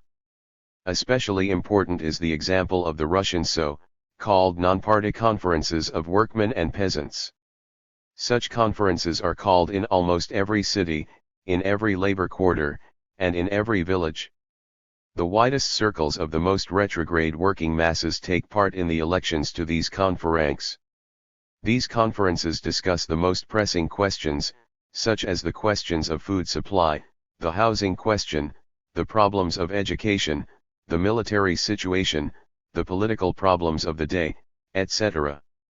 The Communists strive in every way possible to make their influence felt at these non-party conferences, and they do this very effectively, so far as the party is concerned. The Communists consider it their most important task to conduct within these mass organizations systematic organizing and educational work. 7. The Communists do not in any way scorn the mass non-party labor organizations, even when under certain circumstances they have a clearly reactionary black-100 character, the yellow associations, the peasant unions, etc. The Communist Party conducts its work constantly within these organizations, always trying to prove to the workmen that the idea of nonpartisanship as a principle is deliberately inculcated in the workmen by the bourgeoisie and its obsequious agents, in order to divert the proletarians from the organized struggle for socialism. 8. The old classical division of the labor movement into three forms, the party, the professional or trade union, and the cooperatives, has clearly outlived itself. The proletarian revolution in Russia has brought to the foreground the basic form of labor dictatorship, viz., the Soviet. In the nearest future the following division will establish itself: first, the party, second, the Soviets, and third, the productive unions. But the work both in the Soviets and in the revolutionized productive unions must be invariably and systematically directed by the party of the proletariat, i.e., the Communist Party. The organized vanguard of the labor class, the Communist Party, serves equally the interests of the economical, the political, and the cultural struggle of the working class as a whole. The Communist Party must be the soul of the productive unions, of the Soviets of workmen's deputies, and of all the other forms of proletarian organization. The appearance of the Soviets as the chief form of the dictatorship of the proletariat furnished by the history does not in any way diminish the directing role of the Communist Party in the proletarian revolution.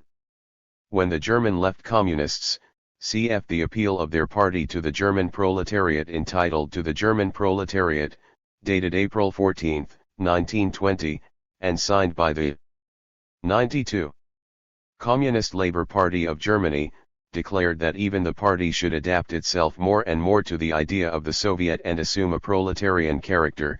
Word Erfahrter das auch die Partei sich immer mehr dem Rätegedanken and pass und die proletarischen Charakter annimmt Kommunistische Arbeiterzeitung No. 54. This is a timid expression of the idea that the Communist Party should presumably dissolve itself into Soviets and that the Soviets presumably can take the place of the Communist Party. This idea is profoundly incorrect and reactionary. In the history of the Russian Revolution we saw a whole epoch when the Soviets were against the proletarian party and supported the policy of the agents of the bourgeoisie. The same thing has been observed in Germany, it is possibly also in other countries. In order that the Soviets could fulfill their historic mission, it is necessary on the contrary that there should exist a communist party sufficiently strong to be able not merely to adapt itself to the Soviets, but to be in a position to exert decisively a pressure on their policy, to compel the Soviets themselves to give up adaptation to the bourgeoisie and the white social democracy, and to be able through the instrumentality of the communist fraction in the Soviets to lead the Soviets after the Communist Party. Those who suggest that the Communist Party should adapt itself to the Soviet, who consider that through such adaptation the proletarian character of the party is strengthened, render a very poor service to the party and to the Soviets, for they do not understand the significance of either the party or the Soviets.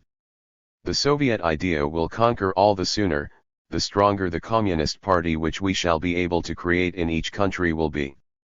The Soviet idea is now recognized ostensibly by many independent socialists and even socialists of the right. But these elements can be prevented from corrupting the Soviet idea only if we shall have a powerful Communist Party capable of determining the policy of the Soviet and of leading the Soviets. 9. The Communist Party is necessary for the working class, and not only before the conquest of governmental authority, not only at the time of the conquest of governmental authority, but even after that authority has passed into the hands of the working class. The history of the Russian Communist Party, which has held governmental authority in the huge country for 3 years, shows that the role of the Communist Party after the conquest of governmental authority by the working class has not only not decreased but, on the contrary, has increased to an extraordinary extent. 10. On the day following the seizure of governmental authority by the proletariat, its party still remains only a part of the working class.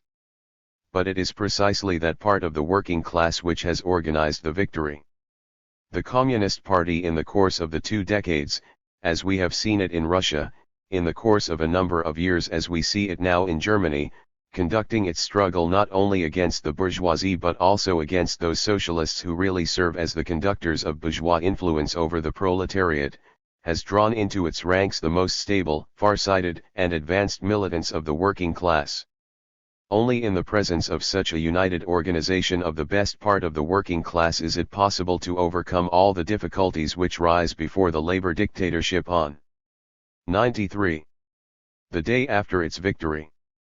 The organization of a new proletarian Red Army, the actual destruction of the bourgeois state apparatus and the creation in its place of the beginnings of a new proletarian state apparatus, the struggle against the guild tendencies among separate groups of workmen, the struggle against local and particularistic patriotism, the blazing of new paths in the domain of newly created labor discipline. In all these fields the decisive voice belongs to the Communist Party, whose members through their own example lead the majority of the working classes. 11. The aim of a political party of the proletariat disappears only with the complete destruction of classes. In the process of achieving this final victory of communism, it is possible that the specific gravity of the 3 fundamental proletarian organizations of our time, the Party, the Soviet, and the productive unions, will undergo changes, and that eventually a unified type of labor organization will become crystallized. But the Communist Party will become dissolved completely in the working class at the time when communism will cease to be the aim of the struggle, and when the whole working class will become communistic. 12.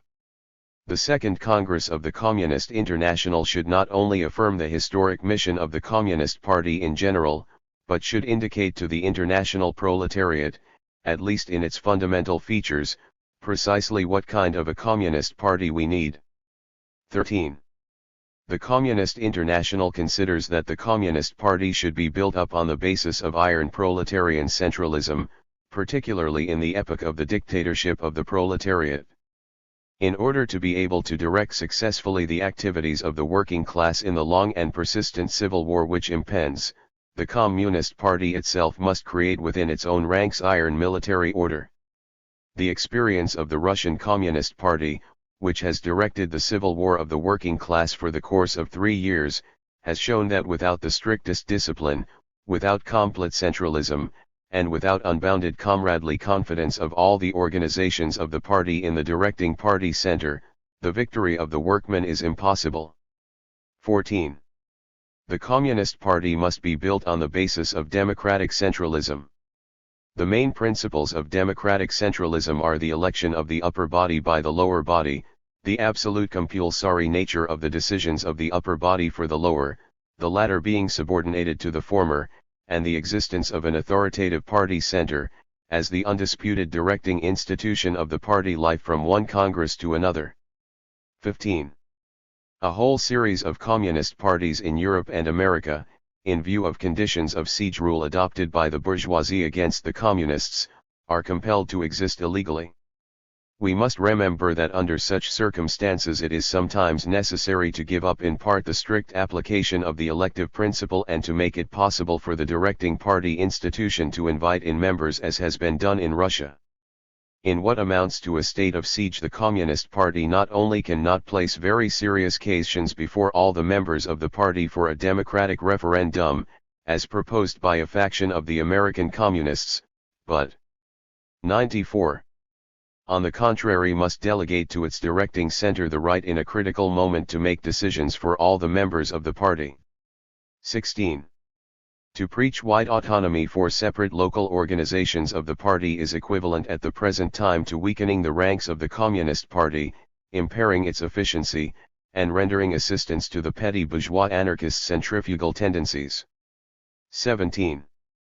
In a country where the bourgeoisie, or the counter-revolutionary social democracy is in power, the Communist Party must learn to coordinate its legal work with its illegal work, and the legal work must always be under the effective control of the illegal party.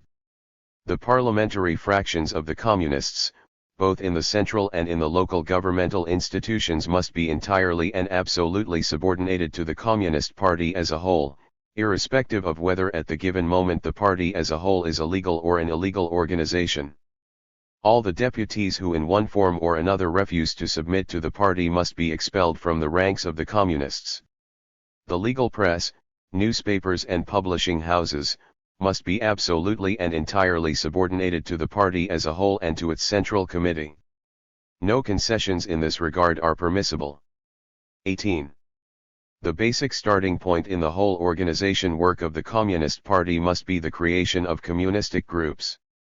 Everywhere, wherever there is even a small number of proletarians or semi-proletarians, in every Soviet of workmen's deputies, in every professional or trade union, in every cooperative organization, in every shop, in every house committee, in every governmental institution, everywhere where there can be found at least 3 people sympathetic with communism, it is necessary immediately to organize a communistic group. Only the organized activity of communists makes it possible for the vanguard of the working class to lead the whole class. All communist groups, operating in non-party organizations, must submit implicitly to the party organization as a whole, irrespective of whether the party is at the given moment legal or illegal. The communist groups of all kinds should recognize further subordination to each other in a strict hierarchical order, and as far as possible according to a most rigid system. 19. The Communist Party should almost everywhere begin as a municipal party, as the party of the industrial workmen living mostly in the cities. To secure the easiest and the speediest victory of the working class, it is necessary that the Communist Party should become not only a party of the cities, but also of the villages. The Communist Party should conduct its propaganda and its organization among the agricultural laborers, the small propertied, and the middle-class peasantry. The Communist Party should make particular effort to bring about the organization of communist groups in the villages. The international organization of the proletariat can be strong only if in all the countries where communists live and struggle there shall become established the view of the role of the Communist Party which has just been stated. The Communist International invites to its congresses every professional or trade union recognizing the principles of the 3 International and ready to break with the Yellow International. The Communist International will organize its own international section of Red professional or trade unions, which accept the doctrine of communism. The Communist International will not scorn work in every non-party labor organization, if the latter should desire to conduct in earnest a revolutionary struggle against the bourgeoisie. But the Communist International in every such case will point the following to the proletarians of the whole world. 1. The Communist Party is the chief and the basic instrument for the liberation of the working class. We must now have in every country not groups and movements but a Communist Party. 2. In every country there must be only one united Communist Party. 3. The Communist Party must be built upon the principle of strict centralization, and during the period of the Civil War must establish within its ranks a military discipline. 4. Wherever there are at least 10 proletarians or semi-proletarians, the Communist Party must have its organized group. 5. In every non-party organization there must exist a party communist group, which must obey implicitly the party as a whole. 6. Defending firmly and undividedly the program and the revolutionary tactics of communism, the Communist Party must always be in the closest contact with the mass labor organizations, and must hold itself away from sectarianism in the same measure as from lack of principles. 3. Relations between Soviet institutions and the Communist International. 3 Theses of Russian Communist Party on Second Congress of Three International. Izvestia, July 16, 1920. 1. The year which has passed since the first Congress of the Three International was characterized by the great development of the international labor movement in all countries and by the inevitable development of national, revolutionary colonial movements. 2. The dying capitalist world is losing its last resort, the League of Nations. The growing communist revolution is uniting its forces around the Three International. 3. This growing unity finds expression in a. The general watchwords of the dictatorship of the proletariat, a Soviet regime and mass revolutionary struggle for a Soviet regime, b. The formation of communist parties throughout the world, c. The transition of the masses to the communist platform of struggle, d. The formation of factory committees and the struggle for the participation of workmen in administration, which can be observed in almost all large capitalist countries. E. The simultaneous international struggle of the proletariat against intervention in Russian affairs and against white terror in Hungary and Ireland. F. The growing 96.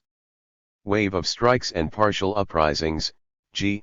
Lastly, the union of the proletariat round the Three International which is at present taking place. 4.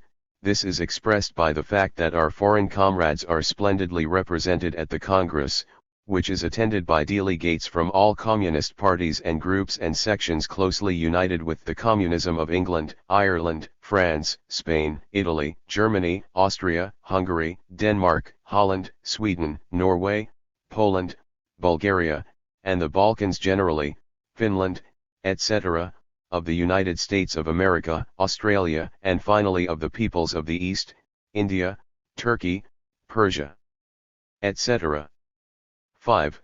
The principal object of the International Communist Congress is the introduction of complete unity of tactics into the international movement of the proletariat and the creation of a strong, international headquarters for a proletarian uprising against world imperialism. 6. The following are the most important questions to be discussed at the Congress: the construction of and the part to be played by the Communist Party, participation in the trade union movement, factory committees, utilization of bourgeois parliaments, the national and colonial question, Soviet, international proletarian discipline, etc.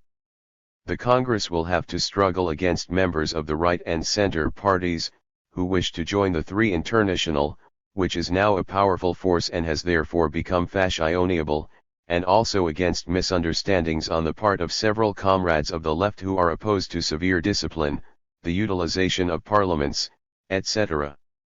8. As the importance of the Congress to the international movement of the proletariat is enormous, its importance, therefore, to Soviet Russia is gigantic and will facilitate our struggle against the pirates of international imperialism. 9. By being the directing organization of the international revolutionary proletariat and by leading it to victory, the Communist International is thereby preparing a fraternal union of toiling proletarian Soviet republics. This union will unite industrial and agrarian countries, will assist the re-establishment of national economy on new principles, and once and for all will lead humanity out of the quagmire of capitalist wars, slavery, oppression, and exploitation. 10. The Soviet Republic of Russia should be proud of the fact that it is guarding the world revolution and that its Red Army is defeating all enemies and thereby clearing the way for the victory of the world proletariat. The Central Committee of the Russian Communist Party, Bolsheviks. 4 Slogans of Russian Communist Party for Second Congress of Communist International. Petrograd Pravda, July 17, 1920. 1. The Three International is the alliance of the workmen of all countries to destroy the power of capital. The Congress of the Three International is the war council of the proletarian army on the eve of battle. 97. 2. Those who fight against White Guardists help the Red Front and strengthen the economic situation of the Soviet republics, are aiding the Three International in its first victories. 3. In union is the strength of workmen. In quarrels and strife is the weakness of the capitalists. Proletarians of all countries unite. 4. The salvation of workwomen and peasant women of all countries, from hunger, cold, and world collapse is in the union of workwomen and workmen under the flag of the Three International. 5. Through the Three International to the world dictatorship of the proletariat, and through the dictatorship of the proletariat to the abolition of classes and the most complete liberation of mankind. 6. Long live the Three International, which is fighting to establish an international Soviet of workmen's deputies. 7. Through the Three International to the dictatorship of the proletariat in all countries, and through the dictatorship of the proletariat to the complete emancipation of women. Central Committee of the Russian Communist Party. 1. It is better to struggle, suffer, and triumph than to rot for centuries in bourgeois slavery. 2. Whoever is against the Three International is against the triumph of the proletariat. 3. Down with the yellow band of Mensheviks and socialist revolutionaries, who are the enemies of the World Revolutionary Alliance of Toilers. 4. We, Russian Communists, founded the Three International. The bourgeoisie of the whole world has come to hate us. Proletarians of all countries, unite with us. 5. Disappear, bourgeois filth, the Three International is coming. 6. Down with the putrid corpse of the compromised Two International. Long live the powerful Communist Three International. 7. Down with the government of capitalist brigands and rascals. Long live the World Alliance of Soviet Republics. 8. The bourgeoisie wishes to strangle the Russian Revolution through the hands of the Polish nobility. The Three International will put the hangman's noose on the neck of the cursed bourgeoisie. 9. World capital is arming the noble Pilsudski and the Baron Rgel against us. We shall arm all the toilers of the whole world against capital. 10. Only the Three International can pinion the arms of the bourgeois brigands and guarantee peace for Soviet Russia. Moscow Committee of the Russian Communist Party. 3. Conference of Peasants of Northern Region on Communist International. Krasnaya Gazeta, July 22, 1920.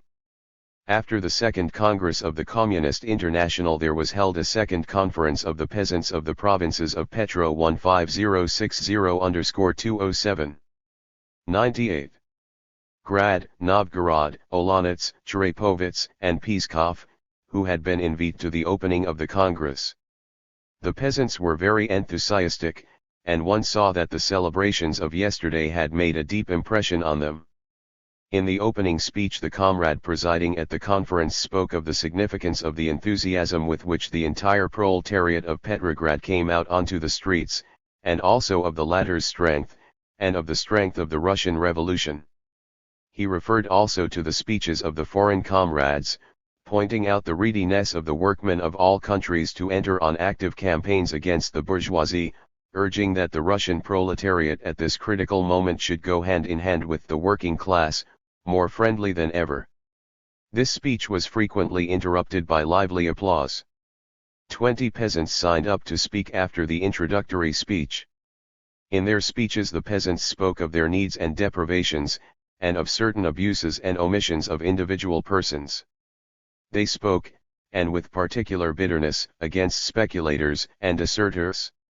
In speaking of their needs the peasants were careful to qualify, saying that the deprivations which they have had to suffer did not come through the evil intentions of the Soviet authority, but as a heritage of Tsarism, and that, despite all their needs, they are fulfilling and are ready to fulfill whatever is required by the workman peasants' government and by the Red Army. The chairman of the Russian Central Executive Committee, Comrade Kalinin, in a speech lasting an hour, answered all the peasants' questions and was greeted with loud applause. The peasants listened to Comrade Kalinin with the closest attention. He spoke clearly and simply, in the language of the peasant, and touched on all the vital aspects of peasant life. He strengthened all his answers by examples from the life of the village.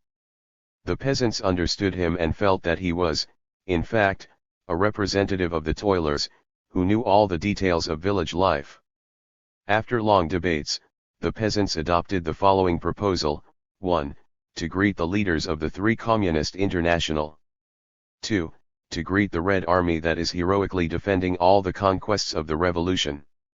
On the three International.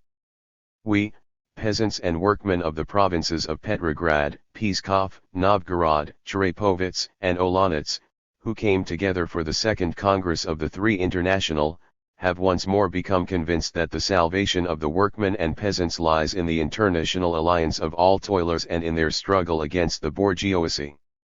On returning to our villages, we shall appeal to all peasants and workmen to join in the fraternal struggle and in the international alliance, which is the Three International.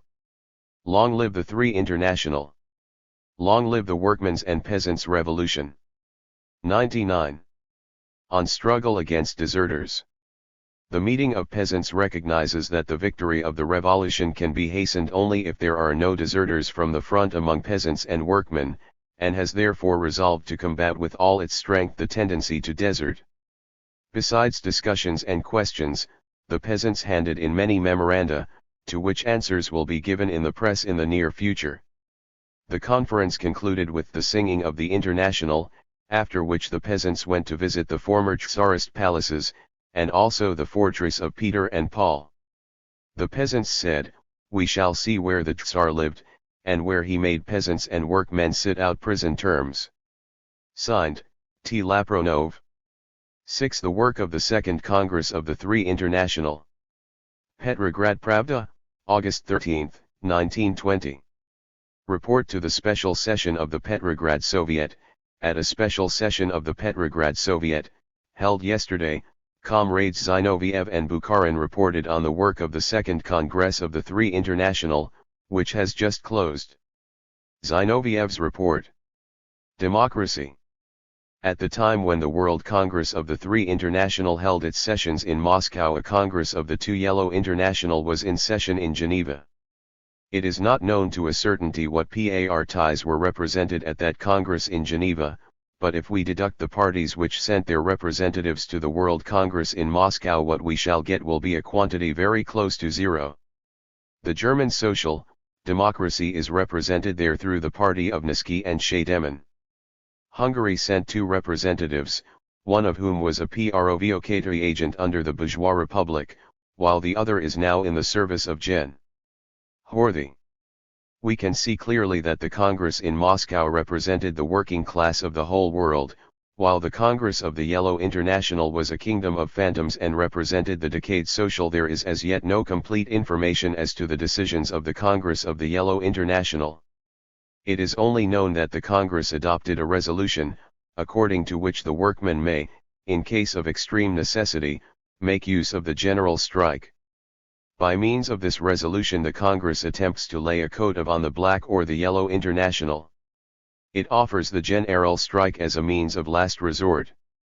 But the workmen, not only of Russia but also of the other countries, have already gone much further. Armed rebellions have already flared up more than once, and the workmen understand that you cannot go very far using only the remnants of the Two Yellow International. Strive to drag back the masses of the proletariat, to hamper the natural course. Gilding. The strike. 100. Of the world revolution.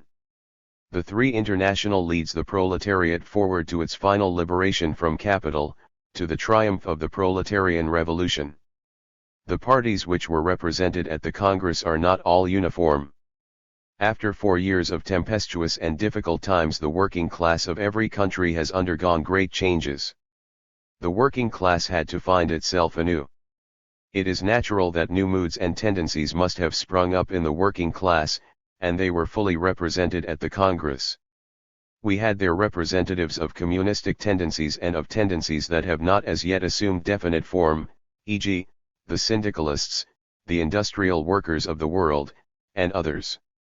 They are not communists, and sprang into being in the process of the World War.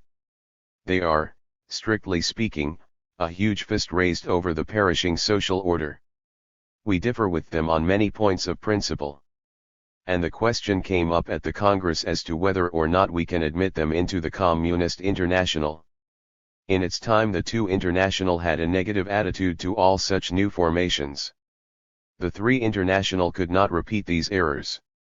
We must understand that if these new formations have not as yet reached the stage of maturity of the Communist International, they constitute, nevertheless, a definite menace to imperialism and a future support of the proletariat struggling against it. We and they follow the same road, and we openly extend our hand to them, inviting them into our ranks. We cannot shut our doors in the face of the purely proletarian and revolutionary elements which come to us. We must take in tow this formless mass and pour a definite meaning into it. After 2 weeks of work at the Congress, we must recognize that we did exactly right in admitting these new formations into the midst of the European proletariat. In this manner we have acquired hundreds of thousands and perhaps millions of fresh working units. We admit them into the three international in order that, together with us, they would be able to give decisive battle to the world imperialism. Characterizing another non-communist group which was also represented at the Congress, Comrade Zinoviev explained the tactics which were adopted by the Congress with respect to the French Socialist Party. The French Socialist Party was represented at the Congress by Comrades Cakin and Froissart. Of these two, the second was always opposed to war in a manner similar to that of Longuet, while the first came to Russia during the Kerensky regime in order to conduct propaganda for an offensive by the Russian army. Now, this representative of a party of repentant sinners sincerely asks for forgiveness for himself and for his party. This party, which was opportunistic before the war, is now ready to join the three international. However, the Congress has found it necessary to fortify in every way possible the entrance to the international whenever the opportunistic parties are concerned, and therefore worked out 21 conditions for admission into the Communist International. For the party of the opportunists to slip by these 21 obstacles will be just as easy as for a camel to squeeze through the hole of a needle. But, not satisfied with this, the Congress, 101. handed to the representatives of the French party an open letter to the French workmen, which they must publish in their newspapers and which must open the eyes of the French workers to the true nature of their leaders. In this manner the Congress hopes to break up the French Socialist Party into layers and give it an opportunity to cleanse its organization of the opportunists. A similar line of tactics was applied partially to the delegates of the German Independent Party. The Congress could not, of course, fail to take into account the fact that in the ranks of this numerically powerful party there are many workers who are real militants for the revolution, and that even now 11,000 revolutionists are languishing in the German prisons. But the Congress succeeded, nevertheless, in introducing some division in the midst of the representatives of the German Independent Party, 2 of whom have joined unreservedly in all the decisions of the Congress. But that is not the important thing. We are certain that this division in the form of stratification will reach the very depths of the German party, and that eventually there will emerge from the Independent Party a mass communist party, which will have in its ranks not only the Spartacists but also the revolutionary elements of the Independent Party. The workmen of France, England, and America have had a bitter experience with their parties, which have betrayed their interests. The workmen have lost faith in their parties.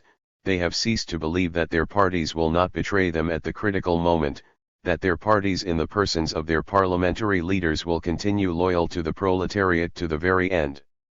It is necessary to combat this lack of confidence not by words but by deeds. It is necessary to prove that a party, as such, can be at the height of its calling and true to the interests of the working masses under any circumstances. At the Congress we pointed out the Russian, German, and Hungarian communist parties. Only such parties can direct the work of the organization of the new life. A corresponding resolution was adopted unanimously. All the groups voted for it. This is the most powerful blow for the bourgeois social order and for the two international. The new grouping which seemed to be taking shape hazily should not and cannot be brought into being. The possibility of such a grouping, which would have been a toy in the hands of the bourgeoisie, has now been definitely averted. The Congress has also emphasized the need of a united communist international organization and has worked out its statute, according to which the executive committee of the Three International is given very wide powers, including that of expelling from the International a whole party for violation of discipline. An International General Staff of the Revolution is thus created, charged with the duty of maintaining international proletarian discipline, since the experience of the Russian Revolution has shown that without firm party discipline Soviet Russia would not have been able to withstand the attacks of her numerous enemies, within and without. Beyond the walls of the Congress war was raging unabated. When we opened the Congress our Red Army was still far from Warsaw. At the time when the sittings of the Congress came to an end we were already at the very walls of that city. 102. And the future development of the world revolution will proceed at the same pace as this march of our Red Army. The Russian proletarian revolution has become the mightiest sovereign state in the world. Menacing the white noble Warsaw, we by that very action tear into scraps the Treaty of Versailles. If the Entente is unable to defend its beloved firstborn, the white noble Poland, who is going to pay any attention to it? The Entente is capable only of sending threatening messages. Gradually these threats become weaker and weaker, changing into uncertain suggestions of threats.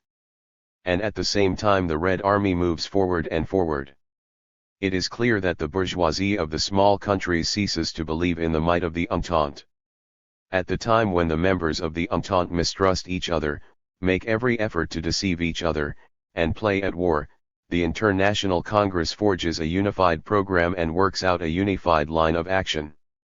It is felt that the fraternal unity of the world proletariat becomes ever stronger, while the bourgeoisie rushes about aimlessly, losing the last links of the chain which formerly bound it together. Comrade Zinoviev concludes his speech by expressing his conviction that the World Congress is the forerunner of an international Soviet Republic. Bukharin's report. Up to now the general directing line of action of the communist parties of Western Europe has been against forcing the revolution. An examination of the tactics followed by these parties leads one to the conclusion that they were afraid of the revolution. They feared isolation in case of the movement of the working class in the given country. In Hungary the Soviet Republic fell, finding itself isolated. It was impossible to retreat at the necessary moment, as the territory was limited. The Italian Socialist, now Communist, party feared similar isolation, facing the risk of losing imported coal. The same thing has been observed in the communist parties of the other countries of the West. The Bohemian comrades said about the same thing. The Austrian communists were afraid to seize authority, fearing the cessation of the importation of raw materials. We stand on the threshold of two great epochs: the dying imperialism and the resurgent proletariat. The workmen of all countries are passing from the tactics of defense to the tactics of offense. In all the countries there are mines ready to explode at any moment. The imperialistic press of Europe is full of cowardly shouts, the Bolsheviki are at Europe's gates. Everywhere we can see the growing impotence of the bourgeoisie and the increasing strength of the proletariat. This will determine the general line of tactics of the Second Congress. The time has arrived to speed up the revolutionary process and similar activities of the united proletariat. We can see this in the boycott of White Poland and White Hungary. We shall do everything in our power to deepen and extend this struggle. This is one of the greatest problems solved by the Second Congress. Our Red Army will march forward to new conquests, but the Western proletariat will march together with it, clearing its way in the struggle with imperialism. 103. 3 International Schools. Petrograd Pravda, August 10, 1920. 7 Circular Instructions from All-Russian Central Executive Committee of Soviets. To all provincial and district executive committees and to all departments of popular education, the Red Army moves forward, invincible, freeing on its road the proletariat of Lithuania and White Russia from the hirelings of the European bourgeoisie. The Red Proletariat of Europe, represented by the three Communist International, branding with discontent and contempt the unprecedented crime of the bourgeoisie, enthusiastically follows the movements of its first invincible detachment, which is bringing liberation to the world. It is a great honor to be in the red ranks, but the sacrifices the toilers of Russia are suffering are also great. Therefore, let each Red Army soldier at the front know that there is no reason for him to look back, as the rear is living one life with him, is rejoicing in his joy and suffering in his suffering. Everything that exists in proletarian Russia is concentrating all its strength to give the largest measure of assistance to the front. The same task confronts the departments of popular education. These departments must make our Red fighters feel that care for their children is being organized by the friendly efforts of the proletariat. In order to realize this task in the field of social education, it is proposed immediately to organize schools and children's homes, at least one institution in each district. The newly opened institutions are to bear the name 3 International School or 3 International Children's Home. Let the flag under which the Red Army fights always wave from these institutions. The opening of these institutions should take place not later than September 16 of this year. Therefore, if quarters are not available, the departments should go to their respective executive committees, with requests that quarters occupied by other institutions should immediately be set aside for the above purpose.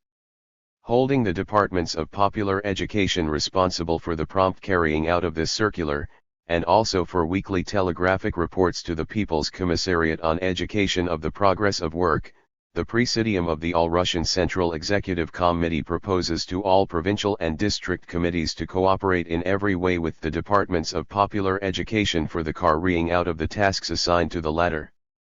M. Kalinin, President of the All-Russian Central Executive Committee. A. Lunacharsky, People's Commissariat on Education. A. Inukij, Secretary of the Central Executive Committee. 104. 4. The international activities of Soviet institutions. Petrograd Communist International, July 1, 1920.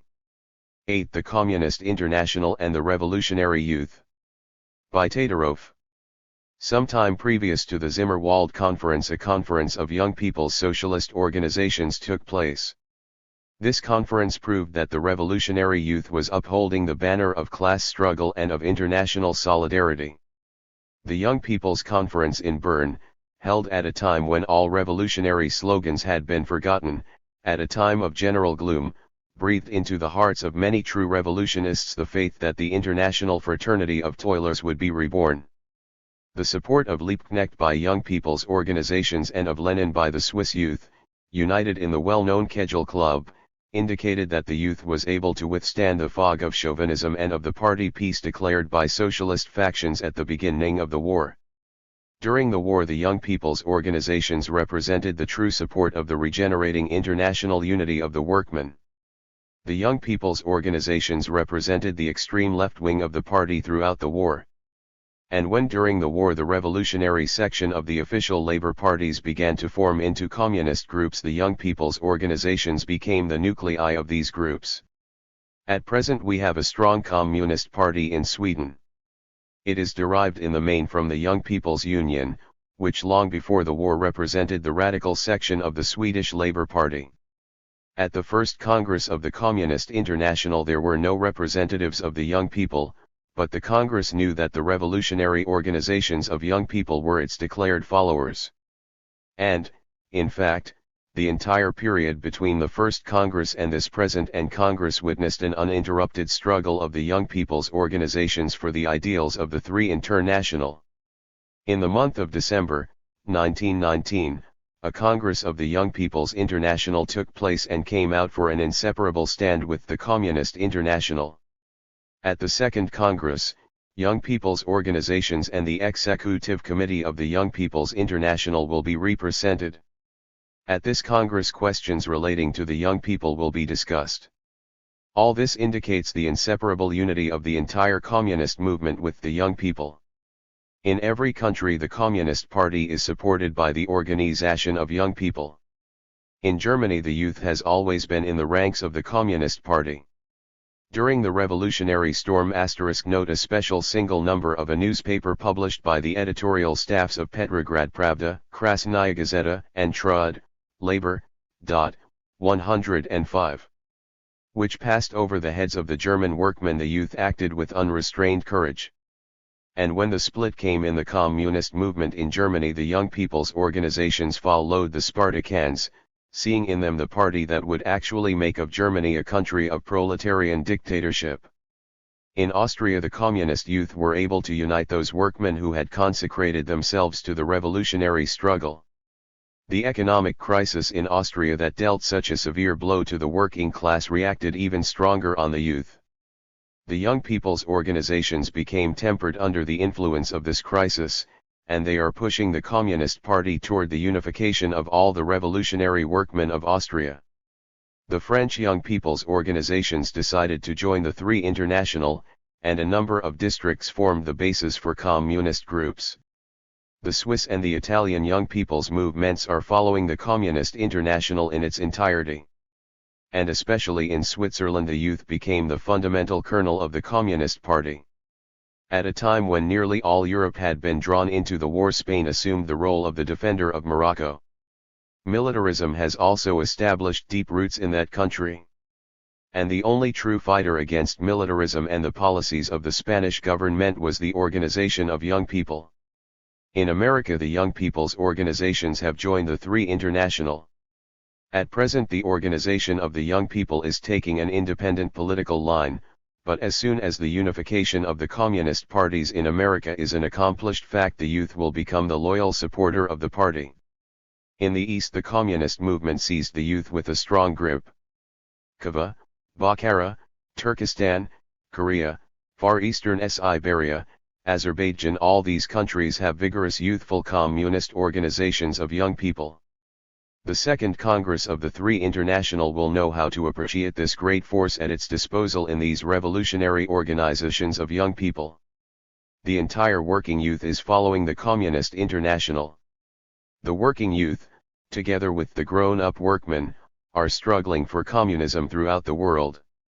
Tataroff. 9. Appeal to the transport workers of the whole world. Izvestia, July 20, 1920. Also sent out by wireless. The All-Russian Congress of Railroad Workers, who have met in Red Moscow to decide the most important questions in connection with the re-establishment of railroad transportation in the Russian Republic of Workmen and Peasants, appeal to you, transport workers of the whole world. Our Congress has convened at a moment of great difficulty for the Russian proletariat. We had just succeeded in destroying the white Gurdist bands of the alliance of Tsarist generals Kolchak, Yudenich, and Denikin when new robbers and marauders attacked the Soviet. 106. Republic, the Polish capitalists on the west and Baron von Rigel on the south.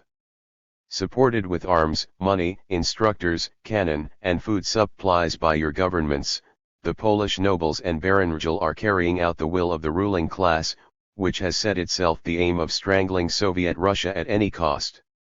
But many transport workers' unions of the West, seeing in Soviet Russia the hearth of the world's social revolution, and recognizing clearly that the destruction of Soviet Russia will lead to a greater and unprecedented enslavement of the proletariat in all countries, have taken firmly the stand of active assistance to us. This assistance has taken the form of refusing to transport for their governments the weapons, munitions, and instructors destined for the Polish front. We welcome with particular joy these transport workers' unions, representing as they do the most effectively revolutionary, conscious, and powerful section of the world proletarian family. Now that our powerful Red Army has inflicted a mortal blow on the Polish White Legionaries and put them to flight, now that the Russian proletariat faces next the question of defeating completely the Polish, Rigel adventure by concentrating all its strength, you members of transport workers' unions who are transporting to the Polish frontier against us cannon and your white officers must realize that by your cooperation in the matter of transportation you are assisting the Polish noble to drive the bayonet into the Russian workman. Follow the example of opposition of the revolutionary transport workers' unions. We greet also those transport workers' unions which firmly and actively adopted the policy of boycotting White Hungary, the proletariat of which, like martyrs, is shedding its blood for the cause of the liberation of the working class of the whole world. The boycotting of White Hungary showed the strength and power of the proletariat, which, strengthened by its solidarity, is now strong enough to begin to dictate its will to bourgeois governments. Having taken the course of boycott, which unites the workmen of various countries by an iron band for their class struggle, UMEM. Bears of Transport Workers Union should now pass from peaceful means of influencing your governments to revolutionary outbursts of an armed proletariat against the bourgeoisie. Comrades, the guarantee of victory of the working class in its revolutionary struggle against bourgeois governments depends on the degree of its solidarity and the unity of its tactics in all countries. And now, at this great historic moment of the world outburst of social revolution, the transport unions of the whole world, representing the most powerful weapons of the working class in its class struggle, must unite and form a revolutionary alliance under the flag of the Three Communist International. The International Federation of Transport Workers must become the revolutionary general staff of the last battle of the workmen against the bourgeoisie. Let there be a definite and complete break with peaceful means of class struggle. Let all start the active struggle against their governments. Let all come under the flag of the Three Communist International. 10 Trade unions, unite under the banner of the Communist International. Petrograd Pravda, August 5, 1920. Appeal to the trade unions of all countries from the International Soviet of Trade and Industrial Unions. Comrades, the growth of the trade union movement of all countries, which was caused by the unprecedented distress falling upon the international proletariat as the result of war, sets persistently before the workmen of the whole world the problem of establishing an international staff of trade unions. 2 camps. The daily facts of our class struggle demonstrate that there can be no salvation outside an international struggle. Now as never before class opposes class, all the forces of the international bourgeoisie, all its means and resources, have been united in one international organization. The bourgeoisie has its own staff in the League of Nations, it concentrates in its hands the entire enormous apparatus of contemporary capitalistic states, in order that it may at the first sign of social danger throw there all its strength and resources. But the bourgeoisie is not only strong because of its class consciousness, of its organization, and of its deep conception of the international character of the developing struggle, it is even stronger because of the backwardness in class education of the broad masses, and mainly because it finds support in labor organizations while fighting the workmen. This is monstrous, yet it is a fact. The treachery of the trade unions. In fact, what have the trade unions done in large and small countries during these years of war? How did they fulfill the great covenants of international class solidarity and of proletarian fraternity? The trade unions were in a large majority solidly for the war policies of their governments. They cooperated with the bourgeois nationalistic mob of their country, they aroused in the workmen the lowest chauvinistic instincts. That the war lasted so long, that we no longer find in our ranks millions of our brothers, that Europe has been converted into an immense cemetery, and the masses of people have been thrown into despair. For all this the major share of guilt falls upon those leaders of the revolutionary movement who betrayed the masses and who, instead of the great slogan, "Proletarians of all countries, unite," started and supported the new slogan, "Proletarians of all countries, kill and strangle one another." The foolish shepherds. And these are the very people who for many years have been the servants of their governments, which employed all of their energy. 108 Second Congress of Communist International. In mutual exterminating of peoples. These people have set about to re-establish the International of Trade Unions which they had demolished through their treachery. In Bern and Amsterdam there assembled the war-tested fighters for the interests of the bourgeoisie, the Legions, Udagists, Jouwerho, Efiltons, Gompers, and others who, after long nationalistic quarrels and mutual chauvinistic accusations, established an international federation of trade unions. The International of Yellow Unions. What is the principle of this federation? What is its program? We find our answer to these questions in the fact that the organizers and leaders of this Federation of Trade Unions in Amsterdam are at the same time the chief actors in the famous labor bureau attached to the Pirate League of Nations, which bureau was composed of the representatives of organized entrepreneurs of national unions and of the central bourgeois governments. The main task of this bureau is, as you know, the continuation and the strengthening of class cooperation, which is the basis of the entire war policy of imperialistic countries, for the further exploitation of workmen by international capital.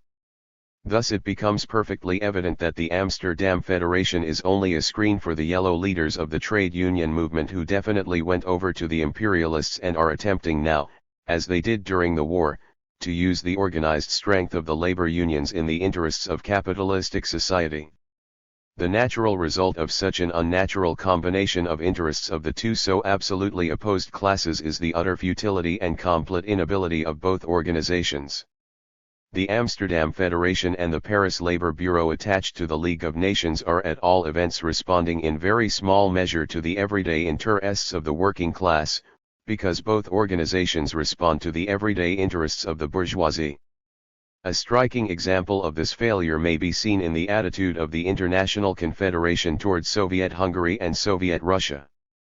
It allowed the first to be strangled without a sign of protest on its part, and if at present it has made a weak attempt by means of an organized boycott to bring the hangman Horthy to his senses, Horthy, who with his policy of white terror is too unceremoniously compromising the idea of class cooperation, the International Confederation did it only with the purpose of entering immediately the road of compromise with this very hangman. In its attitude towards Soviet Russia, the Amsterdam Federation is acting in a similar manner, and up to the present time it has not taken the trouble to come out definitely and decisively against intervention in Russian affairs, although it well understands that Russia's unsettled position is particularly important and desirable for the Entente. Such conduct on the part of the Amsterdam Federation is a logical consequence and only a policy representing its national honor. A union composed of socialist patriots and of traitors to the interests of the workmen of different countries cannot become anything else but an international assembly of perfidy and treason. 109. A revolutionary staff of trade unions is necessary. The trade union movement of the whole world cannot be satisfied with the mere statement of this fact. The social struggle is becoming acute. The civil war has long since crossed national frontiers. In this bitter struggle between the two hostile worlds, the two hostile systems, the revolutionary class unions are taking, and they cannot fail to take, active participation side by side with the communist parties of various countries. It becomes evident that the Amsterdam Federation of Trade Unions, by playing a supplementary role to the League of Nations, cannot serve as the directing center for a revolutionary, class, trade union movement. Such a center and such a staff must be created in opposition to and in spite of the Amsterdam Center, and such was established July 15 in Moscow by the trade unions of Russia, Italy, Spain, Yugoslavia, Bulgaria, France, and Georgia, under the name of the International Soviet of Trade and Industrial Unions. The new general staff of the revolutionary trade union movement, comprising already about 3 million members, is beginning its activity, and appeals to the unions of the whole world to finish with and to break away from those who conduct the criminal policy of agreement with the bourgeoisie, and to unite under the banner of relentless class struggle for the liberation of oppressed mankind. Not peace, but the sword, is the International Soviet of Trade and Industrial Unions carrying to the bourgeoisie of all countries. All this defines the substance of our activity and of our program: the overthrow of the bourgeoisie by force, the establishment of the dictatorship of the proletariat, a merciless class struggle on an international scale, a close and inseparable union with the Communist International. On both sides of the barricade. Whoever thinks that the working class will be able to solve the social problems through negotiations and agreements with the bourgeoisie, whoever thinks that the bourgeoisie will voluntarily yield to the proletariat all the means of production, if the proletariat can only gain a parliamentary majority, whoever believes that at the time of the great breakup of old conditions, when the destinies of the world are being decided, the unions can remain neutral. Let all these gentlemen heading the trade unions know that we consider them our class enemies, and that we shall conduct a relentless war against them, and against the combines created by them. The International Soviet of Trade and Industrial Unions and the Amsterdam Federation of Trade Unions are on the opposite sides of the barricade. On one side of the barricade there is social revolution, and on the other side social reaction. The choice for the proletarians and for the honest revolutionist is not difficult to make. Long live the world proletarian revolution! Long live the dictatorship of the proletariat! Long live the International Union of Trade and Industrial Unions! Long live the three Communist International! The International Soviet of Trade Unions. Moscow, August 1, 1920. 110. 11. The International Bureau of the Proletkult. 1. Tetrograd Pravda, August 17, 1920. During the Second Congress of the Three International there was organized an International Temporary Bureau of the Proletkult. It comprises 15 members, representing the following countries: Great Britain, France, Germany, Austria, Italy, Belgium, Switzerland, Norway, America, and Russia. The following were elected members of the Executive Committee: A. Lunacharsky, Chairman; V. Poliansky, Secretary; Maclean, Great Britain; Lefebvre, France; Herzog, Germany; Bombassi, Italy; Amberdraz, Switzerland. The following resolution was adopted by these representatives on the question of organization. In accordance with a suggestion of the Central Committee of the All-Russian Proletkult, we have discussed the great problem of the struggle for a proletarian culture and have decided to create a temporary International Bureau of the Proletkult. The first object of the Bureau will be the dissemination of the principles of proletarian culture, the creation of organizations of the Proletkult in all countries, and the preparations for a World Congress of the Proletkult. The International Bureau of the Proletkult has adopted an appeal to the workers of all countries. After pointing out the aims in the struggle for governmental authority, the appeal emphasizes the tremendous significance of the struggle for a proletarian culture, and continues: the front of the proletarian culture should not be forgotten even at the moment of the highest tension in the bloody struggle for the establishment of proletarian authority. Just as it is impossible to conduct a war outside of definite economic circumstances, so it is impossible to expect a complete destruction of the bourgeois world without developing the struggle for a proletarian culture. It is impossible to destroy the class division of society without overcoming the individualistic culture. Because of its historic development, the proletariat has been marching toward its final objective, world communism, along the path of political and economic struggle. Now a new labor front is being formed by virtue of the inevitability of history, the Revolutionary Cultural Creative Front. We, the scientific socialists, strive to lay a strong foundation for the spiritual development of the masses. In its struggle for a new, proletarian culture, the proletariat will naturally take possession of all the cultural achievements of the past and the present, but it will take a critical attitude toward all the fruits of the old culture. It will accept it not as an obedient pupil but as a builder, charged with the task of erecting a new edifice upon the foundations of communistic economy and comradely relations in collective work and struggle. Art, a proletarian poem, a novel, a song, a musical composition, a play, are means of agitation possessing tremendous power. Art organizes feeling in precisely the same manner as ideological propaganda organizes thought, and feelings determine will to act in no smaller degree than do ideas. 1 note. Abbreviation for Proletarian Culture, an institution 111. The Russian Proletkult, organized on the eve of the October Revolution, has already justified its purposes. The number of workmen organized in the Proletkults throughout Russia and grouped about the all-Russian Proletkult is no less than 100,000, and of them 80,000 have not only joined the movement but actually take part in the various studios. The Proletkult publishes 15 magazines in Russia. It has published 10 million copies of its literature, coming exclusively from the pens of proletarian writers, and about 3 million copies of works of music of different names which are the products of the creative work of proletarian composers. Proletarian artists and actors are also being brought to the front. The Russian proletariat, forging during this early period, this early spring of its revolution, a new weapon in the struggle against the bourgeois world, calls upon its European comrades to enter upon the same road in this respect. The Executive Committee appeals to the proletarians of all the countries to organize in each country a conference devoted to proletarian culture and to begin the establishment of a widely spread network of proletkults, in order that later on a World Congress of Proletkults can be called together. V. Articles by Russian Bolshevist leaders. 12. The General Staff of World Revolution. By L. Kiminaak. Village, Amun, July 18, 1920.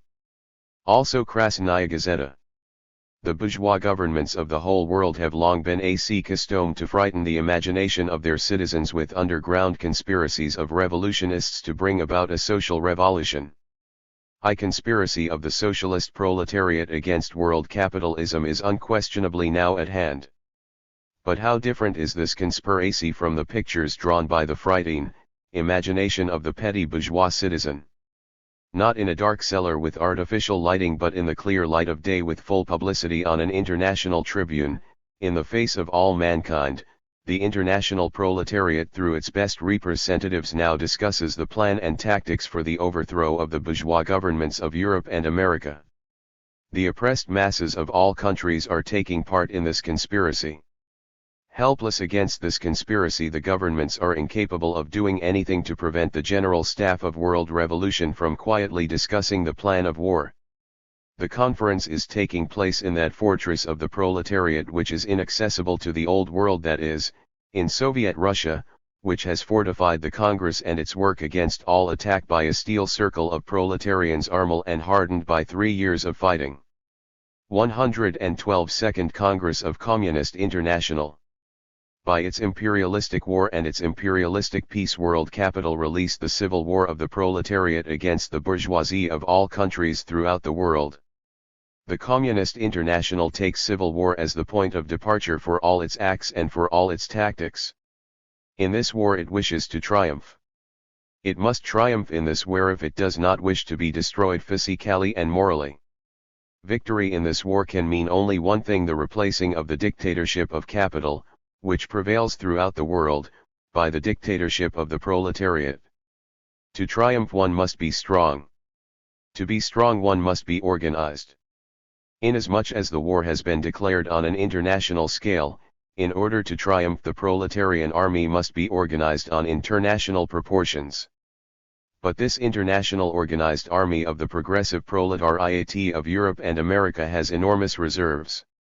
These reserves are the people of the Orient, oppressed by colonial imperialistic slavery, who have come to understand clearly and feel deeply that they can be liberated from slavery only with the cooperation and under the flag of the Three International. The Three International is the general staff of this world army, which has started to move and is marching to victory. Yes, this is a conspiracy. But it is a conspiracy that cannot be crushed, one in which millions participate, which is supported by tens of millions, a conspiracy in which the reason of history finds embodiment and which, therefore, is destined to triumph in the end. El Camino. 13. Greeting from the Red Army Cavalry of Budany. Village Commune, July 18, 1920. In the name of the Red Army Cavalry we send proletarian greetings to the Second Congress of the Three International. Comrades, our army feels and recognizes itself as one of the detachments of the great army of world communism. It is fighting and triumphing under the flag of the world proletarian revolution. The fighters in the cavalry know that by defending Russia and the Ukraine they are thereby defending the cause of the peoples who have revolted and who are revolting. We know that by destroying the fortresses of the White Polish front we are thereby dealing crushing blows to the blood, filthy alliance of capitalists. The army of revolution is moving westward. We swear not to return the sword to the scabbard until the White Polish gates have been reduced to chips, until the peoples of the Orient and of Western Europe have received the possibility of freely uniting in a single fraternal alliance. We know that Soviet Poland, of toilers, will occupy one of the places of honor in this alliance. The conflict assumes a decisive character. The bourgeoisie is mobilizing its forces. The time has come when the working class 113 must proclaim, in the words of the platform of our international, arms against arms and force against force. We shall be happy on the day when together with the proletarians of the West we shall give decisive battle to the world bourgeoisie, when our army will receive the order to operate from Red Paris, Berlin, or London.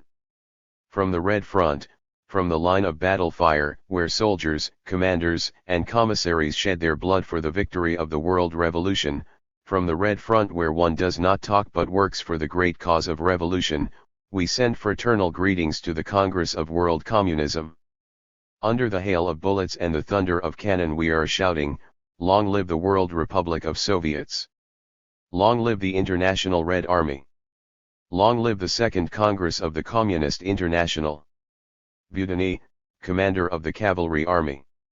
Voroshilov, Member of the Revolutionary Military Soviet. Vardin, Director of Political Section. 14. Second World Congress of Communist International. By G. Zinoviev. Petrograd Pravda, July 18, 1920. On July 4 to 17, 1920, in Red Petrograd, opens the Second World Congress of the Communist International. Exactly 3 years after the memorable July days. Who of our most daring optimists dreamed after the defeat in July, 1917, that in 3 years we would make such gigantic steps forward? Is this not a symbol? In that very city where exactly 3 years ago the white Guardist bourgeoisie with impunity crucified workmen to the crooning of an international band of imperialists, in that same glorious city which has suffered so many storms and trials now gathers the World Congress of Proletarian Communists, which attracts and holds the attention of the entire world.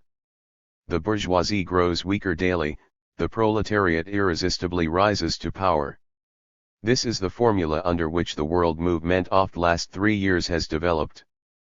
At the present moment all realize this, quantity is about to become quality, the moment will soon come when mankind will take the long-expected jump from the kingdom of necessity into the kingdom of freedom. During the First Constituent Congress of the Communist International, international communism was simply a tendency. At the present moment, on the eve of the Second World Congress, international communism is no longer simply a tendency, it is a powerful organization. What has been won and inscribed was how Comrade Lenin formulated the results of the First Congress.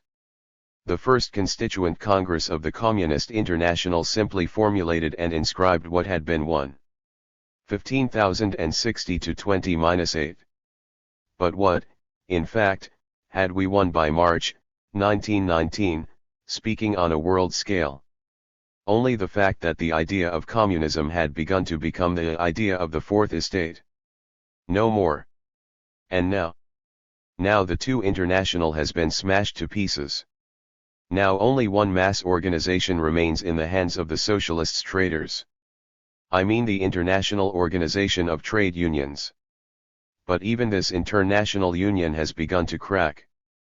Differentiation has set in. And unless we shall make supernatural mistakes, the time is near when we shall capture this last fortress of socialist patriotism. 6 months ago there began an epidemic of breaking away of old socialist parties from the two international.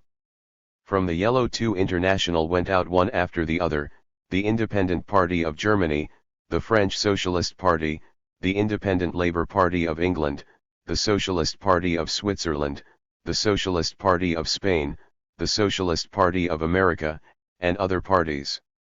A new period has already begun. The old socialist parties, which only recently adhered to the two international, under the pressure from working masses are declaring their desire to enter immediately the ranks of the three international. During the last days the Telegraph brought news that the Menshevist Social Democratic Party of Bulgaria resolved definitely to enter immediately the ranks of the three international. This Bulgarian party is a party of the most established opportunists. The leaders of this party have frequently sat in a bourgeois parliament and have helped the bourgeoisie in every possible way. But the workmen are pushing even this party into the ranks of the Communist International. The Communist International, of course, will think 10 times before it admits to its ranks the above enumerated parties. In each case it will secure serious guarantees that adherence to the Communist International will not be simply adherence in words. But in any case the fact that all the oldest socialist parties, which only recently belonged to the two international, are asking to be admitted into the ranks of the Communist International is an indirect proof of the extent to which the Communist International rules over the minds of the proletariat of the entire world. At the same time before our very eyes the Orient has waked up. The revolutionary events in the Orient have only just started. The role of the communist minority in Oriental countries, however small this minority may be numerically, will be colossal. No one will be able to say where the victorious revolution will be completed the sooner, in the West or in the Orient. In truth we can now say, the international bourgeoisie, all these leagues of nations, the bourgeois constituent assemblies, international diplomats, and stock exchange kings now are unable to make a single step without first thinking whether it will not strengthen the Communist International.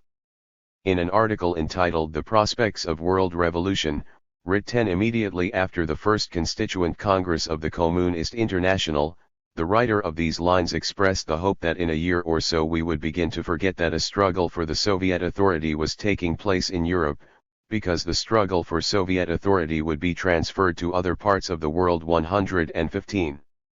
These last days we had occasion to read an article by a bourgeois, German professor, who quoted this portion in our article with glee and maliciously asked, "Well, what about it? The year has passed, and the struggle for Soviet authority in Europe has not yet been concluded." We can calmly note this joy of the respected bourgeois professor. Well, what about it? We shall say to every bourgeois, yes, perhaps we were wrong, not 1 year, but 2 or 3 will be necessary for all Europe to become Soviet. You still have a short period of grace before you will be destroyed.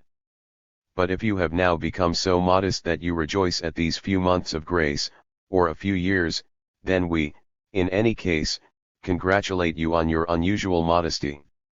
At the Second World Congress of the Communist International are present representatives of the workmen's organizations of practically the whole world. This is the genuine General International Soviet of the leaders of the international proletariat. The Second World Congress of the Communist International came into history on that very day and hour when it opened its sittings. Wholeheartedly and with a full realization of the great historic importance of the event taking place, the workmen of all Russia, and, first of all, of Red Petrograd, where this World Historic Congress opens, welcome and greet the Communist International. G. Zinoviev. 1. On the 19th of July the Second Congress of the Three International began its sessions in the capital of the Proletarian Revolution, Petrograd.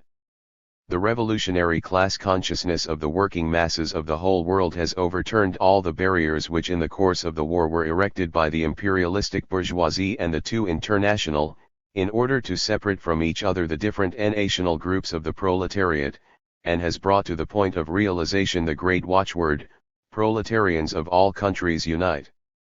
The 4 years of the war and its immediate results, the industrial disorganization, starvation, unemployment, the impoverishment of the masses on the one hand, and the growth of unprecedented wealth and extravagance on the other, have opened the eyes of even the most backward elements in the proletariat, have shown to them plainly the necessity of united and coordinated efforts in their struggle against capital, and have brought them to the organization of a unified and mighty revolutionary army of labor. The proletarians of all countries have sent their representatives to the Second Congress, and the mighty organization of a World League of 116. The real people's was demonstrated in Petrograd before the face of the whole world as a counterbalance to the pitiful creation of bourgeois policy. The imperialists of the Entente, after having crushed their competitors in the world market, and realizing the economic consequences of the war which expressed themselves in the destruction of economic values worth many billions and in the catastrophic decrease and destruction of productive forces, have made efforts to find a way out of this economic ruin which threatens their very existence, through an organization of economic development on a world scale. The plan for the creation of a Supreme Economic Council attached to the League of Nations had for one of its aims the compelling of a whole series of independent national economic units to submit to the will and interests of the Allied capital, through the application of economic terror on the part of the triumphant victors. It was intended to work out a unified economic plan which would provide for an exact relation between needs and production, for an economical and rational distribution of raw materials, fuel, food supply, for a productive utilization of means of transportation and a proper distribution of labor forces. In reality, however, the celebrated League of Nations has been compelled to serve merely as a screen behind which the enslavement of the whole world was going on, made possible after Germany was removed from the world market as the most important competitor. The international bourgeoisie understood very well the economic situation which was created in the world market as a result of the war, and sought desperately for a way out of the economic tight corner which threatened its destruction. Its scientists, in their academic thinking, i.e., removing themselves from the very essence of capitalistic economy, believed in their simplicity or dishonesty that it would be sufficient for the bourgeoisie to come to an agreement in its own midst, and everything else would settle down into a predetermined channel. Thus a plan of world economic organization, created outside of national and customs boundaries, with a unified money system, with a unified plan of production and distribution based on the mutual aid and support of the separate members of this world association, but with preservation of private property relations and bases of capitalism, became at the beginning of last year the center around which the bourgeois thought of the West revolved. The two international also believed in these hopes of the bourgeoisie.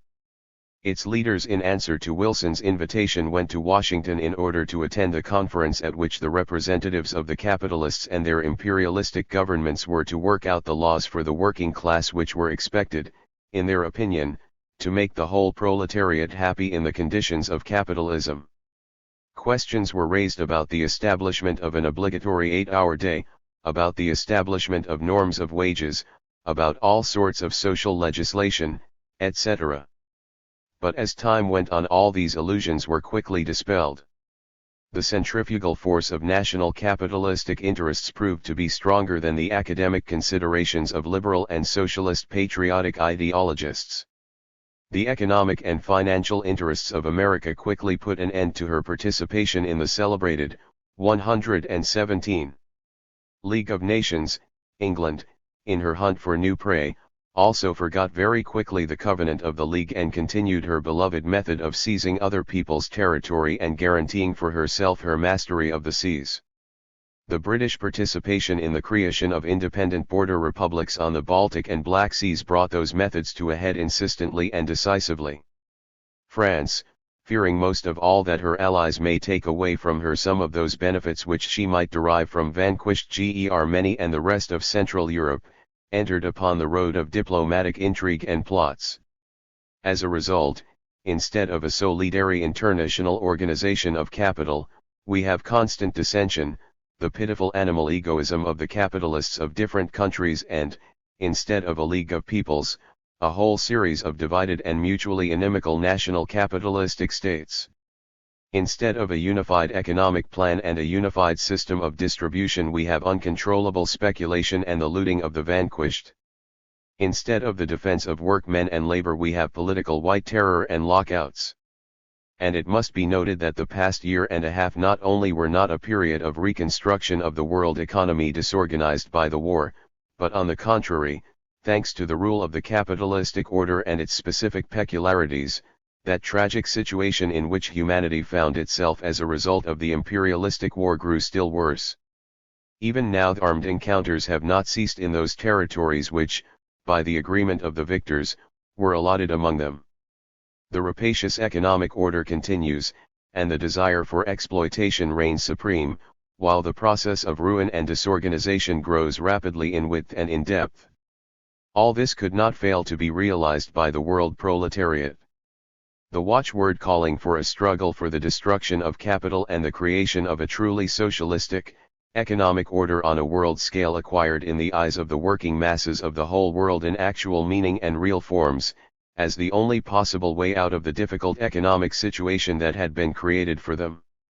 The example of Soviet Russia, a country backward economically, disorganized by war, blockade, and civil war, but which was, nevertheless, able not only to continue its existence, but also to create a powerful Red Army, equipped with everything that was necessary, up to the most modern, technical improvements, has been the best proof that if Soviet Russia has been able to exist at all, not a small part of the credit for this should be given to her economic system, the system of organized economy.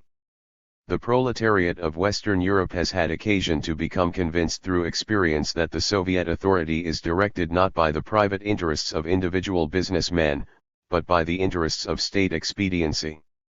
And, finally, the very fact that in Soviet Russia there has been entirely abolished all possible acquisition of the fruit of other men's toil, and that all exploitation, all factories and foundries, the earth and everything it contains, have ceased to be the instruments and the means of aggrandizement and enrichment, but are the possession of the working class which has taken governmental authority into its hands. All this could not fail to influence the consciousness of the widest masses. The difficult situation in which Soviet Russia finds itself has not been seized by the proletariat of other countries as an argument. 118.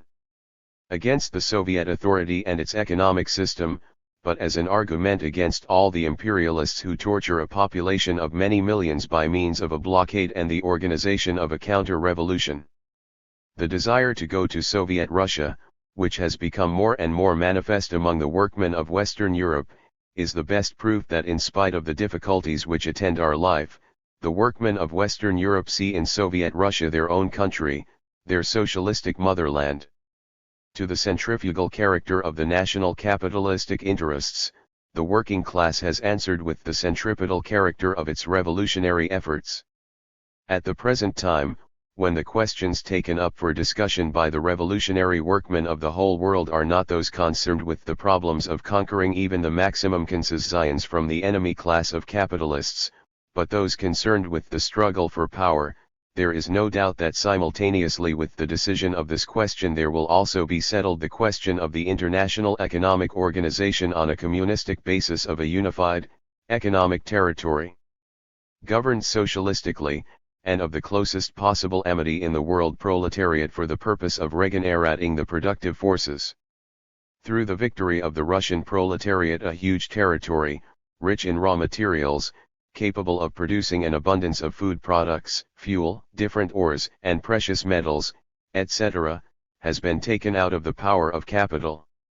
It is natural that every detachment of the three international, which within the boundaries of its state life will take power into its hands, will place itself side by side with us as a new member of the socialistic society which is being born.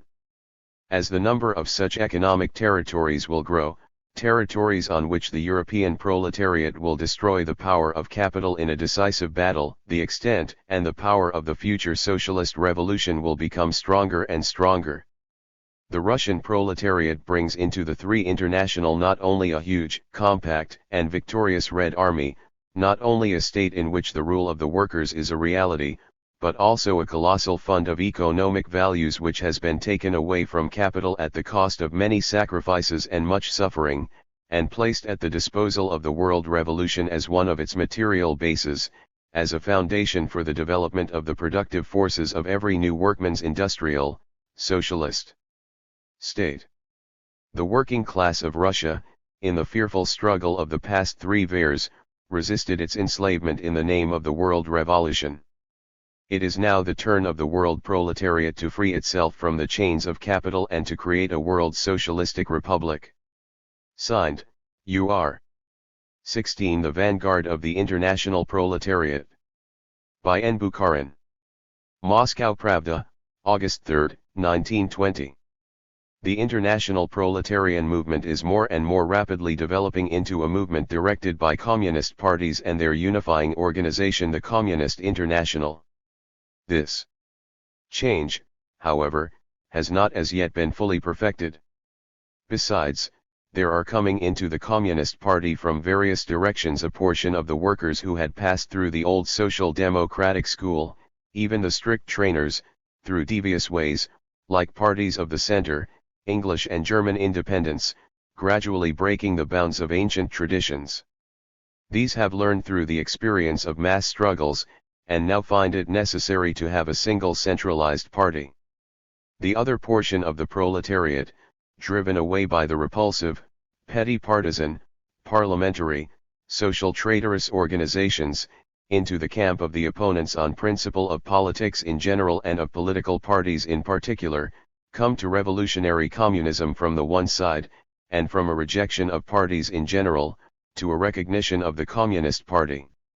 Finally, the new, crude, formerly nonpartisan, and very often even unorganized masses, drawn by the course of revolutionary struggle into the general process, either directly or clambering along step by step, gradually realize the necessity of entering the ranks of the Communist Party. This is quite easily understood, for the opportunist parties and the opponents of parties on principle as such, in the main proceed, consciously or unconsciously, upon one and the same reformist illusion concerning the comparative ease of the struggle. The class-conscious opportunists stand wholly upon the point of view of the stability of the old relations, and of a slow, gradual, prudent policy. But strange as this may sound, even the left-wing critics of parties, Syndicalist, IWW, and others, do not realize the full degree of the stubbornness, and the warlike character of the revolution, which is, you know, nothing else but civil war. It is worthwhile to recall the anarcho-syndicalist theory of the strike of folded arms. For us Bolsheviks, the highest form of struggle with capital for the conquest of authority is an armed uprising. Many of those who reject parties prefer the general strike. Life completely supports our point of view. No sort of situation in production and no kind of strike of itself can decide the matter, for the opposition of the entire governmental apparatus of the bourgeoisie will be encountered, and then inevitably the bayonet will become the order of the day. But if it is clear that revolution is civil war, that it is an armed struggle of the workers with the bourgeoisie, then it is also quite clear that the working class, like every belligerent country, must have a closely united vanguard, with military discipline, with a military staff to direct the struggle, and all must be subordinate to this staff. And such a vanguard is the party. And whoever once for all realizes all the gravity of the struggle, all its historically inevitable cruelty, and all its military character, at the same time once for all will also realize the necessity of the Communist Party. In this connection, our International Communist Congress has already played a tremendous role. The Russian delegation, from the very beginning, even in opposition to the opinion of German friends, Spartacides, insisted upon the admission with a decisive voice, of the anarcho-syndicalists, the IWW, the English shop stewards, etc. And what then? In the committee as well as in Congress, a resolution on the role of the party was adopted unanimously. The 120 French syndicalist, Comrade Rosmer, subscribed to it. The representatives of the English shop stewards committees subscribed to it. The IWW subscribed to it. There was not a single protest when it was put to the vote. What does that mean? It means that the necessity precisely of a party, precisely a centralized one and precisely a military one, has become plainly clear to all serious adherents of the revolution, but not to babblers. For, we repeat, it is a matter of direct armed struggle. We not only did not lose by admitting honest revolutionary workers to the Congress, who until now have not been communists, on the contrary, we have already gained thereby. Only in this manner can the unity of the proletarian revolutionists actually be brought about. The business of the Marxists is not to stew in their own juice and to be joined to a group of superior comrades who know and understand everything. The business of the Marxists is continually to widen the sphere of their influence and to draw all sincere adherents of the revolution into their ranks. The Congress showed the correctness of these tactics in the clearest light. It may be counted upon with the fullest assurance that its result will be an enormous increase in the growth of the communist movement, a rallying of the forces of the proletariat, its support, discipline, organization, and stability in the greatest of class battles, which shall lead to the creation of a new humanity. N. Bukharin. 17. The results of International Congress, by U. Steklov. Leading article, Moscow Izvestia, August 8, 1920. The Second Congress of the Communist International is ended. Now one can make certain summarizing statements of its work.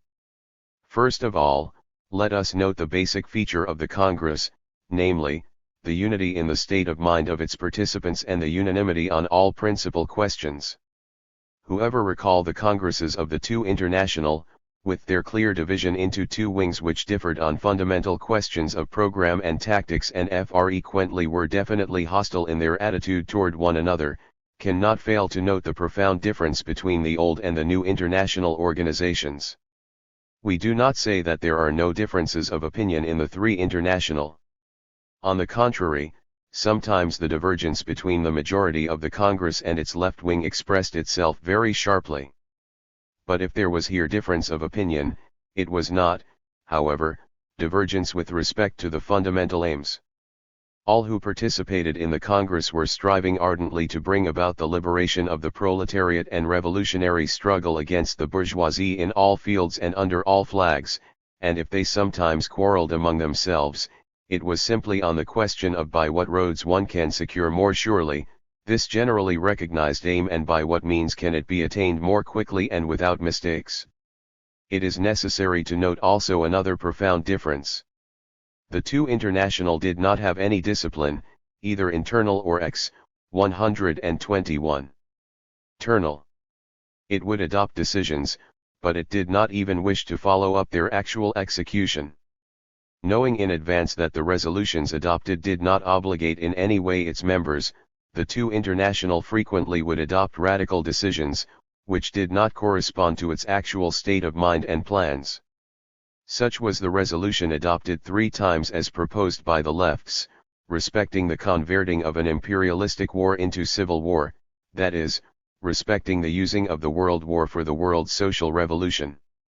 And if those who voted for resolutions did not consider themselves obligated thereby, then of course those who voted against them did not wish to take them into account at all. It is not thus in the Communist International. On a whole series of questions, on the role of the Communist Party, on parliamentarism, on the trade union movement, on conditions of admittance to the Communist International, etc., sharp debates and quarrels took place at the Congress, but when it came to voting unanimity was re-established. The majority of the resolutions on fundamental questions were adopted unanimously, or almost unanimously. And even those who voted against, in a majority of instances, declared their submission to the decisions taken. But this last fact, of course, is self-understood. In contradistinction to its predecessor, the Three International is not a debating club, but an organization of action. It wishes to be not the arena of academic discussions between parties independent one of the other, which temporarily come together for parlor talks. It wishes to be the centralized militant coordinating body of the international detachments of a single communist party, single both in its theoretic views and in its practical work. And this bringing together with respect to ideas and tactics of the proletarian vanguard, which was accomplished at the Second Congress of the Communist International, represents probably the most important attainment of the Congress. All the rest will adapt itself. The Congress adopted resolutions that were of a definitely revolutionary and militant content. At the same time it was able to note the correct line that leads not to a rupture with the masses but to the closest union with them. It reaffirmed that true revolutionism implies the knowledge to choose the most expedient means and to use the elementally developing movement of the masses for the purpose of bringing about their actual liberation. Once more it showed that communists do not represent any special party that sets itself up against other forms of the workmen's movement, but are simply the latter's advanced detachment, which is striving for the complete liberation of the proletariat, at each stage of the movement formulating and defending the general interests of the working class as a whole. If the representatives at the Congress of parties that have not yet been accepted into the Three International, such as the French and the German independents, were obliged to declare that they will accept the decisions of the Congress in letter and spirit. By this declaration they involuntarily paid tribute to the historic truth of the program and tactics of the Communist International, and on their part testified that the decisions of the Congress correspond to the state of mind of the working masses which are behind these parties, and will therefore inevitably meet with the heartiest response in these masses. 122. Soldiers put on clean underwear before a battle. In preparing for the decisive storming of the citadels of bourgeois rule, the proletariat is getting ready to cleanse its ranks. The decisions of the Second Congress referring to this last point, which are applicable not only to the parties that are getting ready to enter the ranks of the Communist International, but also to those that are already in its ranks, also undoubtedly correspond to a desire of the working masses themselves, who have been taught by bitter experience and do not wish any longer to be betrayed at the critical moment. The Second Congress enters the history of proletarian struggle at an important stage of the latter. The bourgeoisie of the whole world will raise a shout against the revolutionary decisions of the Congress. It will set in motion all the sabers of its policemen, all the prayers of its priests, and all the wiles of the socialist traitors to ward off the threatening danger. It will not hesitate to use coaxings and repressions to break the spirit of the growing movement and to disorganize its ranks. But nothing will stop the historic current. Repressions will only pour oil on the fire and increase the energy of the proletarian vanguard which, supported by the decisions of the Second Congress, will be able soon to gather under the flag of the Communist International wide working masses and lead them into the last decisive fight. A New World. More on the results of the Congress. Leading article, Moscow Izvestia, August 11, 1920. A new world is awakening to life and to struggle, the world of the oppressed nationalities, which has been united by us, though not quite correctly, under the name of the East. For here are found not only the peoples of Asia, but also those of Africa and America, like the Mexicans, the Negro population of the United States, and others. Till now the white race pretended to represent all mankind, and without good grounds. Even in numbers the oppressed peoples, called races, were at least twice as strong as the white race. Without referring to the fact that the civilization of the East is older than ours, we must not forget that what we call the immobility of the East is in part simply the fruit of our ignorance of a life and relations which we do not understand. The East has lived and still lives. It is true that its development had been held back by the violence of European conquerors and of the colonial policy of capital, which deliberately destroyed productive forces in the East, or at least retarded their natural development. But this same violence aroused the oppressed peoples to resistance and struggle and gave to the struggling international proletariat a new and powerful ally. Because of its very character, the two international was unable either to arouse a revolutionary movement among the oppressed peoples or to take advantage of an already existing movement. While verbally condemning the colonial policy of the bourgeoisie, the parties that belonged to the two international supported the policy of their own bourgeoisie in general and, consequently, of its colonial, 123 policy also. Further, among the German, Belgian, and Dutch socialists there was a tendency that approved the colonial policy of capital where it was cleansed of its excesses. And these gentlemen were so shameless as to preach these ideas even at the congresses of the International. The Platonic protests of the two international against colonial policy remained on paper. In reality the social democracy did nothing to combat this policy of exploiting and oppressing hundreds of millions of the colonial population. It did not combat in a revolutionary way the policy of its bourgeoisie at home, still less did it think of arousing the revolutionary protest of the oppressed peoples themselves or of active support to the sporadic revolutionary movements that broke out among them. Is it then surprising that the oppressed peoples themselves finally extended their hatred and distrust for the European and American bourgeoisie to the workmen of these countries? The bourgeoisie could only derive joy from this. The Communist International acts differently. Already the fact alone of the existence of Soviet Russia, and the policy carried out by the latter with respect to the national questions, have aroused the oppressed peoples to new outbursts of struggle against world capital. The Second Congress of the Communist International has played an enormous role in this liberation movement, coming so opportunely to the assistance of the revolutionary struggle of the European and American working class. The Three International not only stands in close solidarity with the revolutionary uprisings of oppressed peoples against capitalistic domination, but it imposes the duty on communist parties of all countries, and particularly those countries that oppress, to give active support to the revolutionary movement of Colorado Nice when it is directed against the bourgeoisie of the oppressor. Thus the international solidarity of the toilers receives its complete realization. Till now the British workman, for example, could believe that he was doing his international duty when he adopted a resolution of protest against the attack of the Entente on Soviet Russia or subscribed a shilling for the support of the strikers in some other European country. Now the Communist International says to him that if he wishes to free himself from the yoke of capital, then his straight duty as a proletarian is to give active support both to the proletarians of other countries and also to oppressed peoples, and particularly to those oppressed by his own bourgeoisie. The same thing applies to the French workman, the American, Belgian, Dutch, and in general to the workmen of all those countries that have colonies and oppress other peoples, i.e., to the workmen of all the important capitalistic, or, as they call themselves, the great countries. When the news of the decisions of the Second Congress of the Communist International reaches the hundreds of millions of Indians, Chinese, Negroes, Malays, and other oppressed peoples, it will mean happy tidings for them, and also the call for a new and greater struggle against capital that exploits them.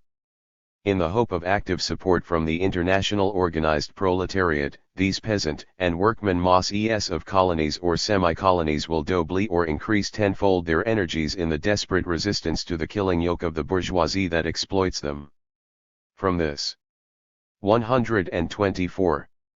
Awakening of the revolutionary struggle among the oppressed peoples, the proletarian struggle in the old capitalistic countries can only gain. It is still a question where the first decisive blows to the world bourgeoisie will be dealt, in the metropolis or in the colonies. In any case it is clear the extension of the struggle against capital to the entire globe of the earth, and the bringing into the orbit of this struggle of the many millions of the masses of the East which till now were dead weight on the road of history, in a word the giving to the struggle of the character of a movement which for the first time has assumed a really worldwide scale, will hasten the collapse, now due, of capitalism and will bring nearer the end of bourgeois domination. In the history of the world's struggle against oppression, with the bringing in of the colossal masses of the oppressed peoples a new phase begins. And one of the immortal services of the Communist International will always remain the fact that it was the first openly to raise the flag of this struggle, and to call to this flag all the oppressed peoples and the entire organized international proletariat. U. Steklov. 6. The Communist International on Western Europe and the East. The revolution does not come of itself, one must prepare it. The bourgeoisie has slaughtered 20 millions of people during the imperialist war. The Communist International is their revenger and deliverer of the world. Kings, bankers, and presidents will tremble from fear at all news of the new success of the Moscow International. The proletarians of Europe will not delay dealing them the mortal blow. The red trade unions are weapons of proletarian deliverance, the yellow ones of enslavement. The old world has declared war without quarter on the Revolutionary International. You wish war, you will receive death, the revolutionary proletarian will say to capital. In all corners of our planet resounds the measured tread of workmen's battalions, marching to storm the Bastille of capital. Long live the International Red Army! Workmen of Italy! Drive out the reformists, they are betraying you at the critical hour. Comrades and fellow citizens! A great historical day. Today within the walls of our city the Second World Congress of the Communist International will be opened, 125. The best men of all the world, the best fighters of the international proletariat have come to us to open their Congress here. The representatives of the workers' parties and labor unions have come to Red Petrograd from the following countries: America, Australia, Austria, Azerbaijan, Bulgaria, China, Denmark, Dutch colonies, England, Estonia, Finland, France, Germany, Greece, Cruzinia, Holland, Hungary, India, Italy, Japan, Korea, Latvia, Mexico, Norway, Persia, Romania, Spain, Sweden, Switzerland, Yugoslavia, Serbia, and others. Mankind has lost 20 millions of people as a result of the imperialist slaughter of 1914 to 1918. At this moment, for the first time, the working class of the whole world has so far recovered from the unheard of bloodletting that it is able to take the fate of its class into its own hands and raise the question how to preserve mankind from a repetition of similar bloody wars. Remember the imperialist war. Remember the last war of 1914 to 1918. Act so that destructive wars shall be impossible. Establish the Soviet power throughout the whole world. Such will be the first words of the Congress. The Communist International has become the international general staff of the fighting proletariat of the whole world.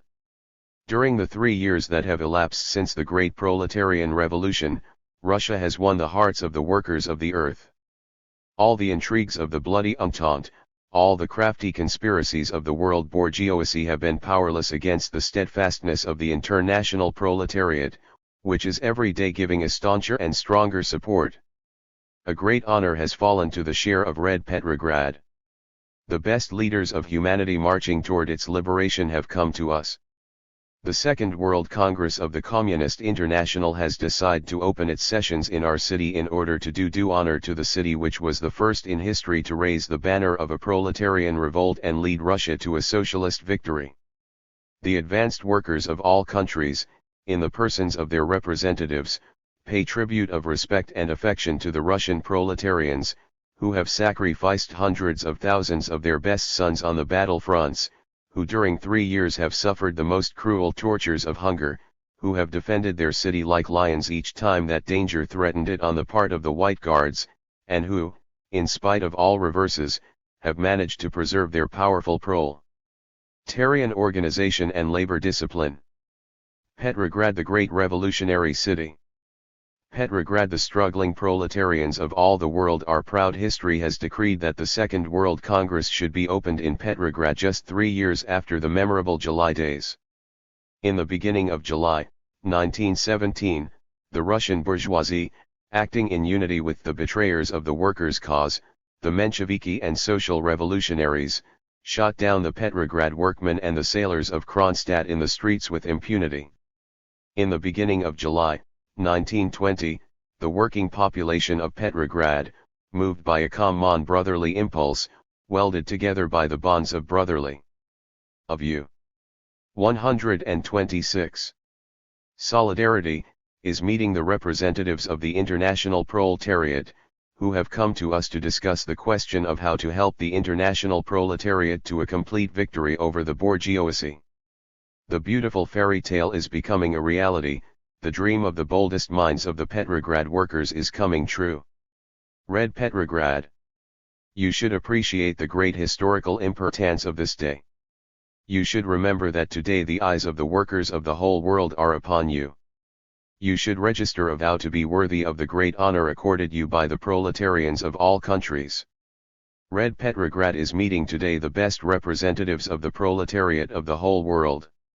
Red Petrograd joins together today in one mighty cry, long live the Second World Congress of the Communist International. Long live the Communist International. Petrograd Committee of the Russian Communist Party. Petrograd Soviet of Workers and Red Army Deputies. Petrograd Soviet of Labor Unions. 20 Message from Petrograd Soviet to Italian workmen and soldiers. Petrograd Pravda, June 10, 1920. Message to the revolutionary proletariat and to the revolutionary soldiers of Italy. By wireless, from the Petrograd Soviet of Workmen's and Red Army Deputies. Brothers of the Italian proletariat. We appeal to you with feelings of the deepest emotion. In the person of your delegation we honor the entire Italian proletariat and all the glorious revolutionary soldiers of Italy, the future foundation of the Italian Red Army. The Petrograd Soviet of Workmen's and Red Army Deputies, together with all the rest of the proletarian and military organizations of the city and province of Petrograd, assembled today in honor of your delegates, declare to you that the moment of our meeting with the representatives of the Italian laboring people is for us one of the greatest happiness. The Russian workers very well know what a difficult and thorny path the Italian proletariat has trod since the beginning of the imperialistic war. But you did not lower your flag, you did not let yourselves be deceived by treacherous phrases about the defense of the fatherland in a war in which the real business was that of plunder. You protested against the robber war from the first minutes of its beginning. You answered all the persecutions on the part of the bourgeoisie with contempt for your persecutors, and by rallying your strength for further struggle against capital.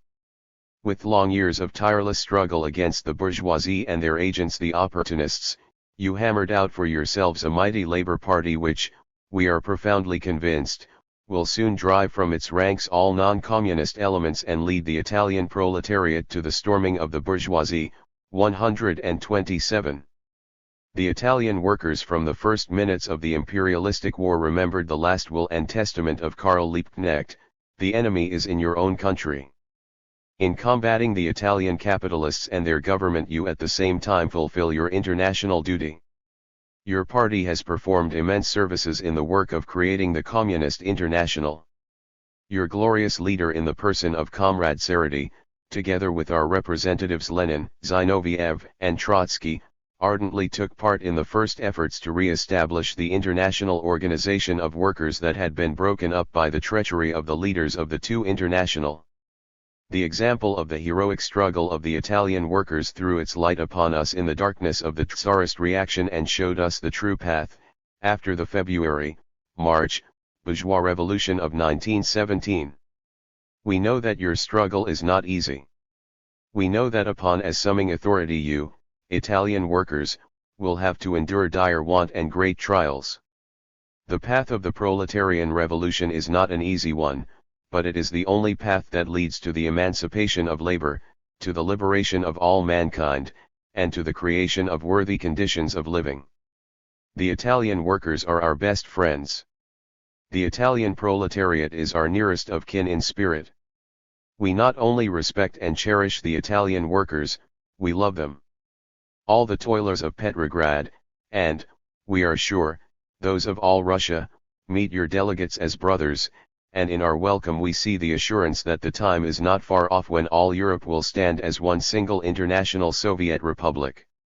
With rapt attention and bated breath, we will in future follow your heroic struggle.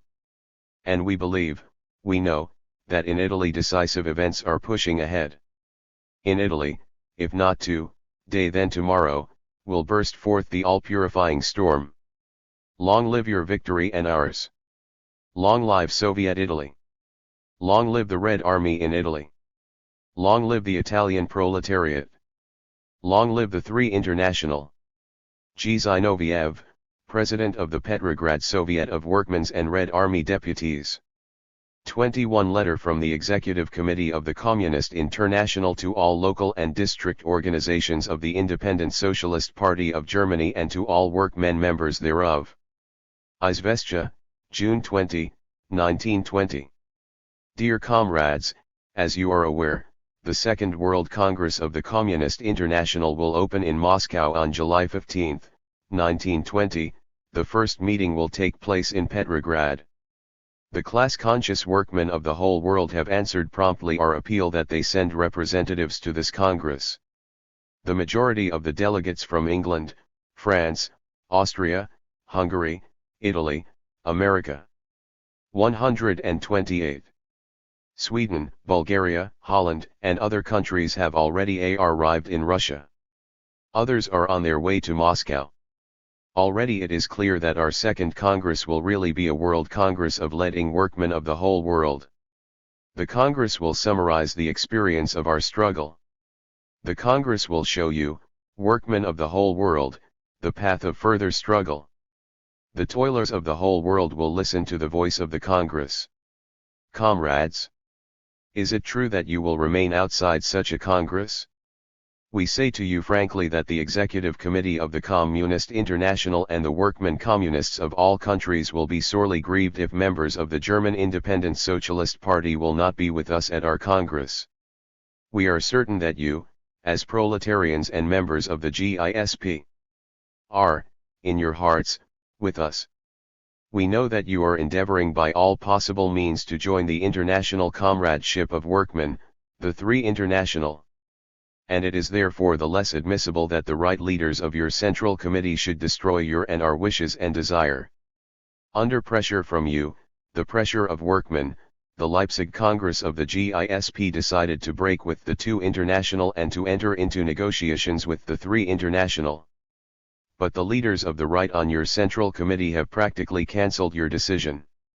They decided to call some kind of intermediary conference made up of the parties that left the two but have not as yet joined the Three International.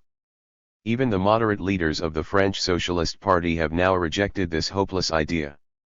2 delegates from this party, Kakin and Frossard, have already arrived in Moscow, and we shall tell them frankly on what conditions the French party may be admitted to the Three International.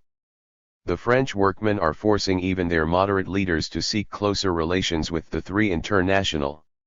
Only your representatives are not yet here in Moscow. We have addressed an open letter to the GISP in which we have set forth clearly and in detail the conditions on which we are willing to admit your party, as well as other parties which up to the present time have been following the Center movement. Your Central Committee has not even published this letter from the Executive Committee of the Communist International, in Germany. The Communists alone have published it. Your Central Committee in a letter of June 6, signed by Daemig, says that the letter has not been published on account of a shortage of paper. Your right leaders could not have thought of a more unworthy motive. This proves that we were correct when we said that your admission to the Three International was possible only by going over the heads of your leaders. In view of the foregoing, we propose, comrades, that your local and district organizations that desire immediately to join the Three International elect their delegates to our Congress, set for July 15, and send them immediately. Do not wait for someone else. Do not allow anyone to nullify our wish and your desire. Organize at once and fulfill your duty. The workmen revolutionists, members of the GISP, must be at the World Congress of the Communist International. We are waiting for you, comrades, hurry. Discuss our 129. Proposal at all your workmen's meetings. Publish it in your papers. Expose all those who thwart your will. Act. With communist greetings, the Executive Committee of the Communist International. G. Zinoviev, President of the Executive Committee of the Communist International. K. Radek, Secretary.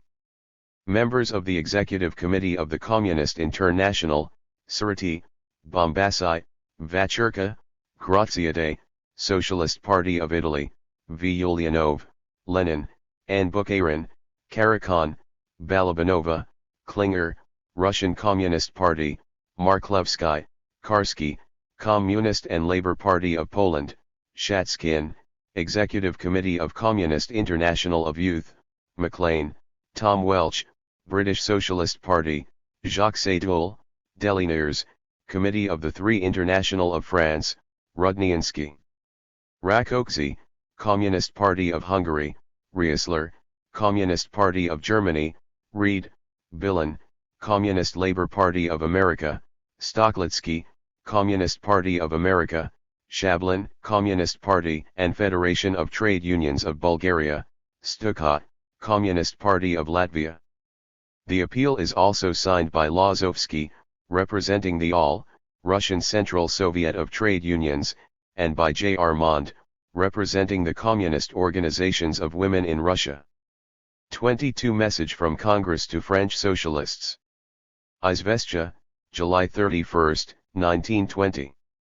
The presiding body of the Second Congress of the Three International has intrusted to the delegates of the French Socialist Party, A. Kakin and Frossard, who came to the Congress to carry on negotiations with reference to the resolution of the last Congress of the French Socialist Party, This resolution deciding the establishment simply of certain relations with the Three International, a letter addressed to all members of the French Socialist Party and all conscientious proletarians of France.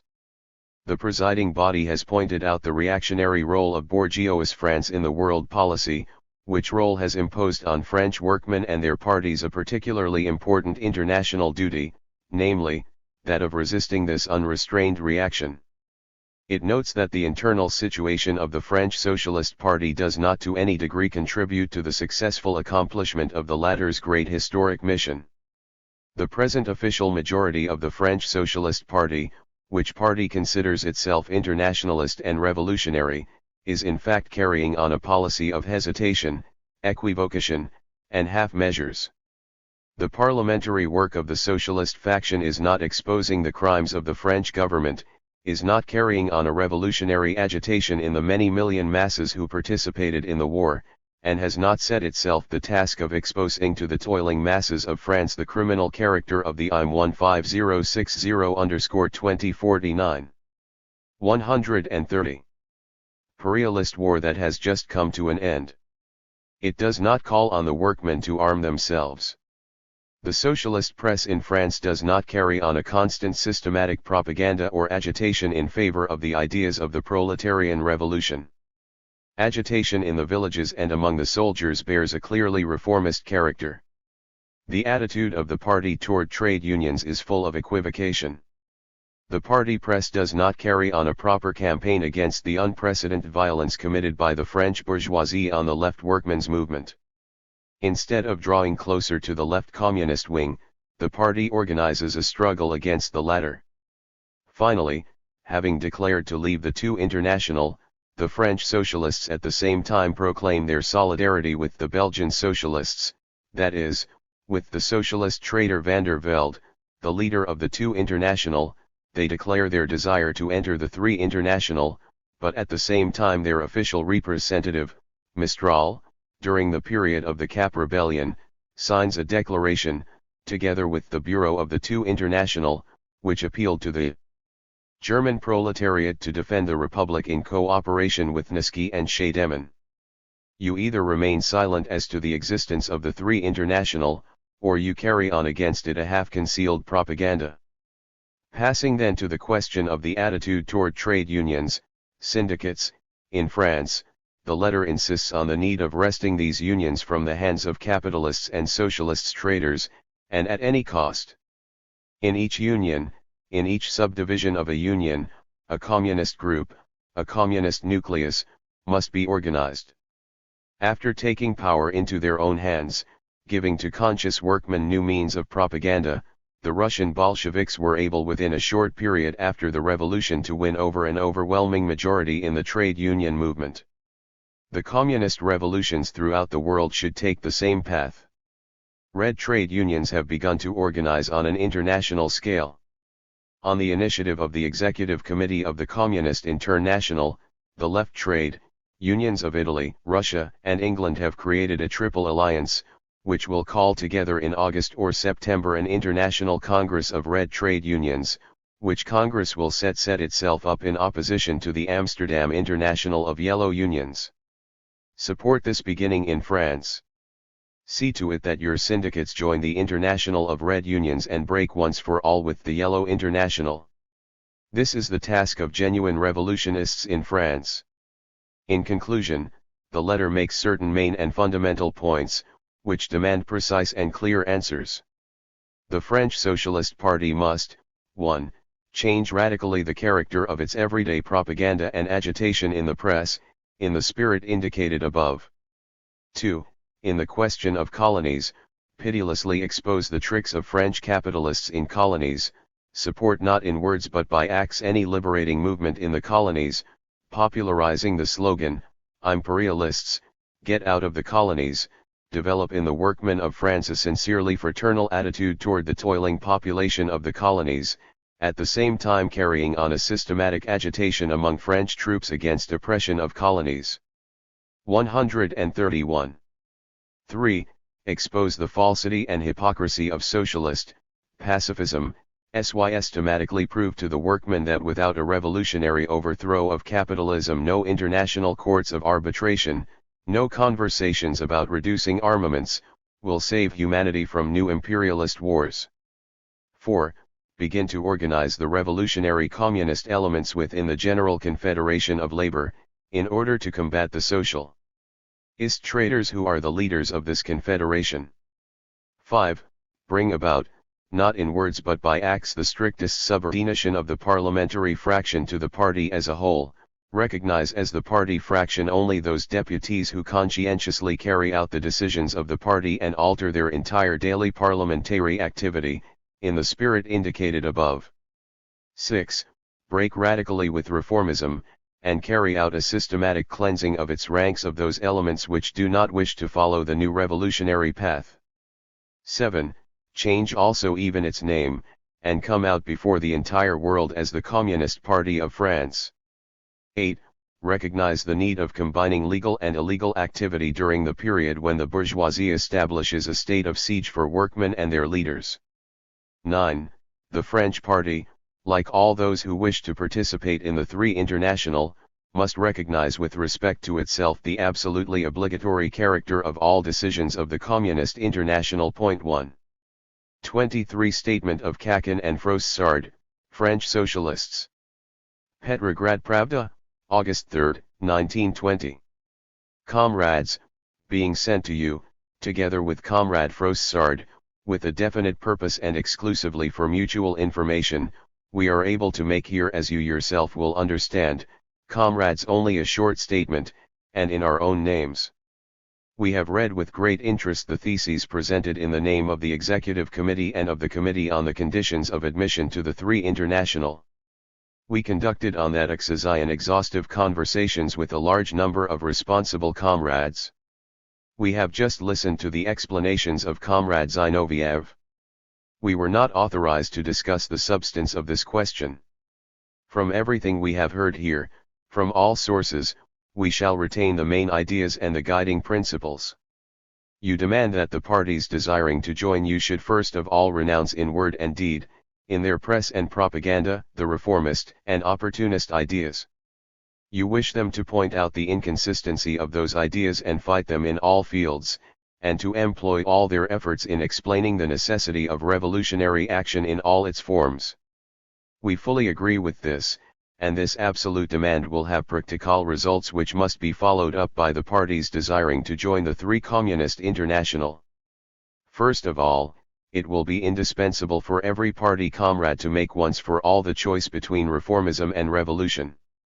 This is not a question of individuals, and you quite correctly emphasized this fact.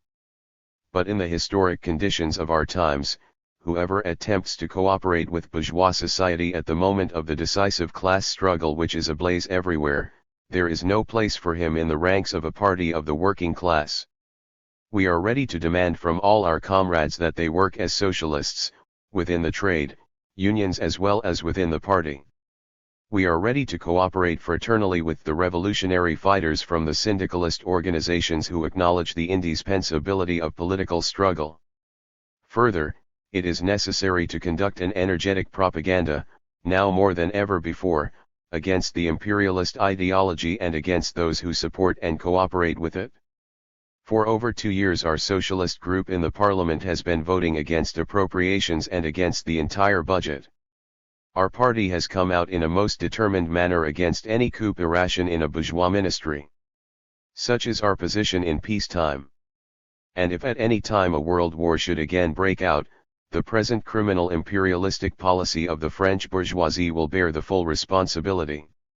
We shall refuse to participate in the war in any form whatever, vote appropriations or cooperate in the ministry. We shall remember that under such circumstances, when the national interests become mingled with the interests of plutocracy, no obligations of the proletariat stand higher than its class duty. It will be necessary to re-examine the program of our party and to bring it into harmony with the spirit of the Three International. An increased centralization, a rigid control of parliamentary activity, a party press, a stern discipline to which every member of the party will have to submit, Such seem to us the fundamental conditions for the renewal of the struggle, which conditions are arising because of the harsh demands of our time. You demand that we should support without any reservations the Soviet republics in their struggle against the counter-revolution. With increased energy, greater than in the past, we shall point out to toilers the necessity of refusing to load arms and munitions for the counter-revolutionists. Among the soldiers who shall be commissioned to fight against Soviet republics, we shall conduct with all means a propaganda against intervention. Comrades, this is in substance the statement which we are able to make in conformity with the narrow limits of our mission. We are convinced that if our friend Longuet could be present here, he would not think otherwise, he would not arrive at a different conclusion after surveying the question as we have. We shall return to France, where we shall report your conditions, we shall loyally present them to the party, as well as the literature of the Three International. Simultaneously we shall commence an active campaign on the question of the condition of the Russian Revolution. Within a few weeks there will assemble a Congress, and after that, after all the sections and the parties have been informed about the situation and have discussed it seriously, Froissart and myself will come out for adherence to the Three International. Until then it will be useless to make repeated promises. Breaking with the past, we, 133. Then to pass to the active struggle, about which the Three International subsequently will be able to judge. Kakin and Froissart. 24. The Third All-Russian Congress of Chinese Workmen. Izvestia, June 22, 1920. The Third All-Russian Congress of Chinese Workmen living in Russia and Turkestan was opened on the 18th of June. About 60 delegates assembled for the Congress, representing about 100,000 organized Chinese workmen. Comrade Lau was elected president of the Congress, and Comrade Sun Yan Chuan, editor of the paper De, Tun, Bao, secretary. Comrades Lenin and Sun Yat-sen were elected honorary presidents. Comrade Lau welcomes the Korean revolutionists who are present at the Congress and translated into Russian the reply of the member of the Korean Revolutionary Government, Comrade Han Henkuan.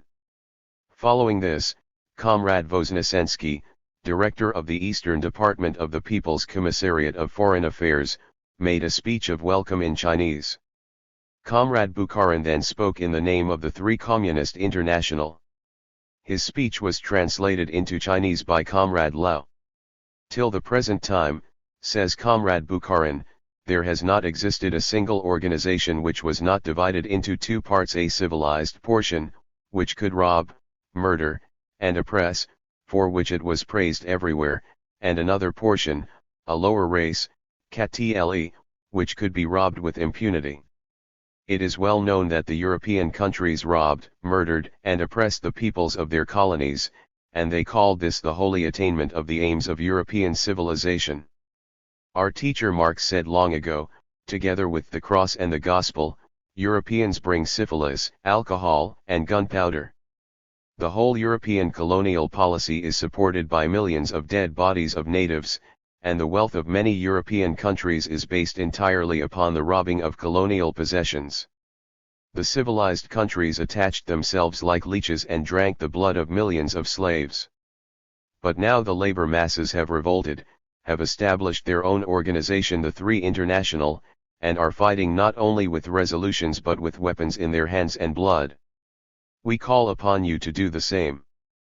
But European capital is not the only cause of happenings in Asia. There also exists in Asia a capitalistic class which oppresses greatly their own proletarians. Japan is a living example. Thus the Asiatic proletariat is under a double yoke of capitalism, and undoubtedly this threatens terrible oppression to the Chinese people. We have therefore appealed to you to organize the Chinese labor forces in China itself.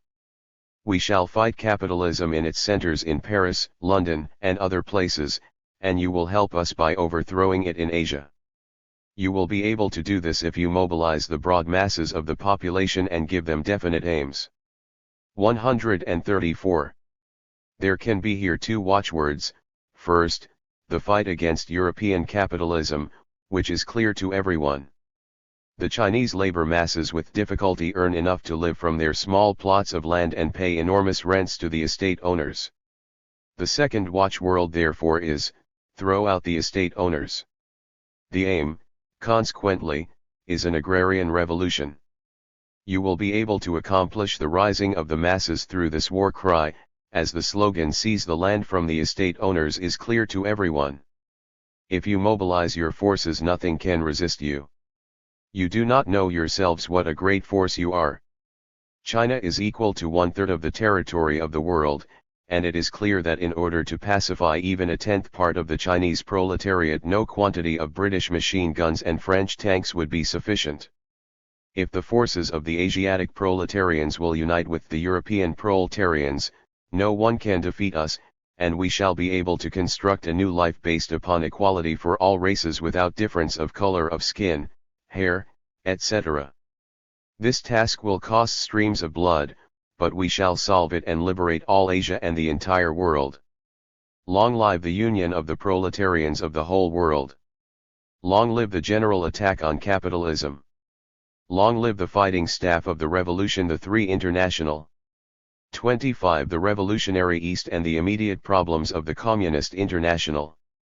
By Paktin Shun. Petrograd Pravda, July 27, 1920. The I and II internationals were in fact merely associations of the masses of Europe and America.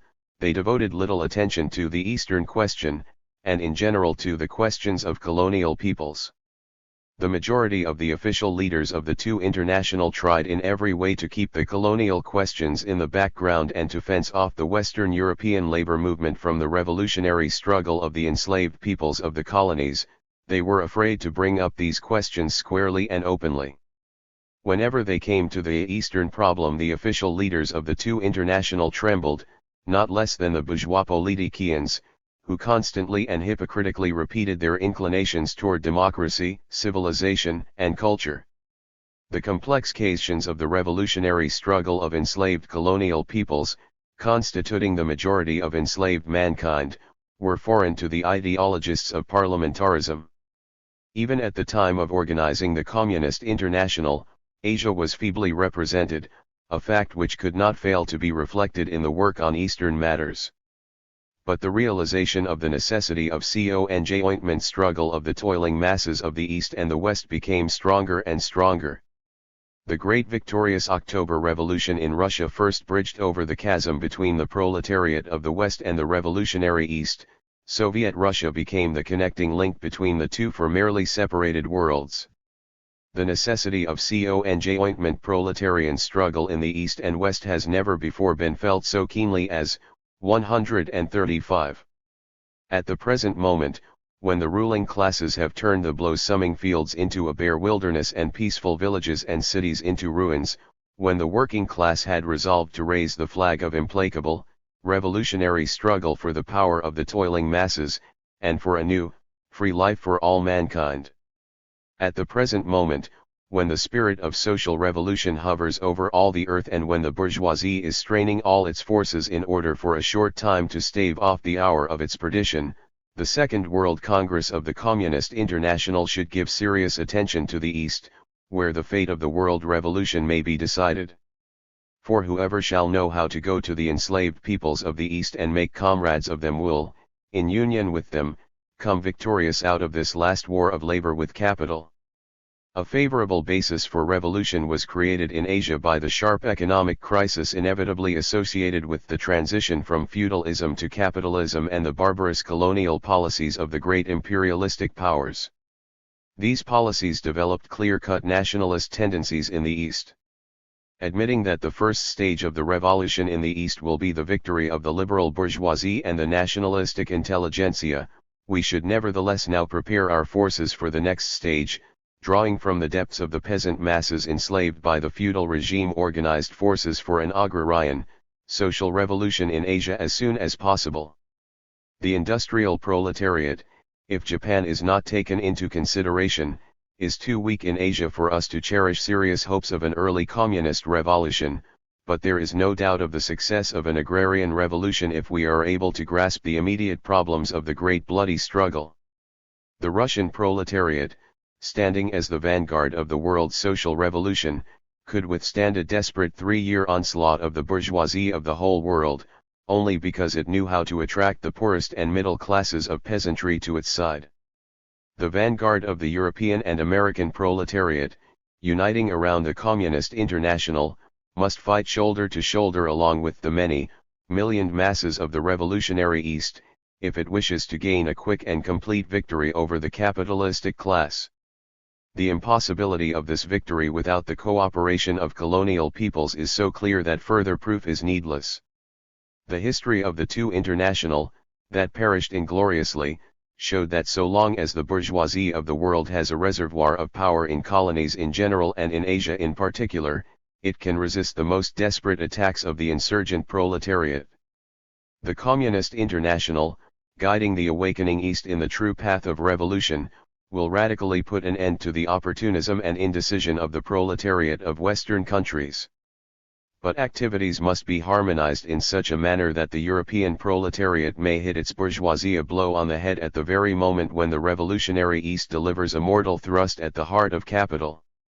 The victorious insurrection of the colonial people will sign the death warrant of all indecision and petty bourgeois trades unionism.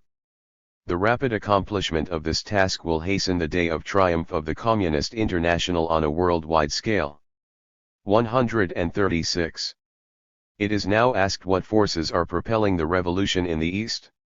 The majority of the former nobility, liberal bourgeoisie, and petty bourgeois intelligentsia, who are the intelligent strength of the revolution in Asia, through the experience of long years of struggle with their foreign enslavers, and after painful internal struggle of ideas, have learned that the regeneration of the East is impossible without the domination of the broad masses of workers. The bankruptcy of the two international promoted the rapid development of revolutionary ideas in the East, removing every hope of the free existence of the native people without the triumph of the social revolution in Europe, Asia, and other countries. Two opposing paths are open to the nationalists of Asia. One leads to personal felicity, based upon the loyal sufferings and the gradual debasement of wide masses, while the second leads to social revolution, which will deprive them of material privileges to a certain extent but will bring freedom to the native people. To our great joy, the majority of the nationalists with ideas have proved to be on the side of the revolution. Of course, there are elements among the revolutionists themselves who will join us internationalists only for the purpose of national political liberation. We shall utilize their revolutionary spirit in combating world capital and for the triumph of the social revolution in the whole world, but if the revolution demands it afterwards, we will know how to turn the weapons against the allies of yesterday, and the victory undoubtedly will be ours, as the native masses of the East, just liberated from foreign political and economic bondage, will hardly be reconciled to the strong hand tactics of new masters. Such a policy, the policy of supporting the national movements in the colonies, is not capable of being carried out by those alleged socialist governments which fear a revolt of sentiments of patriotism in the toiling masses, which have little class consciousness in those countries where the ruling classes pursue a barbarous colonial policy. But the Communist International has no reason to fear this revolt, for the vanguard of the international revolutionary proletariat, the ranks of which are growing every hour, fully appreciates its activities and completely approves its far-sighted tactics. So, although we are fighting together with the above-named elements, we cannot regard them as comrades with whom we might go to the end without danger.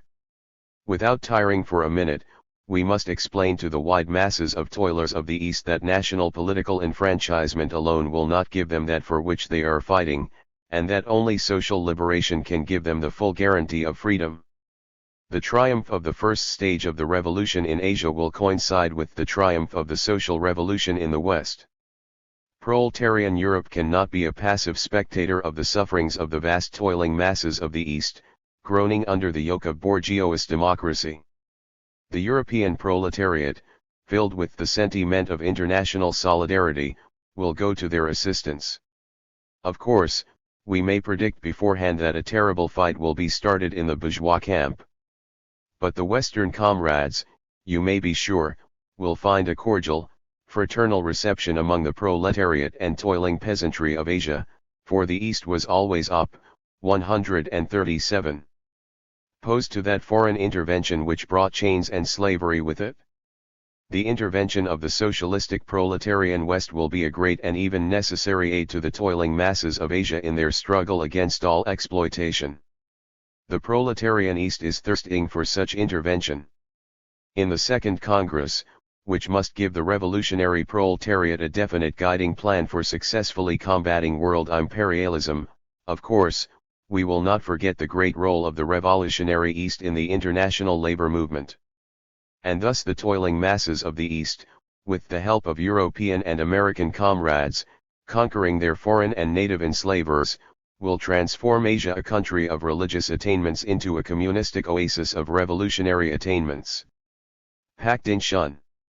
26 Greeting to the Three International from the Korean National Committee in Petrograd. Petrograd Pravda, July 25, 1920. The Korean people have long suffered the heavy foreign yoke that was supported by imperialism. At times the bright hopes of its freedom seemed about to be realized, but then foreigners came and brought with them the heavy yoke of imperialism. Then the best representatives of the Korean people elected a committee which decided to spare no effort to secure the liberation of the country. Suffering under the hated yoke of Japan and of all imperialist countries, the Korean people, the conscious element of which we represent as a national committee, welcome heartily on this historic day the Congress of the Three International, which is the guarantee of peaceful work for the welfare of the toilers of all countries and people. Long live the Three International! Long years to the leaders of the world proletarian revolution, Representatives Lenin, Trotsky, and Zinoviev. 27 The Communist International to the enslaved peoples of Persia, Armenia, and Turkey. Izvestia, July 3, 1920. The Executive Committee of the Communist International calls together for the 15th of August, 1920, in Baku a Congress of the Workmen and Peasants of Persia, Armenia, and Turkey. What is the Communist International? It is the organization of the revolutionary labor masses of Russia, Poland, Germany, France, England, and America, awakened by the thunder of the World War and threatened by hunger, who have revolted in order not to work for the rich, but for themselves, and not to fight against their own suffering and poverty-stricken brothers, and in order to use them for their own defense against the exploiters. These working masses have understood that their strength lies in the union of forces and in organization, that this is the only guarantee for their success, and thus. 138 Second Congress of Communist International. Last year a strong organization was established, the Three International. The latter, in spite of all persecutions by the capitalistic governments, became within a year the soul of all the revolutionary labor masses and peasants of the whole world, who strive for freedom. Why does this Communist International call together at this particular time a Congress of the Persian, Armenian, and Turkish workmen and peasants? What does it offer them? The workmen and peasants of Europe and America who are struggling against capitalism, apply to you because you are suffering in a similar manner under the yoke of world capitalism, and because you, too, are forced to fight the world exploiters.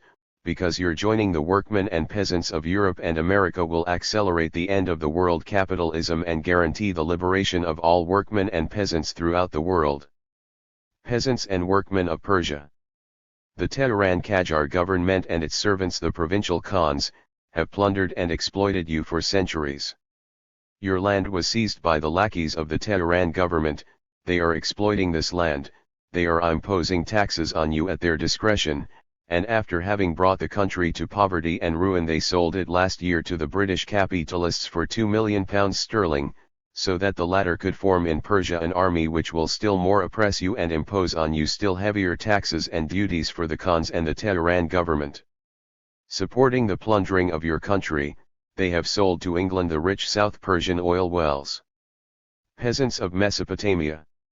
The British have declared your country independent, but 80,000 British troops are on your territory plundering and killing you and violating your wives. Peasants of Anatolia. The British, Italian, and French governments have kept Constantinople under the fire of their guns. They have imprisoned the Sultan, have forced him to agree to the division of real Turkish territories, and have given over the Turkish finances to foreign financiers in order to facilitate the plundering of Turkish people impoverished by 6 years of war. They have occupied the coal mines of Herakles and your ports, they are sending troops to your country, destroying your pastures, dictating laws strange to the peaceful Turkish peasant, trying to make of you their beasts of burden to carry every weight. A part of your beys and effendis have sold themselves to the foreign capitalists, another part call you to arms against the foreign invasion, not allowing you, however, to take the power in your hands, because they want to use the paturs and lands given by the Sultan to various parasites, cultivating them for their own needs.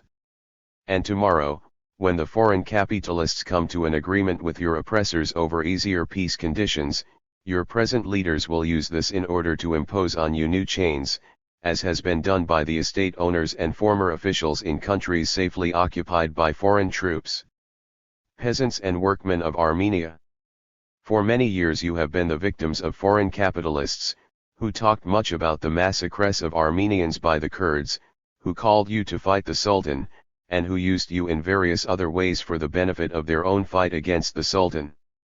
During the war they not only promised you independence, but they also induced your teachers, merchants, and 139 priests to demand for themselves the land which belonged to the Turkish peasants, in order to stir up a death struggle between the Turkish and Armenian peoples, from which they would derive the profit, because as long as this fight between you continues foreign capitalists will extract profits out of you, threatening Turkey with an Armenian riot and the Armenians with Kurd pogroms.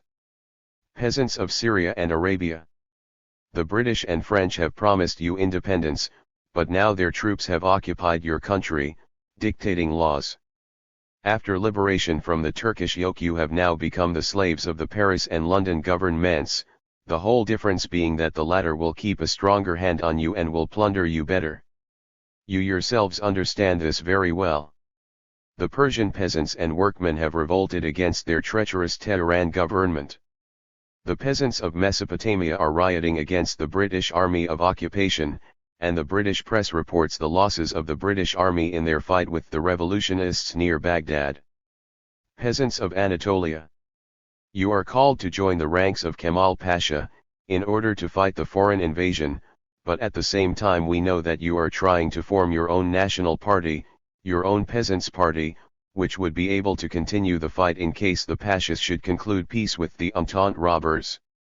In Syria troubles do not cease, and you Armenian peasants, whom the Entente, in spite of all their promises, are killing by hunger in order the better to keep you in their grasp, you understand more and more that the hopes for salvation through the capitalists of the Entente are quite absurd. Even your bourgeois government of the Dashnikist party, of these lackeys of the Entente, is forced to apply to the workmen's and peasants' government of Russia asking for peace and help. Now, we see that you begin to understand your own needs, and we therefore turn to you as representatives of the European proletariat, using our great experience in order to help you in your struggle for liberation. We tell you, the time when European and American capitalists were able to oppress you by the force of their arms has passed once and forever. Everywhere in Europe and America the workmen are revolting with arms in their hands against the capitalists and are carrying on a bloody struggle with them. If we to date are still unable to defeat world capitalism, nevertheless the capitalists are no longer able to dispose of their people's blood according to their wish. For 2.5 years the Russian Revolution has been fighting the whole world. French, British, and American capitalists have tried by all means to defeat the Russian workman and peasant and to make them their slaves. They did not succeed. The Russian workmen and peasants have defended their power bravely, have formed their own army, and have defeated completely all reactionary armies supported by the Entente capitalists. Workmen and peasants of the Near East. If you organize yourselves, if you form your workmen's and peasants' power, if you take up arms and unite with the Russian workmen's and peasants' army, you will defeat the British, French, and American capitalists, you will liberate yourselves from your oppressors, you will secure free DOM, you will be able to form a free world's republic of working masses, and you will use the riches of your own land in your own. 140. Interests and the interests of the world's proletariat, which will be glad to exchange your riches against their products and will be glad to send you their help. About all these questions we want to talk with you at this Congress. The Executive Committee of the Communist International, representing the British, French, American, German, and Italian workmen, will come to you to Baku, to discuss together with you the question of how the forces of the European proletariat can be united with yours for the fight against the common enemy. Do not spare any efforts to try and arrive in Baku in great number bears on the 1st of September. You formerly went through deserts to the holy places, you now go over mountains, through forests, deserts, and rivers in order to meet us, and to discuss how to free yourselves from the chains of slavery, form a brotherly union, and start a new free, equal, and brotherly life. We turn first of all the workmen and peasants of the Near East, but we shall be glad to see amongst them also delegates of the enslaved masses living farther from us, the representatives of India, as also the representatives of the Mohammedan peoples, living in free union with Soviet Russia. On September 2 there should peacefully assemble in Baku for liberation of the Near East thousands of Turkish, Armenian, and Persian workmen and peasants. Let the Congress say to your enemies in Europe, America, and in our country that the times of slavery have passed, that you are rising, and that you will win. Let this Congress say to the workmen of the whole world that you are defending your rights and are joining the great revolutionary army, which is now fighting against all injustice and robbery. Let your Congress give strength and hope to millions and millions of enslaved throughout the world, let it give them confidence in their own forces and hasten the day of their final victory and liberation. The Executive Committee of the Communist International, Zinoviev, President. K. Radek, Secretary. For the British Socialist Party, W. Maclean, Tom Welch. For the Factory Committees of England, Jack Turner, G. T. Merpier. For the French delegation to the Communist International Congress, A. Rosmer, J. de Liniers, J. Seydoux. For the Italian delegation to the Communist International Congress, Bombassi, A. Graziade. For the Communist Party of America, L. Frena, A. Stok. For the Communist Labor Party of America, A. Billen. For the Spanish Labor Federation, Angel Pestana. For the Central Committee of the Russian Communist Party, N. Bukharin, V. Vorovsky, A. Balabanova, G. Klinger. For the VTSP. S. All-Russian Central Soviet of Trade Unions, A. Lazovsky. For the Communist Party of Poland, J. Marklevsky, Karski. For the Communist Party of Bulgaria and the Communist Labor Federation, N. Chablin. For the Communist Party of Austria, Riesler. For the Communist Party of Hungary, Rákóczi, Rudniansky. For the Communist Party of Holland, D. Wijnkoop. 7. The Communist International and America. 28. The American Communist Party, by Alexander Stoklitsky. Izvestia, July 4, 1920. The Communist Party of America was organized in the city of Chicago in the first days of September, 1919. It was formed from the major portion of the left wing of the American Socialist Party. There were present 125 delegates at the Constituent Congress of the Communist Party, representing more than 50,000 workmen. The new party adopted the tactics and principles of the Communist International as the basis of its program. The formation of the Communist Party was preceded by a lengthy struggle within the ranks of the old, official, single Socialist Party, the struggle between the left communist wing and the opportunists of the right, which unavoidably had to lead to complete rupture.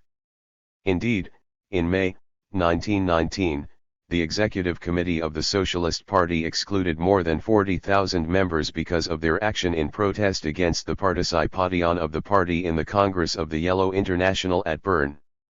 The members of this group, while they still remained in the Socialist Party, in the process of internal struggle worked out and formulated the fundamental positions of the militant tactics of the Communists under the conditions of American actualities. The Communist Party of America was constructed on the principles of democratic centralism. All the organs of the press, the majority of which at the present moment are published underground, are under the immediate control of the directive bodies of the party. All local organizational procedures are coordinated with the central organization. Increased and unremitting attention is given to the observance of party discipline. Notwithstanding the fact that the Communist Party has existed less than 1 year, it already occupies an important place in the revolutionary movement of the country. That is shown by the increased persecution by the bourgeois authorities, not only of active workers, but also of the rank and file of its members, an uninterrupted stream of lies and insinuations on the pages of the yellow press, and, most important of all, the ever-growing interest and sympathy of the laboring classes. The Communist Party during the very first days of its existence noted the growth of reaction and made all necessary preparations for illegal work. On November 7, 1919, the anniversary of the October Revolution, the party organized more than 100 meetings in the country under the watchwords of "Hands off Soviet Russia. Down with the blockade." The meetings were a great success. As an answer to them, during the night of November 8 the government made Mass. 142 Second Congress of Communist International raids throughout the country and arrested more than 2,000 active revolutionists, among whom the members of the Communist Party were predominant. At the same time the party was declared to be outside the law. But that did not break up our organization. We immediately and in good time put in motion the apparatus of underground work at the center as well as in local organizations. The ensuing heavy blows of reaction only hardened with still greater energy our workers who were continuing the work of spreading and deepening the ideas of communism. For the purpose of augmenting the success of propaganda, the center of gravity of party work was shifted to the plants, mills, and mines. For that purpose, agents of agitation were appointed wherever there were members of the party. They were guides in communist watchwords and ideas. It was these, in spite of repression, who distributed immense numbers of communist newspapers and journals, as well as leaflets, issued periodically by the Central Committee of the party on questions of the struggle for the cause of labor. In the field of the trade union movement, the party fought both within the American Federation of Labor, where that was found to be possible, as well as outside of it, against the reactionary ideas of narrow trade unionism, for the creation of new revolutionary forms of trade unions, foreign to the spirit of the trade corporation aristocracy, and for trade unions carrying on the fight for the dictatorship of the proletariat. For the purpose of disseminating these ideas the party organizes, wherever possible, mill and factory committees after the manner of the English shop stewards, uniting their activities into Soviets of factory deputies according to territory as well as production. The same tactics were also pursued by the party in relation to the so-called independent trade unions and branches of workers not organized into unions. In the matter of revolutionizing the trade union movement, those of the industrial workers of the world, IWW, who strive for the dictatorship of the proletariat, were co-workers. But we sharply differed with them in their appraisal of the role of the Communist Party and of trade unions in the political struggle. The Communist Party of America, recognizing the fact that the economic struggle of the proletariat is inseparable from the political struggle, obligates all local organizations to take the most active part in economic strikes in order to make plain to the masses their political meaning and significance. The party regards the parliamentary struggle as only one of the means of propaganda of the ideas of communism, as well as a tribune for agitation in favor of the seizure of authority. It is evident that the Communist Party, being illegal, is unable to utilize this instrument of agitation, which from its point of view is of secondary importance. At the present time the party is not in a position to increase its publishing activities to the full extent, as the expenses of support and for the defense of arrested comrades have exhausted its treasury. At the same time the illegal setting up of work involves increased expenditures. Signed, Alexander Stoklitsky. 143. 29 America at the Turning Point. By J. Georges. Petrograd Pravda, July 18, 1929. 66. Official America, which took part in the World War allegedly for democratic ideals, during the war itself lost even those shreds of democratism of which it had until then boasted. Official Amer ICA, which proclaimed the slogan, "Down with Prussian militarism and imperialism, America goes to save democracy," now has become the most autocratic oligarchy of financial capital that has ever existed. It could not, in fact, be otherwise. The sole aim of American capital was to grow rich at the expense of other countries and become the financial ruler of the whole world. From the beginning of the war it was neutral, because it seemed to think it more profitable to serve both belligerent sides. But the absolute blockade of Germany instituted by England soon turned American capital into an ally of the Entente. In a constant stream gold poured into the pockets of American financiers, industrials, and traders. The financial center of the entire world passed from London to New York. When the submarine campaign of Germany began to interfere with trade relations, and even threatened to secure victory, American capital immediately ceased to be neutral and entered the war in alliance with the Entente. The intellectual and political leaders of American capital, in the sweat of their brow, tried to cover this purely material deal with the fig leaf of democratic ideals. They organized an eloquent propaganda among the working class of America, promising all the blessings of heaven on earth to the workmen after the victory over Germany. And, it is sad to relate, the overwhelming majority of American workmen, comrades, believed all this. With the declaration of war there started a period of unprecedented work, day and night. There was a shortage of labor and they worked overtime to exhaustion. Unlimited piecework developed and special premiums were given for zeal. With the armistice, November 11, 1918, all this changed immediately. Without war orders everything quieted down and the workmen of America found themselves in a much worse situation than before the war. All necessary products had increased in price two-fold or threefold during the war, and the insignificant increase in wages fell far behind the increased prices on objects of prime necessity. Further, the factories producing exclusively war orders were closed down. Others limited production, throwing on the street tens of thousands of workmen.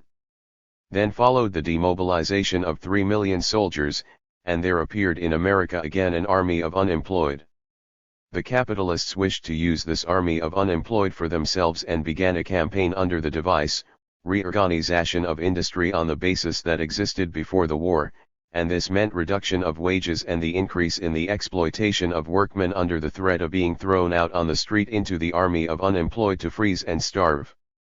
The working class of America only now has discovered that it was deceived. Discontent increases every day. In spite of the attempts of the reactionary leaders of the old trade unions to stop the movement, a whole series of grandiose strikes was brought about. The strike wave spread over all America and has not yet quieted down. To all these workmen's movements the capitalists of America answered with cruel repression. In the struggle against the agitated workmen the American politicians without hesitation repealed all the civil rights of which the Americans had been so proud. There is no longer freedom of speech, of press, or of meeting. The capitalists are wide awake, and know that this movement, although of purely economic strikes, is in fact the beginning of a class war in America.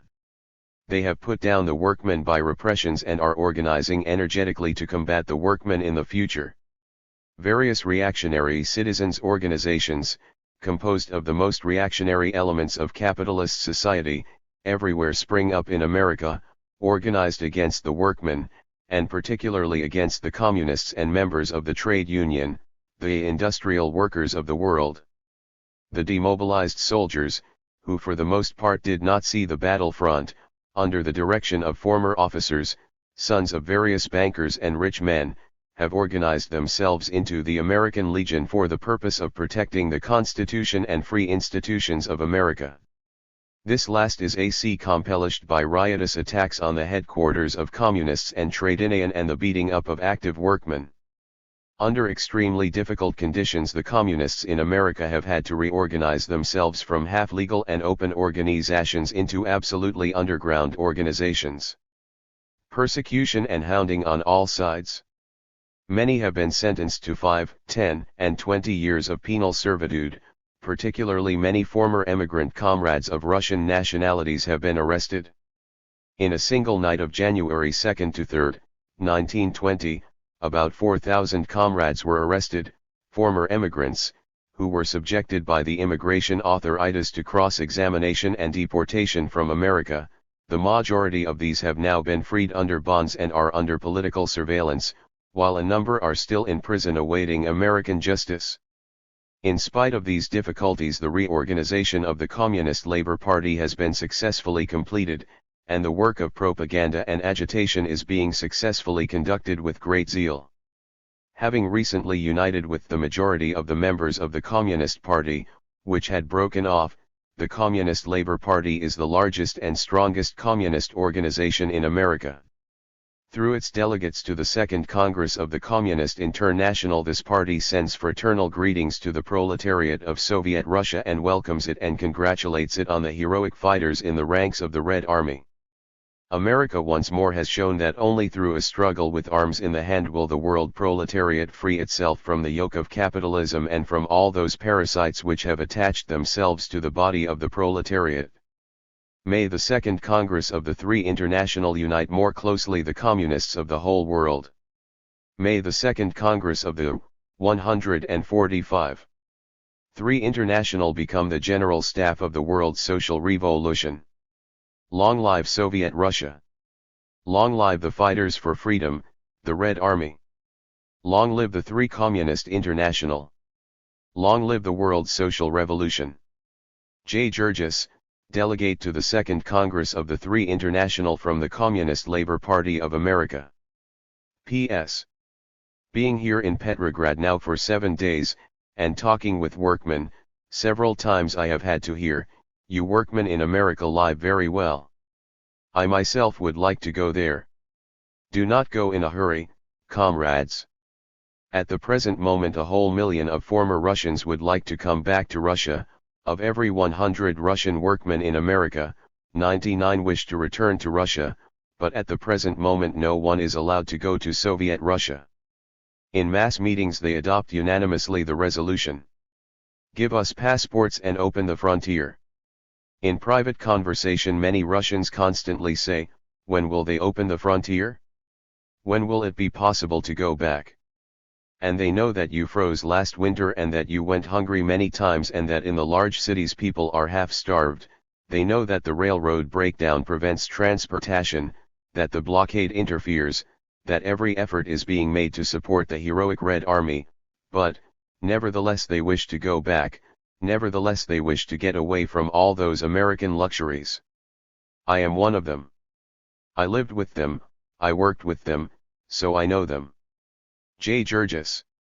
30 Hypocrisy or Inadvertence, by Alexander Stoklitsky. Izvestia, July 18, 1920. The Socialist Party of America has made application to the Communist International that the party be accepted as a member of the International. It is only a year since the executive committee of that party expelled 40,000 of their members who had ventured to demand that the party break with the Yellow 2 International and join the Communist International. The leaders of the party, Hillquit and Berger, who were responsible for the expulsion of the Prodigal Sons, were not able to hold the party in the 2 International. The party then melted away rapidly. Almost all of the revolutionary elements deserted it. In 1912 its members totaled over 113,000, while in September, 1919, the date of the organization of the 2 communist parties in America, its membership was not more than 30,000. During December, 1919, this figure was reduced by a third.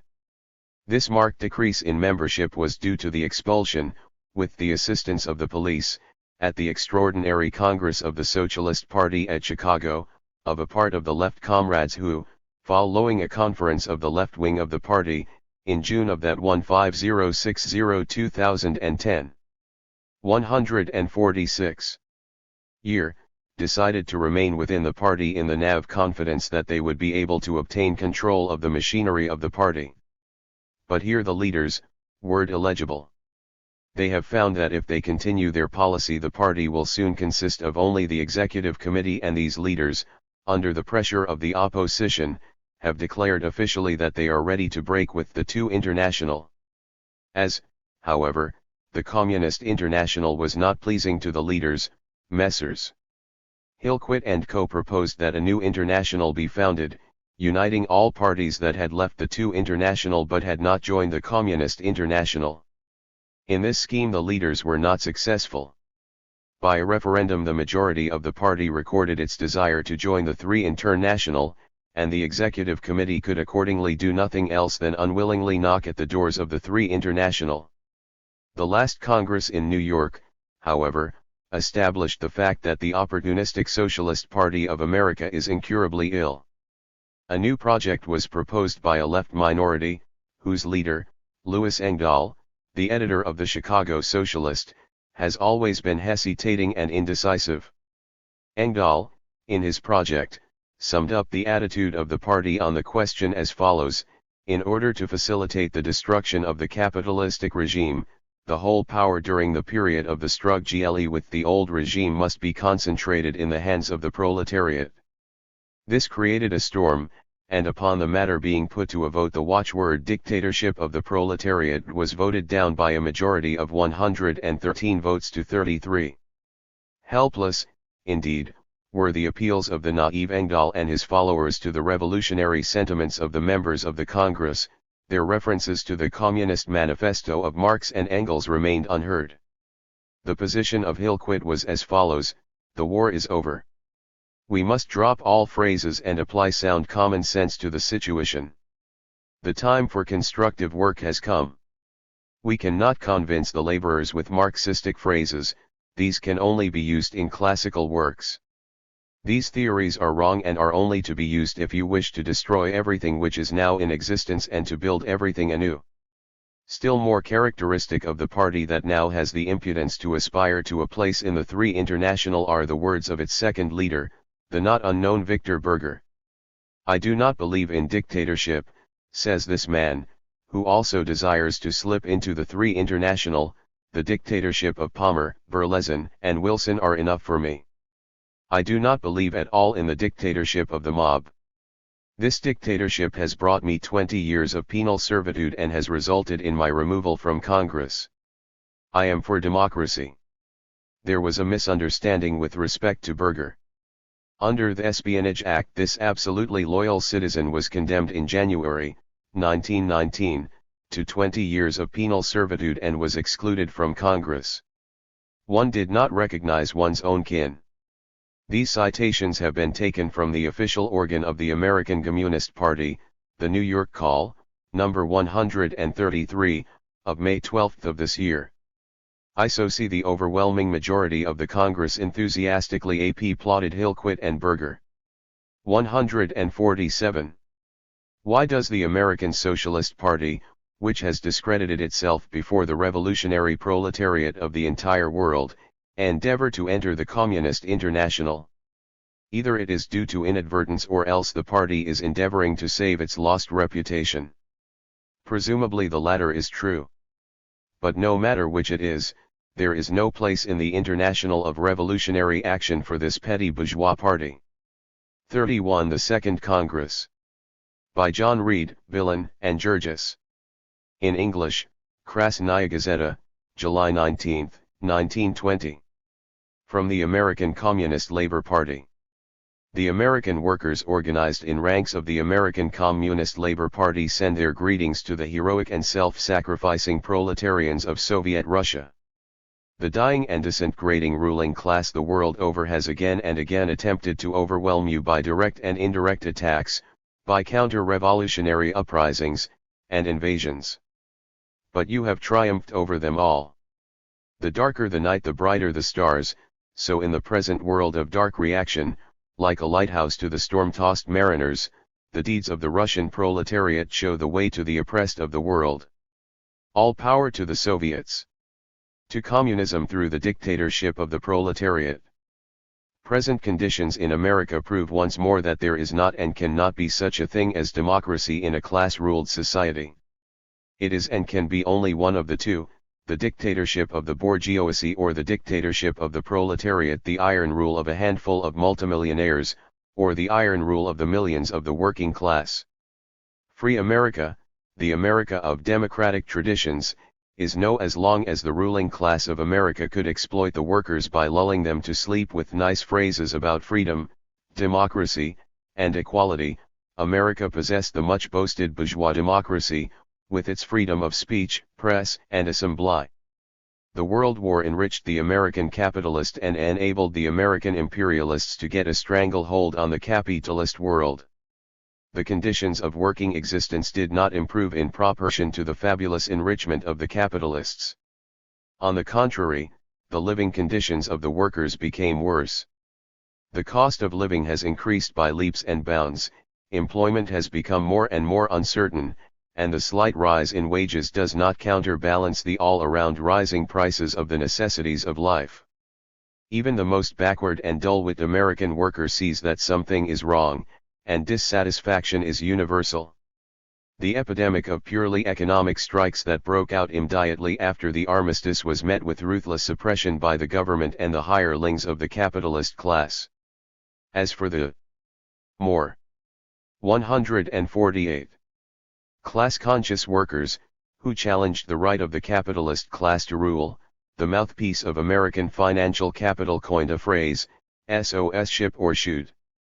Deport them, ship them to Europe if they are immigrants, and shoot them if they are Americans. No one but 100%er Americans are to be tolerated, and a 100%er is a man who is proud of the capitalist system of America. Metropolitan Magazine. All freedom of speech, press, and assembly has been done away with, all revolutionary organizations have been driven underground, and active revolutionary propagandists and agitators, when caught, are sentenced to 10, 20, and 25 years in prison. With the creation in America of a real revolutionary working class movement, the so-called bourgeois democracy, with all its freedom, has disappeared forever, and the dictatorship of the capitalist class now rules supreme, a dictatorship which will defend the exploitation of the masses by a handful of parasites, with all means and at all costs. The class-conscious workers of America more and more turn toward you, fellow workers of Soviet Russia. Your example is to them a lesson in the revolutionary struggle, for which American bourgeois democracy and the working class of America are both organizing and preparing. The revolutionary American workers expect from the Second Congress of the Communist International a confirmation of communist principles, clarified by the experiences of the past year. They expect the announcement of a coordinated, clearly defined general policy which shall guide the actions of every party affiliated to the Communist International, and a clear answer to the most pressing tactical questions. They expect that the second congresses of the Communist International will establish the General Staff of the World Revolution. Long live Soviet Russia! Long live the dictatorship of the proletariat! Long live the Three International! John Reed, A. Billen, J. Georges, delegates of the Communist Labor Party of America. 32 Long live the Solid Battle Front! By A. Stoklitsky. Moscow Pravda, July 20, 1920. Alarming rumblings, subterranean pumps. And suddenly an explosion. The sleeping forces awoke in the volcano of Russia, the tongues of flame mounted to the sky, the glowing lava poured over the face of the earth. It was not within human power to stop the fiery stream. Another hour and all the old world will change into a burning sea. Even the ocean cannot stay the flames of the world revolution. The sparks flying over to America will accomplish their purpose. Infuriated capital in America will not stamp them out with its iron. Second Congress of Communist International, 149. In open battle. Heal. Thousands of fearless fighters languish in prisons. But the heroic struggle of the Russian proletariat has fired the hearts of the workmen of America and awakened their militant spirit. The hour is already near when the workman of America will break his chains. It is hardly a year since the founding of the Communist International. But there is now no country where its militant watchwords have not penetrated. There is no country in which the workmen have not bestirred themselves in response to the militant call. Inspired by a profound faith in the triumph of communism, The proletarians of the whole world are forming themselves into shock troops. The measured tread of their close-joined ranks is already heard everywhere. In all places and in all tongues of the world resounds the mighty hymn of the International. Who, then, commands this great army of toil, the only one on earth? From whence do the vanguards of the workmen await the orders to battle? The name of the supreme commander is the Communist International, and the headquarters of the commander is Red Moscow. Delegates have come to Russia from all the ends of the earth and from all communist parties. The barbed wire blockade could not stop them. The Black International of the imperialistic powers was unable to break the living bonds of the world proletariat. Here in Russia a review is held of the fighting forces of the Communist International. Here is being perfected the organization of this world revolutionary army of toil. The Second Congress of the Communist International will adopt one single line of militant tactics, point out the pathway of attack, and thereon will lead forward the workmen of the world. The Second Congress will unite all the militant ranks scattered over the world and summon them all to a revolutionary discipline that will be a pledge of victory. And now, not in words but in deeds, there must be formed a solid world, front of the revolutionary proletariat. And there is no power that can break it. Under its assaults world imperialism will crumble away. Under its blows all the old world will fly into dust. Alexander Stoklitsky, delegate of the Communist Party of America. 33. The Communist International and the Period of Proletarian Dictatorship. By L. Freyna. Moscow Pravda, July 23, 1920. The dictatorship of the proletariat is the most fundamental characteristic form of the proletarian revolution, therefore, the latter in its development will unavoidably assume the form of the dictatorship of the proletariat. 150. World imperialism destroyed all illusions about freedom and democracy. The democratic nature of the dictatorship of the bourgeoisie was displayed in full measure in many unprecedented restrictions and bloody encounters.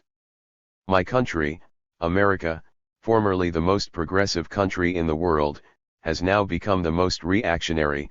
The impending American Revolution will be more cruel and severe than the revolutions in Russia and Germany.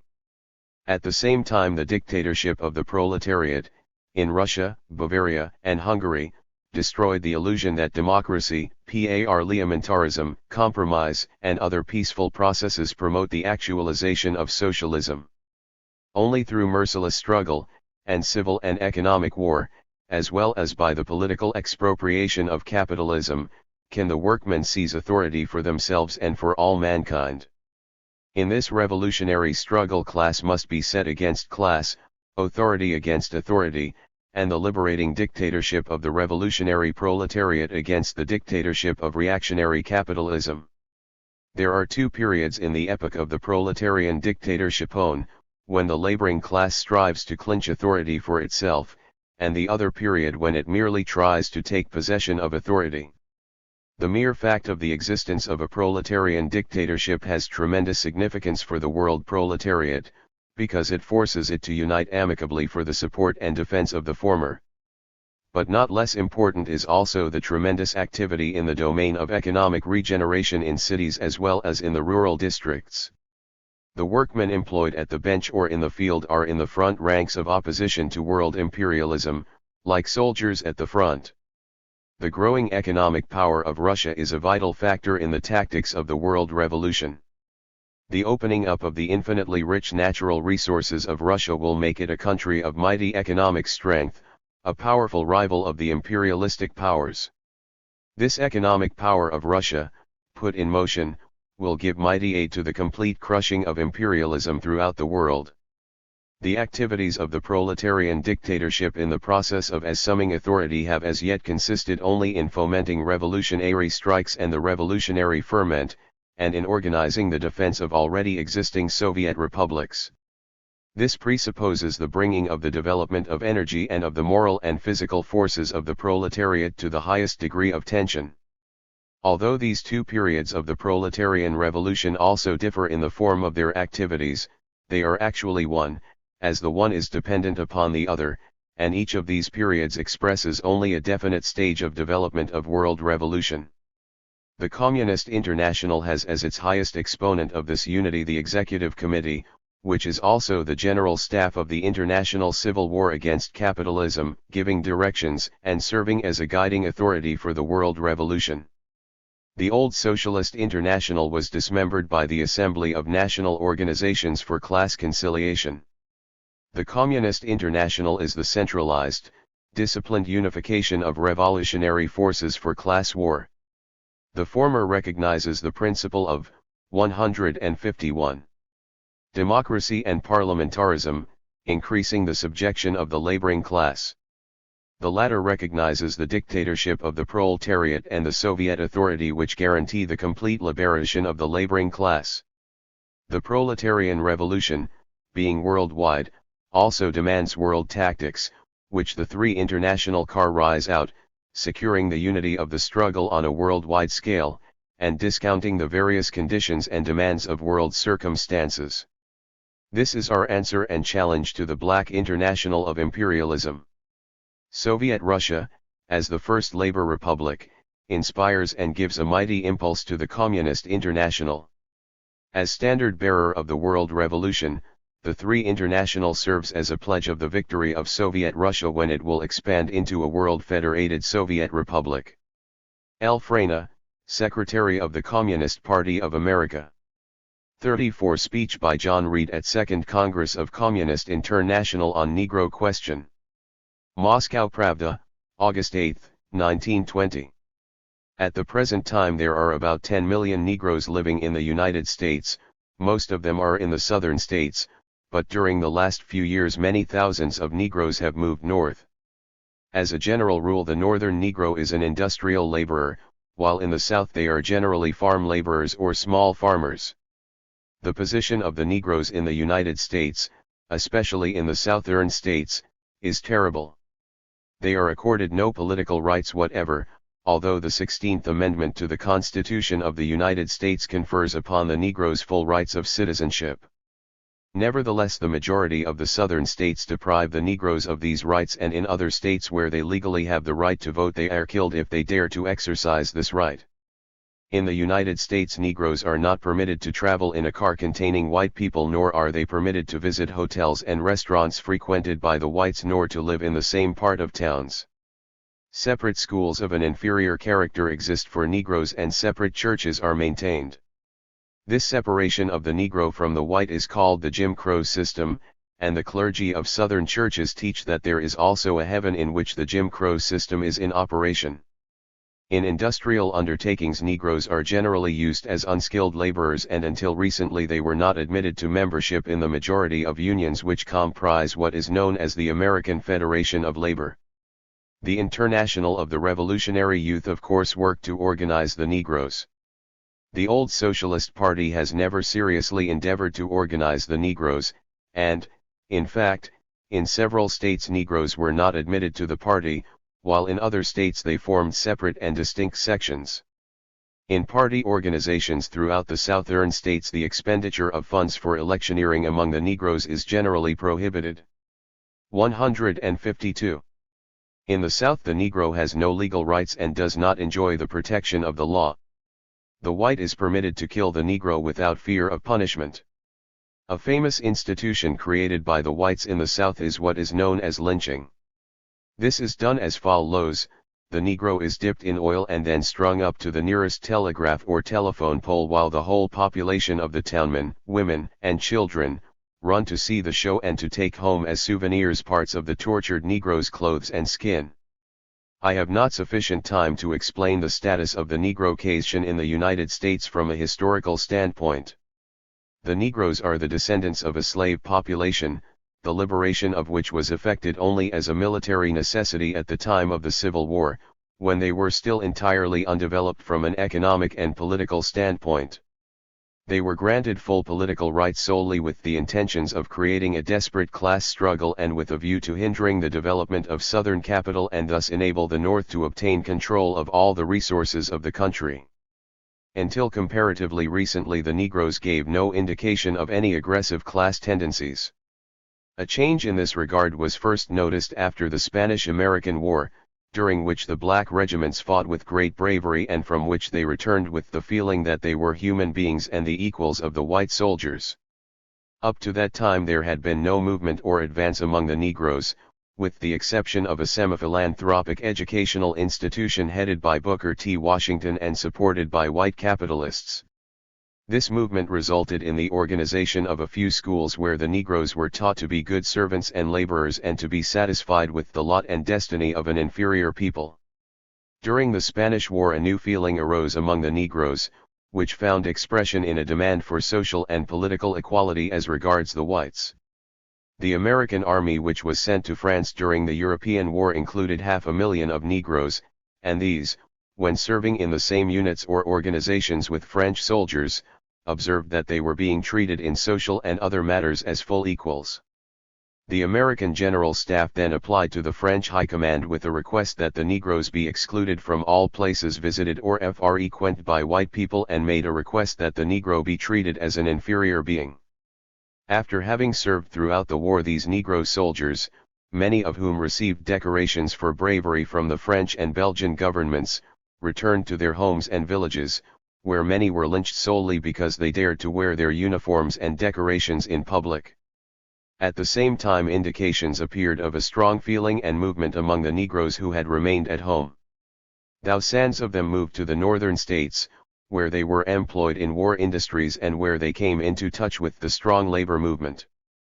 Their lot, however, was unhappy, as the increase of wages could not keep pace with the tremendous increase in the price of all articles of absolute necessity. In addition, the Negroes were much more affected by the terrific strain of working in these factories at high tension than were the white laborers who through many years of experience had become accustomed to this terrible exploitation. 153. Selfish purposes. A little later the Negroes went on a strike together with the white laborers and they soon united with the industrial proletariat, as they proved to be very susceptible to revolutionary propaganda. At this time the magazine The Messenger was founded, edited by a young Negro socialist, Randolph. He combined socialistic propaganda with an appeal to the race consciousness of the Negroes and urged them to organize for self-defense against the brutal attacks of the whites. But at the same time he insisted upon the closest affiliation with the white laborers despite the fact that these white laborers had sometimes participated in Negro pogroms, pointing out that the conflict between these two races is supported by capitalists for their own. The return from the front of the American army brought 4 million of white laborers to the labor market. This resulted in a lack of work and an evidence of impatience on the part of the demobilized soldiers who threatened the employers to such a degree and extent that the employers were compelled to direct this general dissatisfaction along another line, which they did by informing the soldiers that their places had been given to Negro workers. They thus provoked the white laborers into starting a massacre of the Negroes. The first struggle took place in the national capital at Washington, where petty government officials after their return from the war found their places occupied by Negroes. The majority of these officials were from the South.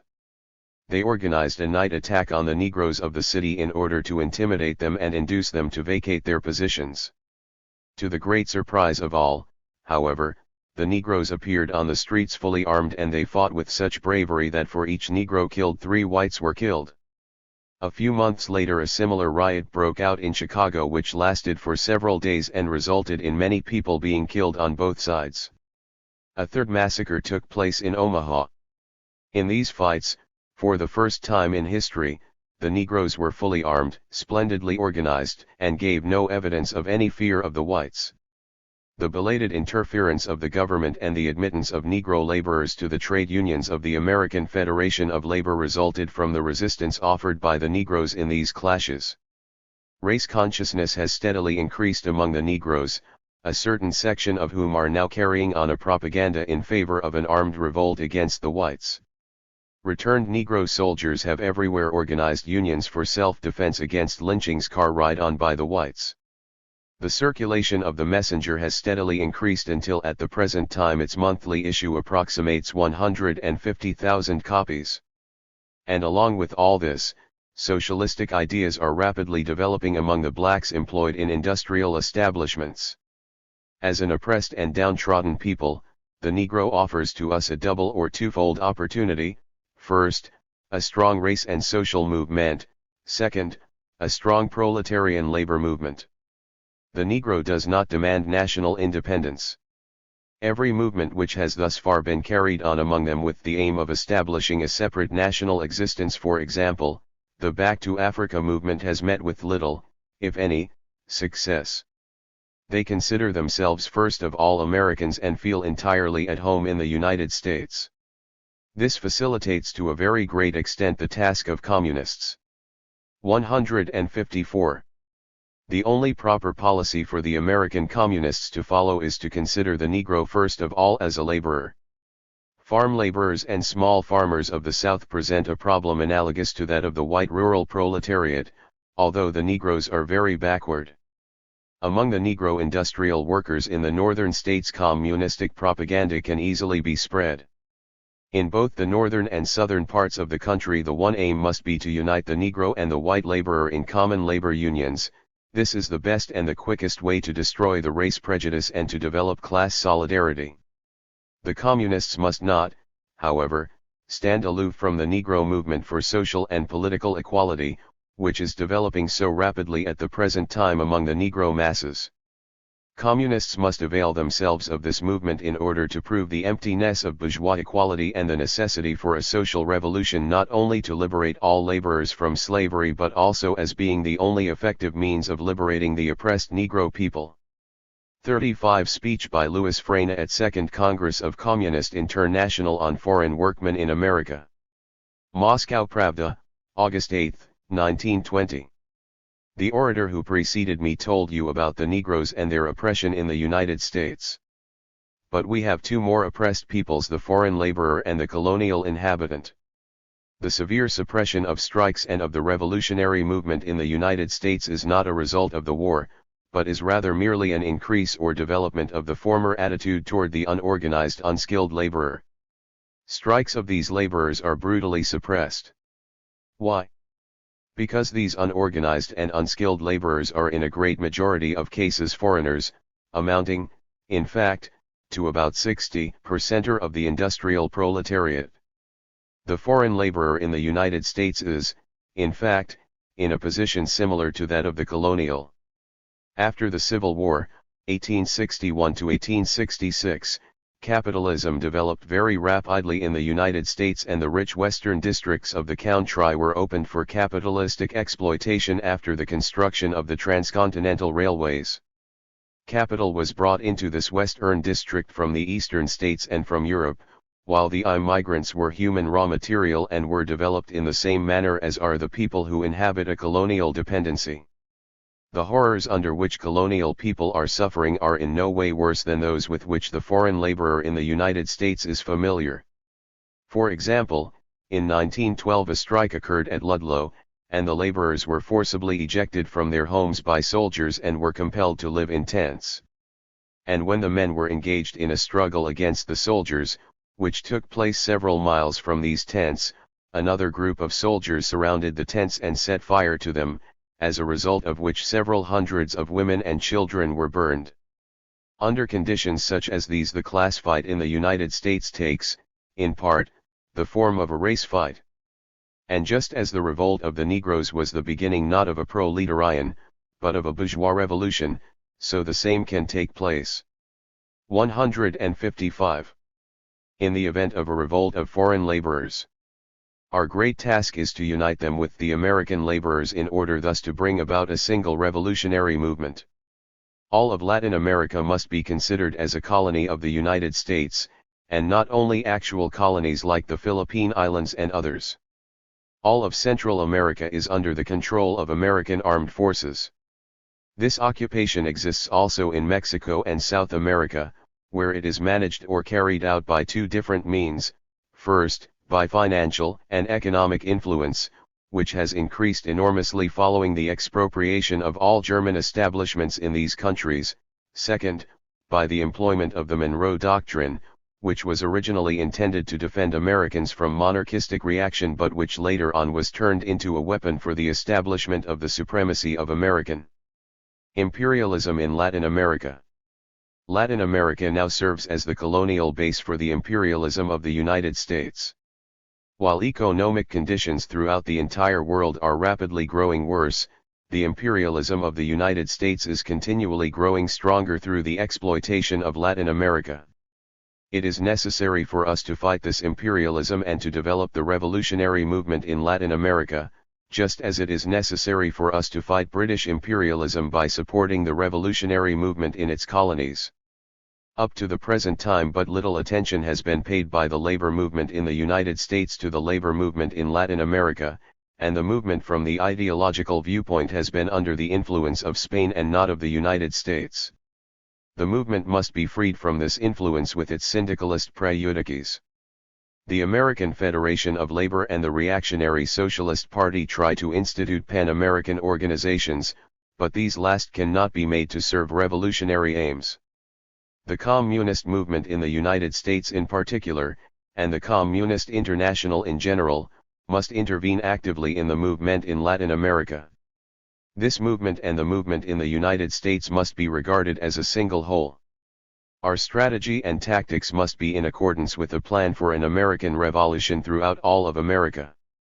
The main task of the Communist International, the realization of which would guarantee victory of the world revolution, is the destruction of imperialism in the United States, and this destruction is only possible as the result of a gigantic revolutionary movement throughout all of America, each separate unit of which must be subordinated to the coordinated plans of the American Revolution.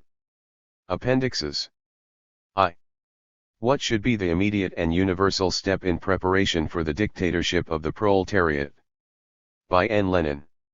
Communist International, July 19, 1920. From the Theses of N. Lenin on the Fundamental Tasks of the Second Congress of the Communist International, the present moment in the development of the international communist movement is characterized by the fact that in the overwhelming majority of capitalistic countries the preparation of the proletariat for its realization of dictatorship has not been completed, and very often has not been even systematically started. From this it does not follow that the proletarian revolution is impossible in the immediate future. It is quite possible, because the whole economic and political setting is exceptionally rich in inflammable material and in reasons for an unexpected flaring up of revolution. Also there at land another condition for revolution, in addition to the preparedness of the proletariat, namely, the general state of crises in all dominant and bourgeois parties. From what has been said, however, it follows that the task of the moment for communist parties is not to hasten the revolution but to increase the preparedness of the proletariat.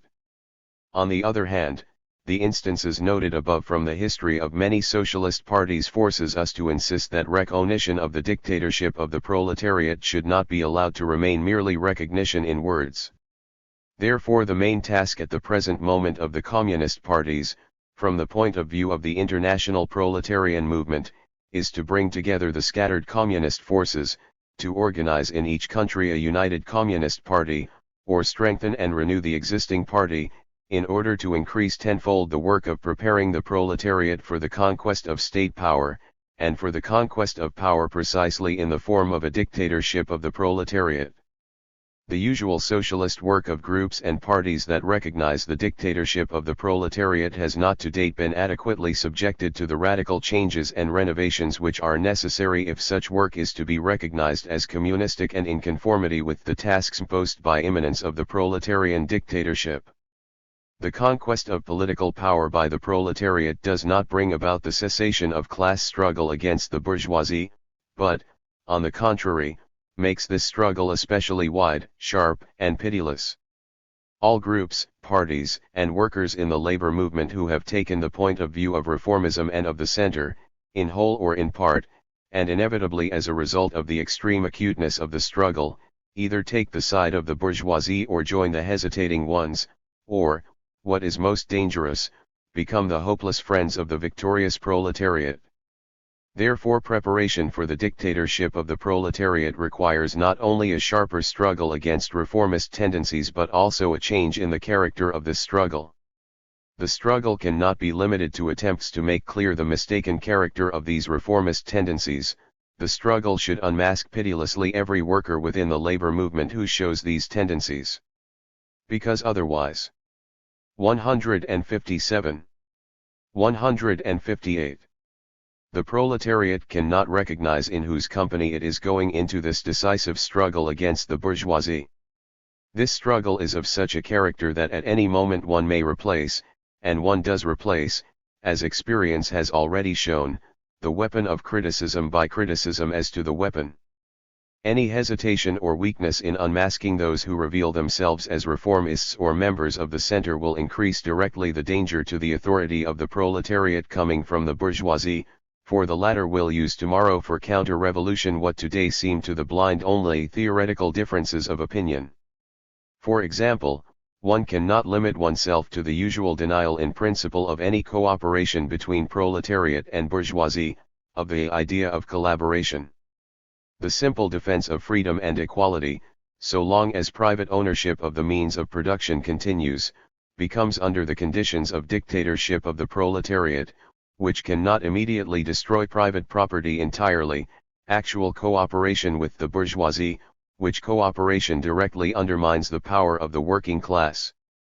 The dictatorship of the proletariat means political strengthening and defense, with all the apparatus of state powers, non-freedom of the exploiter to continue his work of oppression and exploitation, and non-quality of the property owner, that is, the one who takes for himself personally certain means of production that have been created by social labor, with the non-propertied.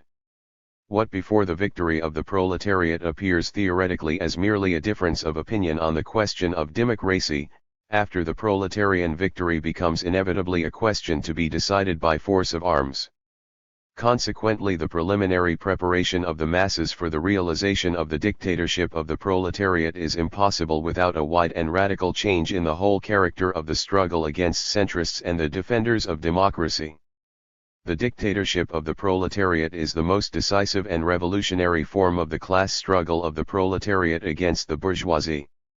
This struggle can succeed only when the most revolutionary vanguard of the proletariat carries with it the overwhelming majority of the latter.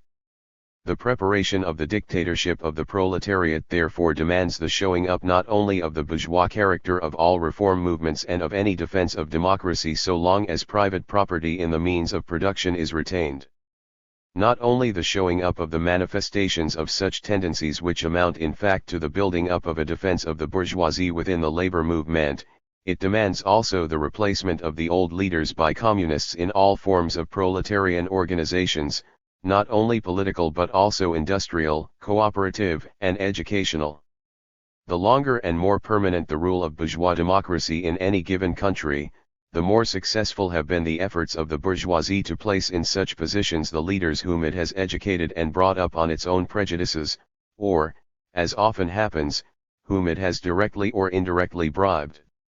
It is necessary to drive out from all these positions those representatives of the labor aristocracy, and also, and with even greater daring, those workmen that have become bourgeois, and replace such even by the most inexperienced workmen, so long as the latter are in touch with the exploited masses and enjoy the latter's confidence in the struggle against exploiters.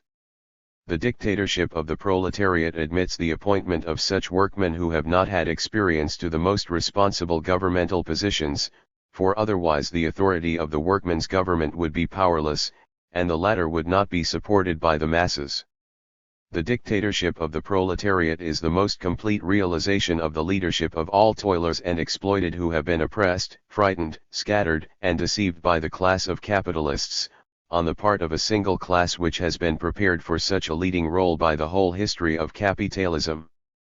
Therefore the preparation of the dictatorship of the proletariat must be begun everywhere and immediately by means of the following, among other methods, in all, without exception, organizations, unions, and associations first of all of proletarians and then of non-proletarian, toiling, and exploited masses, political, trade unions, military, cooperative, educational, athletic, etc. There must be created small groups of communists. These last should be preferably public, but also secret, the latter obligatory whenever one can anticipate the closing down of the former or the arrest or exile of their members by the bourgeoisie. Further, these groups, closely connected up among themselves and with the central bodies of the party, interchanging experiences, carrying out the work of agitation, propaganda, and organization, applying themselves to ABSO. 159. Absolutely all fields of public life and to absolutely all aspects and subdivisions of the toiling mass, must systematically educate themselves and also the party, the class, and the masses by such comprehensive activity. In this connection it is most important to work out in a practical manner the necessarily different kinds of methods of such work, on the one hand the attitude toward the leaders or responsible representatives, which latter have been frequently hopelessly demoralized by petty bourgeois and imperialistic prejudices. These leaders must be pitilessly shown up and driven out from the labor movement. On the other hand, with relation to the masses, which particularly since the imperialistic war have been inclined generally to listen to and accept the teaching of the need of the leadership of the proletariat as the only way out of their capitalist slavery, with respect to the masses one must learn to be particularly patient and careful, in order to be able to understand the peculiarities, special traits, and psychology of each group, profession, etc., of this mass. In particular, one of the groups of communists deserves the particular attention and solicitude of the party, namely, the parliamentary fraction, that is, the group of members of the party who are members of a bourgeois institution, of a general national institution and also local and municipal bodies. On the one hand it is this tribune that has an especially important significance in the eyes of the broadest groups of the backward toiling mass, which have been imbued with petty bourgeois prejudices. Therefore, communists must carry on the work of propaganda, agitation, and organization from this particular tribune, explaining to the masses why the dispersal of the bourgeois parliament in Russia by the National Congress of Soviets was legitimate, and will be legitimate at the proper moment in any other country. On the other hand, the entire history of bourgeois democracy has made the parliamentary tribune, especially in progressive countries, the main, or one of the main centers of unprecedented rascalities, financial and political deceptions of the people, careerism, hypocrisy, and the oppression of the toilers. Therefore, ardent hate for parliaments on the part of the best representatives of the revolutionary proletariat is absolutely legitimate. Therefore, on the part of communist parties and of all parties adhering to the Three International, particularly in the instances where these parties have grown up not as a result of a break with the old parties and of a long and stubborn struggle with the latter, but as the result of the passing of old parties, frequently merely nominal, to a new position, it is necessary to take an exceptionally strict attitude toward the parliamentary fractions. They must be subjected absolutely to the control and orders of the Central Committee of the party, they must include primarily revolutionary workmen. A careful analysis must be made in the party press and at party congresses of the speeches of the parliamentary members from the point of view of their communist content. The deputies must be assigned to agitation work among the masses, and those who show tendencies toward the Two International must be excluded from those fractions.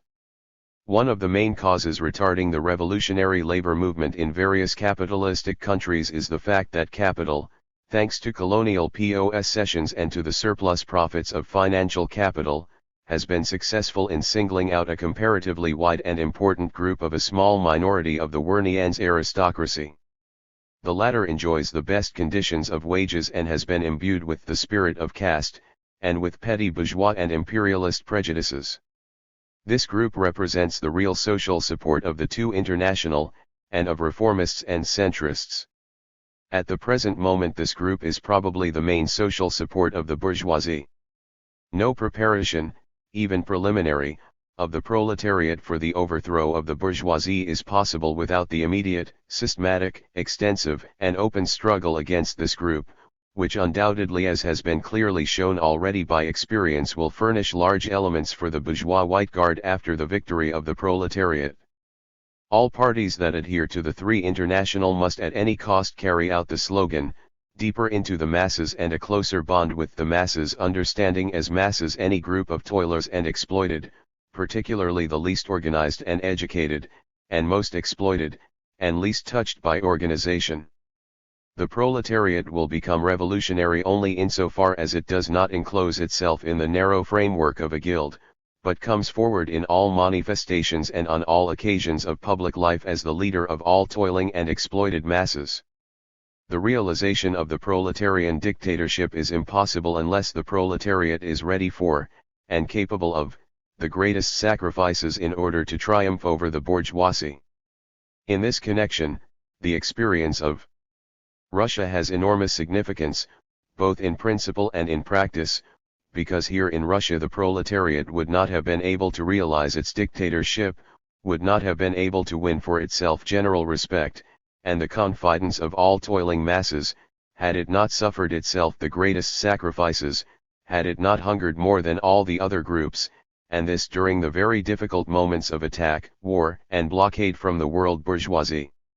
In principle, the widest and most complete support of the Communist Party by the entire forward-looking proletariat is especially necessary with respect to the wide, elemental, mass strike movement, which latter alone is able, under the yoke of capital, genuinely to arouse, stir up, enlighten, and organize the masses, and inspire in them complete confidence in the leading role of the revolutionary proletariat. Without such preparation no dictatorship of the proletariat is possible. Persons capable of coming out publicly against strikes, like Koskai in Germany and Turati in Italy, cannot be allowed to remain in the ranks of parties adhering to the Three International. This, of course, applies even more to those trade unionists and parliamentary leaders who frequently betray the workmen by drawing the lesson of reformism and not of revolution from the experience of strikes, for example in England and in France in recent years. For all coteries, even for those that are the most free, legal, and peaceful in the sense of the least sharpening of the class struggle, the period has now completely matured, when it is absolutely necessary for each communist party to unite systematically its legal and illegal work, its legal and illegal organizations. Because in the most enlightened and free countries, with the most stable bourgeois democratic order, governments now, despite their false and hypocritical declarations, are systematically resorting to the introduction of secret lists of communists, to constant violation of their own constitutions for the purpose of giving half-secret and secret support to the White Guardists and to the murdering of communists in all countries, to the secret preparation of arrests of communists, to the introduction of provocatory agents among communists, etc. Only the most reactionary petty bourgeoisie, with whatever beautiful democratic and peaceful phrases it may cover itself, can deny this fact, or the conclusion that must be drawn from this fact, namely, the immediate formation by all legal communist parties of illegal organizations for the purpose of systematic illegal work, and for the purpose of preparing fully for the moment when these bourgeois persecutions will appear. Illegal work is particularly necessary in the army, the navy, and the police force, because after the great imperialistic war ally governments in the world have come to fear national armies that are open to peasants and workmen and have set about secretly to apply all kinds of methods for recruiting specially selected detachments from the bourgeoisie, which are equipped with the latest technical improvements. On the other hand, in all instances, without exception, it is necessary not to limit oneself to illegal work, but it is necessary to carry on also legal activity, overcoming all difficulties, establishing legal organizations of the press and legal organizations under the most varied aspects, and, where necessary, frequently changing names. This was the method adopted by the illegal communist parties in Finland and Hungary, and particularly in Germany, Poland, etc. The industrial workers of the world in America should adopt this method, as should all existing legal communist parties, wherever the prosecuting attorneys are pleased to start prosecutions on the basis of resolutions of Congresses of the Communist International, etc. The absolute necessity, as a matter of principle, of uniting the illegal and legal work is determined not only by the whole combination of conditions in the period through which we are passing, the period of the eve of the proletarian dictatorship, but is also determined by the need of showing to the bourgeoisie that there is yet and cannot be any field or line of work which the communists have not conquered. This need is determined particularly by the fact that everywhere we find broad groups of the proletariat, and also particularly of the non-proletarian toiling and exploited masses, which still believe in bourgeois democratie legality, whose disillusionment represents for us one of our most important tasks. In particular, the position of the workmen's press in the most progressive capitalist countries shows most plainly the complete falsehood of freedom and equality under bourgeois democracy, and also the need of systematically uniting legal and illegal activity. Both in conquered Germany and in victorious America, the whole power of the state apparatus of the bourgeoisie and all the 161 activities of its financial kings have been set in motion in order to deprive the workmen of their press, judicial proceedings and arrests, or murder hired murderers, of editors, exclusion from the mails, depriving of paper, etc. Further, the news material needed by a daily paper is in the hands of bourgeois telegraph agencies, and advertisements, without which a large newspaper cannot pay expenses, are in the free control of capitalists. To summarize, the bourgeoisie is depriving the revolutionary proletariat of its press by deceit and by the pressure of capital and of the bourgeois state. To combat all this, communist parties must create a new type of periodic press for mass distribution among workmen. Firstly, legal publications, which without calling themselves communists and without speaking of their membership in the party, would learn to use the smallest measure of legal existence, as the Bolsheviks did under the Tsar after 1905. Secondly, illegal leaflets, even though distributed in small numbers and irregularly, but reprinted in a mass of printing offices by workmen secretly. But if the movement grows by means of revolutionary seizure of printing offices, which will give the proletariat free revolutionary information and revolutionary watchwords. Unless the masses are drawn into the revolutionary struggle for the freedom of the communist press, there can be no preparation for the dictatorship of the proletariat. N. Lenin. 2. The Communist International, Past and Future, What It Has Been, and Should Become. By G. Zinoviev. Communist International, Petrograd, July 19, 1920. We are at the crest. The Communist International must now begin to work at another pace than that maintained to date. During the 15 months of its existence, the Communist International has grown tremendously. On the eve of the first Congress of the Communist International, we had the following picture. On the one side was the two International, very much shaken and compromised, but nevertheless trying to unite, if only formally, the most important older parties. On the other side, in the majority of countries, the first insignificant groups were just beginning to raise the communist banner. It is not that way now. Now we have on the one side the three International, into whose ranks almost all the old parties are rushing, which already has in every country a solid organized support, and on the other side a mere heap of ruins where the two International used to be. The Communist International till now was primarily an organ of propaganda and agitation. The Communist International becomes now a militant organization, which will have to assume immediate direction of the movement in the various countries. In the course of the first year of its existence, the Communist International was only a standard bearer of the international proletariat that was rising for decisive battle. The Communist International now becomes a practical organizer of this magnificent world struggle such as history has never seen. This last fact puts entirely new obligations on the Communist International. So long as it is simply a matter of expression of sympathy for us on the part of this or that party, the Communist International cannot as a rule be the loser. But when it becomes a question of the desire of a party which only yesterday was a member of the two International to join the three International, then we must exercise double caution and discretion.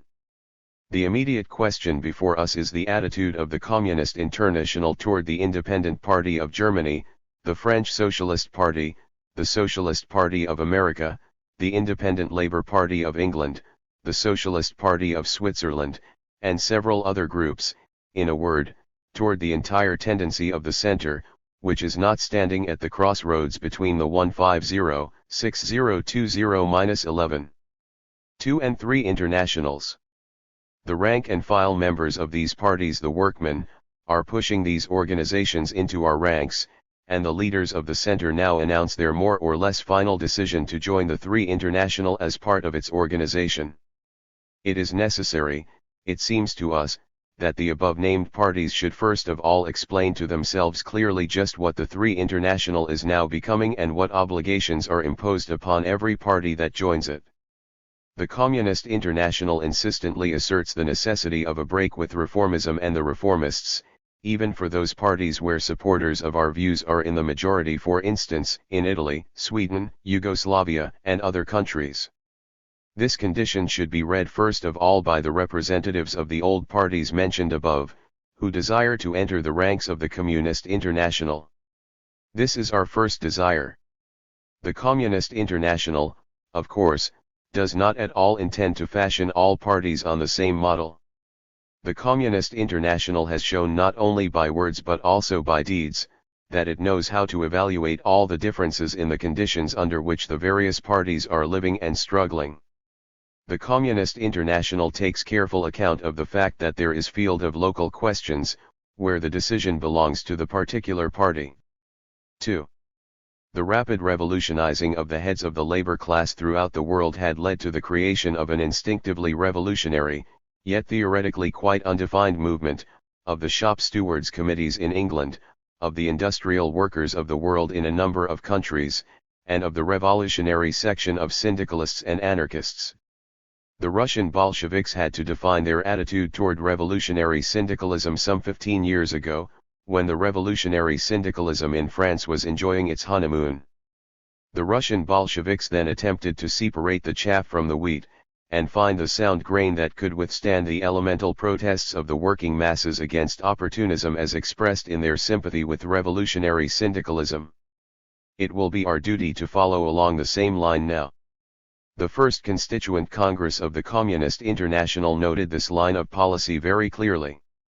The prejudice against bringing into our ranks the followers of shop stewards committees, the revolutionary syndicalists, and so forth, often displayed by some eminent workers of the Communist International, must be overcome at any price. In the above movement there undoubtedly is much that is not clear and much that is even quite absurd, we do not deny this, not for 1 minute. But the movement of the shop stewards committees is fundamentally a healthy one and a strictly proletarian one. We must learn to wait patiently for this movement to crystallize into a communist movement. We must help to make this process easier and more rapid. These movements are of a transitional character. They are created by a particular stage of evolution in those countries where the old classical trade unions and old state socialist parties have been definitely compromising themselves, but where communist parties have not yet succeeded in establishing themselves or are still extremely weak. Such countries are primarily England and America. The Communist International must not and will not make a single concession in ideas to the prejudices of these instinctively revolutionary but theoretically not clarified currents. The Three International candidly and in a comradely manner will extend its hand to them, in the firm conviction that these groups will draw nearer to us with every coming day. What the revolutionary syndicalists, the shop stewards committees, the IWW, and the communist wing of the anarchists especially lack is an understanding of the role of the Communist Party. The adherents of these tendencies have become used to employing the mark of equality for the two conceptions of politics and petty politics. They are accustomed to see only parties without principles led by parliamentary careerists corroded with opportunism. In order to persuade these people and cure these organizations of their prejudices against parties, it is necessary to show them actually at work other parties, parties of a truly communistic character, with a clear program, with revolutionary tactics and iron discipline, parties that are able to absorb the best that there is in the working class, parties that are able to lead the proletariat to the storming of the fortresses of capital. It is here that propaganda of action is needed first of all. You do not believe that proletarian communist parties are actually possible? You believe that any parliamentary activity is opportunistic? You think that every party is occupied solely with petty politics? But see.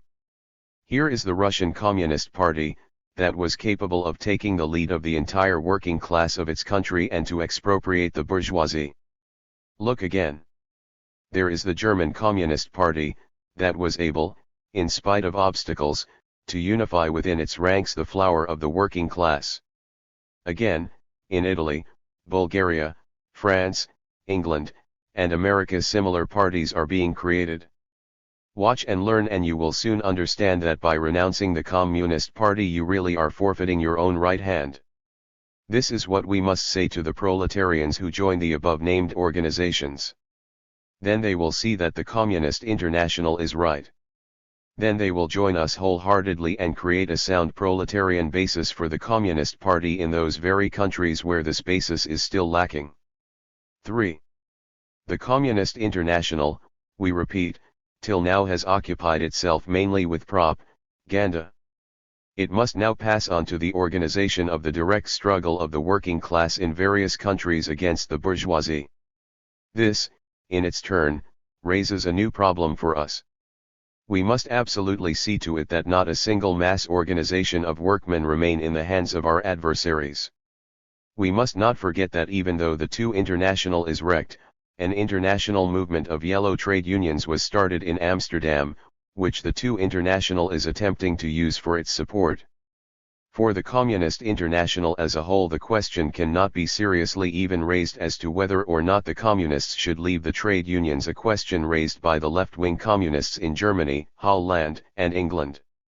The slogan of the Communist International does not say to leave the unions, but says to join them in those countries where we have not yet done so. Wherever there are workmen there must be communists. We cannot leave several millions of workmen exposed to the influence of the socialist traders while we stand to one side. The socialist traders, who are outcasts from political parties, have established themselves for good in the trade unions. We must take this fortress, we must conduct a regular, systematic, and patient siege against it. We must drive out the betrayers of the working class from this last shelter of theirs. We must destroy this buffer between ourselves and the bourgeoisie, and then we shall be face to face with the capitalists, who then will not find it very comfortable. The Executive Committee of the Communist International more than 6 months ago raised the question of creating an international union of red trade unions to counteract the international union of the yellow Social Democrats and free unions. This effort, we do not desire to conceal, is making very slow progress. We are encountering many practical difficulties. We have to take into account that even in such a country as Italy, where the entire working class is on our side, the trade unions that call themselves communistic are in fact in the hands of the leaders of the reformists. We are told that the leaders of the reformists, with deliberate intent, have refused to call a convention of the Italian trade unions for more than 6 years now, because they know that the working masses are much more radical than the reformist leaders. We also must take into account the fact that disintegration inside the old trade unionism in England, the breaking away of the so-called Triple Alliance, etc., is proceeding rather slowly, and that the leaders of the left group of the British trade unions are also often influenced by reformistic prejudices. We also must take into account at the other extreme the fact that the leaders of the shop stewards movement and of analogous movements are frequently permeated with anarchistic ideas. And, finally, the problem itself of a unification of international trade unions is by its very character very difficult to solve. We are against participation in the Central Committee of the Amsterdam International Union, of the Yellow Trade Unions. But we are for participation of communists and are sympathizers in the international conventions of trade unions of individual industries or professions, because these international conventions are in very close touch with the working masses. We are against an immediate wholesale schism in all trade unions, and at the same time we are for a merciless struggle against the yellow leaders of these unions. 164. All this creates greater difficulties on the road toward the solution of this problem, which we have set ourselves. But we repeat, in order that the Communist International should become what it must become, the problem of the organization of an international unification of red trade unions must be solved at any cost. 4. And finally, in order that the Communist International should become what it must become, it is necessary that we have a single communist party in each country. In America we have had till now EWO communist parties. It has been the same in Germany. In England we have 4 or 5 separate communist groups. It is the same in France. An end degree must be put to all this. The clearest division of principle between two communist parties was noted in Germany. But here also it seems to us that the difficulties are now behind us and that the time is near when we shall succeed in establishing a single communist party in Germany. The Central Committee of the Communist Party in Germany, the Spartakian Union, undoubtedly has made big organizational and political mistakes, although in principle and fundamentally it was correct in its policies. The most important error committed by the Spartakian Union was its conduct during the CAP days. We are publishing in this issue the more important statements of such prominent leaders of the Communist Party of Germany as Clara Zetkin, Paul Levi and Ernest Mayr. These letters attacking sharply the hesitating stand of the Central Committee of the Communist Party in Germany during the CAP days create a new situation. They open up the way for the sincere revolutionary Forkingmen who went over to the Second, Light Communist Labour Party of Germany, KAPD, to reunite with the old party. In the ranks of the Communist Labour Party of Germany are many devoted and honest proletarians who were prevented from joining our ranks by the opportunism and tactlessness of the majority of the Central Committee of the Communist Party of Germany, the Spartakian Union. The Communist International will, as a matter of principle, condemn the left evasions of the Communist Labour Party of Germany and will point out the errors of the Central Committee of the old Communist Party of Germany. On this basis a single Communist Party must be created in Germany. In France we must at any cost overcome the skepticism with reference to the idea itself of creating a Communist Party, a skepticism which remains with the leaders of the revolutionary syndicalists. It appears to prevail even among such deserving comrades as Comrade Rosmer. The time has arrived when in France there must be organized at any cost a single Communist Party. And further, it goes without saying, we must begin with the organization of a compact party of genuine co-thinkers who will later be able to attract the elements which at present are not yet fully communistic. In Hugland, only recently the group of Comrade Sylvia Pankhurst made a hurry-up attempt to create a communist party on the left principle of renouncing all participation in parliaments, and of refusing to have anything to do with the Labour Party of England. The Communist International can under no circumstances acknowledge this attempt as the last word in communist wisdom. On the contrary, we are using our power to unite all, without exception, communist groups in England. Further, this of course will be not on the separatist platform of the leftism but on the platform of general decisions of the Communist International as a whole. The Fraternal Party of Italy is on the best road for playing a great historical role in the destinies of its country. To this end it must cleanse itself of elements of reformism. It is imperative that the trade union movement of Italy should not be in the hands of reformists but in those of genuine communists. It is therefore necessary that the better elements of the Turin section, which at present is definitely in opposition to the majority of the party, and also that the section of the abstentionalists, which is led by Comrade Bordiga, should unite with the leading majority of Italian communists on the basis of decisions of the Second Congress of the Communist International. The Swedish communists are facing a similar task of cleansing their ranks of treacherous and half-conscious reformists. The reformist disease is contagious.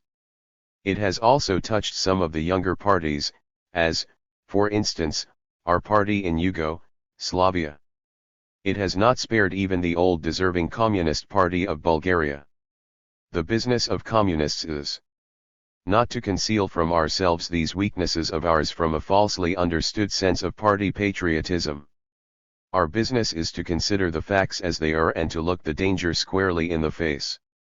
Among the parties belonging to and desiring to join the Communist International, inasmuch as they have not yet purified themselves of the elements of the centre and reformism, a phenomenon is often noted, which might be called game by turns. The party in one country says, "We shall not begin a decisive struggle for power until power in the neighboring country has been conquered. We want first to be sure of our rear. Let such and such start, let victory be assured in such and such country, and then we shall begin." It is self-understood that the Communist International has no idea of encouraging unprepared uprisings and plots. It will under no circumstances rush events, but will know how to peacefully and phlegmatically await their developments, and call to action only when conditions have matured. At the same time, the Communist International will not forget that this idea of struggles by turns was quite characteristic of many parties of the two international. This alone is sufficient to make us regard skeptically such reasoning as that cited above. The Communist International in 1919 was primarily an association for communist propaganda. The Communist International in 1920 is becoming a militant partnership of workmen who are organizing direct pressure against the bulwarks of capitalism. The civil war is not calming down, it is flaming up with unprecedented force. The war between Soviet Russia and Poland of the nobles has a great international significance and opens up very favorable prospects for an international revolution. The events in the East have enormous significance. What we see today in the Near and Far East represents but a faint beginning. The first fiery tongues of the revolutionary flame have appeared in the East. The time is not far off when the entire East will become a revolutionary firebrand. In the countries where the working class was in power for only a few weeks, the frenzy of the counter-revolution has not been able to prevent the beginning of a new proletarian revolution before our very eyes. Workmen's blood has been spilled particularly by the henchmen in Hungary. But even there this is perfectly clear: the proletarian revolution is raising its head again. The second place for the number of crimes committed by the bourgeoisie on the working class unquestionably belongs to White Finland. But there also the proletarian revolution has already gotten on its feet again. We had an opportunity recently to talk with two workmen who had arrived directly from Helsingfors, where for a year they had carried on an extensive and illegal communist propaganda. A little sketch of what is going on today in Finland will show us in a word the frame of mind of the Finnish workmen. The comrades related how in almost all the larger cities and industrial localities of Finland, which were the battlefields between the Whites and the Reds in 1918, Saturdaying of a special character is now being organized. On Saturday afternoons and on holidays, in the cemeteries where the victims of the White Terror are buried, there congregate large numbers of workmen and still larger numbers of women of the working class, who affectionately and carefully decorate the graves and adorn them by erecting plain and simple monuments to the workmen who fell in the struggle against the bourgeoisie. The people make up plain and naive songs and compose simple requiems in memory of the fallen fighters. And as a constant refrain runs the simple thought, "You did not die in vain, we shall continue your work, out of our bones there will arise a stern avenger." And the Finnish bourgeoisie sees all this and is powerless to take any steps, because this is a mass action and all the workmen and a large majority of the toiling peasants are thinking the same way. This is a symbol. This throws light right away on the situation of the proletariat in cruel civil war now in progress. The proletarian revolution cannot now be destroyed by anyone. It can only be delayed and made more costly for the working class itself by the traitors from our own midst. Another fact was mentioned by this rank-and-file workman from Helsingfors, who had come from a country where the bourgeoisie had butchered 30,000 proletarians. He told us that the Finnish workmen naturally hate the bourgeoisie, but still more do they hate the white Finnish Social Democrats who betrayed us at the time of the revolution. Our general state of mind is the 166. Following, first finish with the traitors, the yellow Social Democrats. The bourgeoisie will not escape and its turn will come later. In these few words, perhaps in a somewhat paradoxical form, we have a correct estimate of the fact that throughout the whole world the bourgeoisie is able to exist only thanks to the support of the yellow social democracy. Never before was the reactionary role played by the adherents of the two international as clear as it is at present. A gigantic task confronts the Communist International and all those parties that belong to it. The Communist International must become the actual general staff of the awakened international proletarian army, which is growing stronger before our very eyes. The international communist movement will grow like an avalanche of snow.